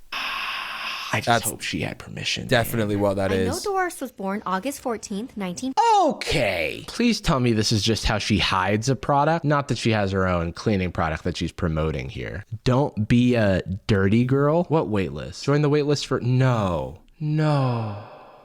I have been a professional cleaner for over a decade, testing every product on the market. My dream? A bright, fun, and foaming cleaning spray that not only deep cleans, but also looks beautiful on the shelf. What shelf are you having out? What are you on about? What are you talking about? Yeah, who puts cleaning products out on display? That's dangerous as fuck. What have you got kids? What have you got animals? I like purposefully keep my cat out of fucking like the places where they are. Mental. Absolutely mental. Hey Husker, how's it going? Shatzy Weisberger had a lot to say about death education and green burials in a really good interview. I like her from Jewish Voice for Please. Red Planet honored her after she passed for peeps who recall. I got a link for anyone who'd want it. Yeah, hell yeah. Let's take a look. Husker do. Get a big permit in the chat there. There you go. Letting my kids eat cleaning chemicals for the aesthetics. Yeah. Yeah, that's right. What about quartz? Is that better than granite for countertops? Same issues. Acidic cleaners will cause pitting. Yeah. Out. For show. Oh my god. I love the Febreze selection you have here. That's why cats are not good at washing windows. It's 9 true. months, I've dedicated myself to testing and tweaking prototypes to create the world's greatest Thanks, spray. Husker. Dude, this is like the ozone layer is opening up just reading this. Now I'm working on getting this innovative product manufactured and out into the world. Stay tuned. It's coming soon. I cannot believe they pink sauced cleaning supplies. Interested in being one of the first to experience the world's greatest foaming cleaning spray? No. Someone was like, do you want to be the first to try the world's first chemical? A beautiful chemical compound that's meant to be pink. I cannot believe this, dude. This has somehow jumped the shark again. This has jumped a second shark. Sir, the clean girl has jumped a second shark. Passed away February 1st, 1995. But who put Doris in the forest? But who Jesus put Doris Christ. in the forest?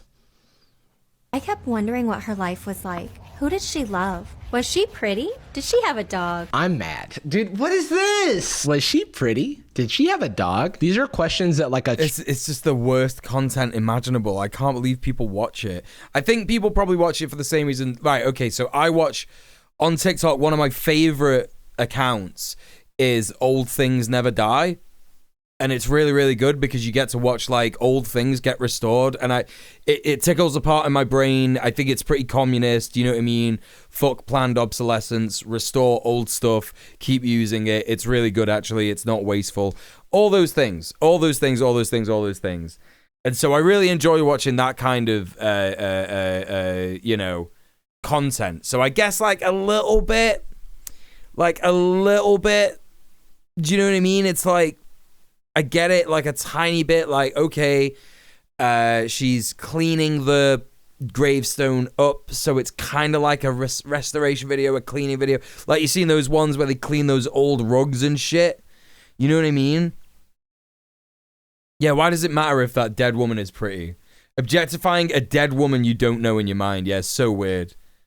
Please take away her platform. Yeah, it's so fucked. It's like baby content, yeah. Child would ask. It is. You're an adult entrepreneur, all right? Doing self-promo in your grave cleaning video with Trim voice. Find more information online. I found nothing.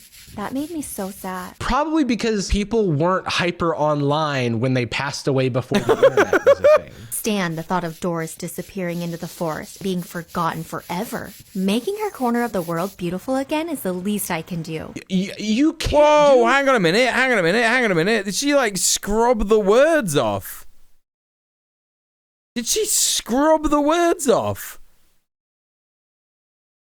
Speaking of rejecting planned obsolescence and repurposing old stuff, I picked up a broken keyboard, gonna make a project to make it work again. Hell yeah, Emmy, that rocks. Making her corner of the world beautiful again is the least I can do. You can't do this. Can you do this? How is it so bright? Is this like excessive color grading? I'm so grateful to everyone who follows me to do these transformations. Oh, she colored in the words again? What the hell? What? It is completely no shot she wrote over it. I'm just gonna say it should literally be everyone being forgotten is a good thing.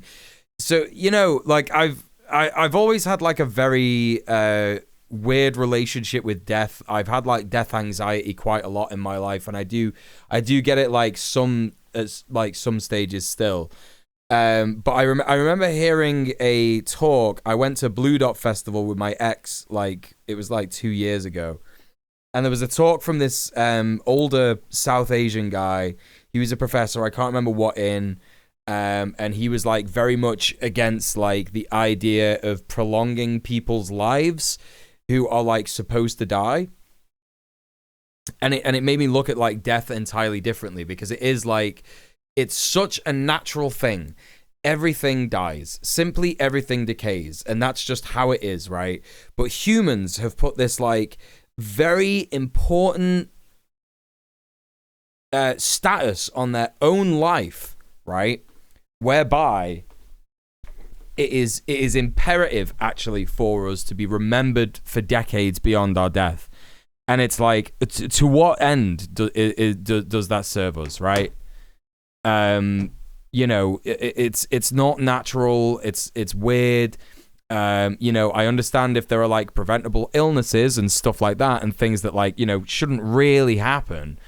But like, you know, yeah, I mean that's another thing. Well, people say that like it's why we start to go crazy when we get old, but some people don't get dementia, some people don't get Alzheimer's, but I guess people do still just become like old and senile and stuff like that. Like I get it. But you know, and it definitely changed my relationship with thinking about death. It's like, no, we're supposed to die. We are just supposed to die. Like, we're not supposed to be remembered. We're not supposed to be like, people are supposed to be forgotten. Like, it's understandable if there are like people in history who do like you know, very good things, or they change the course of humanity for the better, right? That's kind of different. That's like history, and it's important to keep a record of stuff like that, like sociological science and scientific findings and all that kind of stuff. But yeah, honestly, like this person, that's what this person is doing. She's projecting that fear of being forgotten. For some reason, this unwarranted fear of being forgotten, that are like, you know, that our lives are meaningless. Which our lives are not meaningless, by the way, but you know, we should embrace the fact that they can possibly be meaningless, right? Do you know what I mean? And that's fine, actually. But she can't handle that, and she's projecting that onto these like grave sites in potentially this, you know, private graveyard where she's bought this house, and there just happens to be a private graveyard in it, and she's going, "Oh, cool! I can make content out of this." You know, it's unbelievably fucked. What it looks like, which is that it looks like it was painted over. Yeah. Man. So for me, you know, you could take from this whatever you want, but for me, seeing every other piece of content that this person has made, I can't look at that content and give it any like good faith. You know, I can't assume that it's being made in good faith. Some of the other videos on this person's channel are clearly staged. I don't have any more prepared videos. I'm just going to watch a few more and see. What is this? What? What is this? Staged, right? Like, you're on a beach, but there's a toilet here. How did you get so dirty? Why were you abandoned in a toilet? No. Oh, it is. Dude, it is. She's seen those videos where like rugs, like old, dirty, filthy rugs get cleaned. And she's like, oh, I can do this, but with like a big snake toy, right? I just have to like soak it in the fucking, this is a fetish. This is that content on TikTok that people were talking about like a year or two ago, where they were saying things like, oh, this is actually just supposed to like activate something in your brain that makes you cum, right? I'll let my dog get any fucking where near that. Are you kidding me? The fucking unknown chemicals, all of this to sell your fucking clean girl spray. I think it's a snake. I love snakes. You see what I mean? Found a grave in the middle of the forest. It feels like every grave she finds is in the middle of this specific forest. Yeah. This is my biggest transformation yet. Finally, I was able to reveal the name. This looks exactly like the other grave. It does. What a unique name. What a unique name when like almost every grave you've cleaned is like a non-stereotypically American name. Yeah. Jarvis Johnson. What a unique name. That's when she does my graveyard video. When I die on March 29th, 2026. Mark your weird cake icing edging vibe vids. Yeah. Here's everybody. Jarvis Johnson. What a unique name. It sounds like he'd be friends with Peter Parker because he has an alliterative ass Marvel name. What did he do in his lifetime? Probably made mid-ass YouTube videos about girl bosses who just want to sell their fucking spray. Honestly, she'd deserve it, dude. I thought you were going to dig them up. I'm crying. That's going to be the next video series. Exhuming bodies for free. I restored this dead body. This is what happened. Oh my god, do you hear that? It sounds like something is crying inside this house right now. We made our way into the abandoned house and Oh no, she's doing fake animal rescue videos. I did a stream on these kinds of things. I think it might have been 2 years ago. And it's like people will just like get like a kitten or whatever, or they'll like let their cat have kittens and then like put them in situations and film it and be like, we rescued these kittens. Oh look, they were really thankful for fucking saving us. And it's like, no, it's because that cat already has a relationship with you. It's your cat.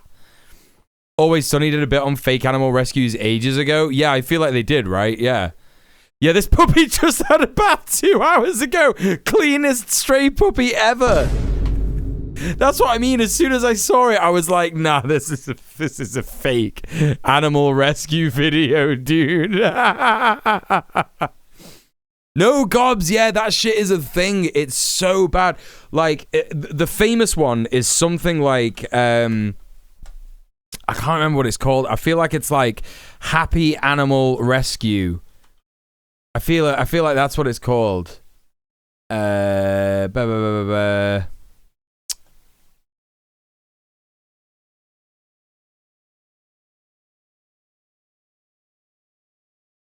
can't even remember what it's called. There's like a particular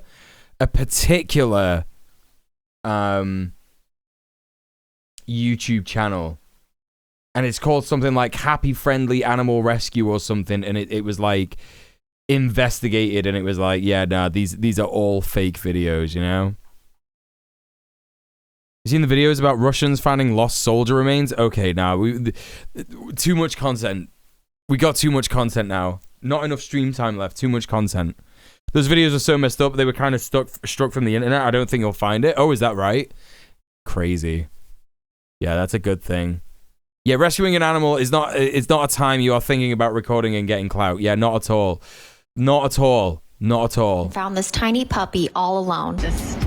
He was surrounded by trash and scared to even approach us. Call me a conspiracy theorist. I feel like if you just put a dog sound and then cut to yourself holding a dog is like the most beautiful, clean puppy you've ever seen in your life. It just doesn't add up to me. It like doesn't look like its paws have touched the ground. You know why? Because you're not supposed to have a puppy's paws on the ground in the dirt before they get their vaccination. Yeah, that's correct. Because it would be unhealthy for the puppy. Am I a conspiracy theorist for saying that? No. If this were real, you would have footage, you would show footage of yourself finding the puppy. Yeah, you would. Why wouldn't you? Because you'd be so content pilled that you would keep your camera rolling if you were like hearing sounds, right? Okay. Yeah. So I think I have a lot of questions and not so many answers, but I do think that this is just another He's got to figure it out. It's true. In the book titled Clout Does Things to People. Like I said before, they're trying it to really TikTok, does.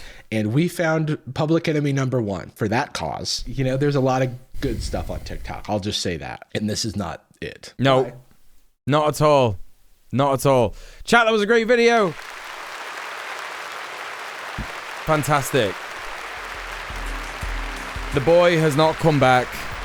He's not returned to his throne,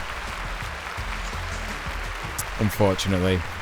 But I will be returning to my throne, which is this stream, tomorrow. That's right, because I'll be back tomorrow and it's the end of the stream now. I'm getting so much mileage out of this fucking soundboard, chat. Are you annoyed yet? Are you annoyed of it yet? Are you sick of it? Sick of it yet? Listen, we're going to do a raid over on twitch.tv. We're going to be finding someone to raid literally, imminently, like right now. and we're going to be raiding the fuck out of them. It's going to be wild. It's going to be crazy. I hope you join me.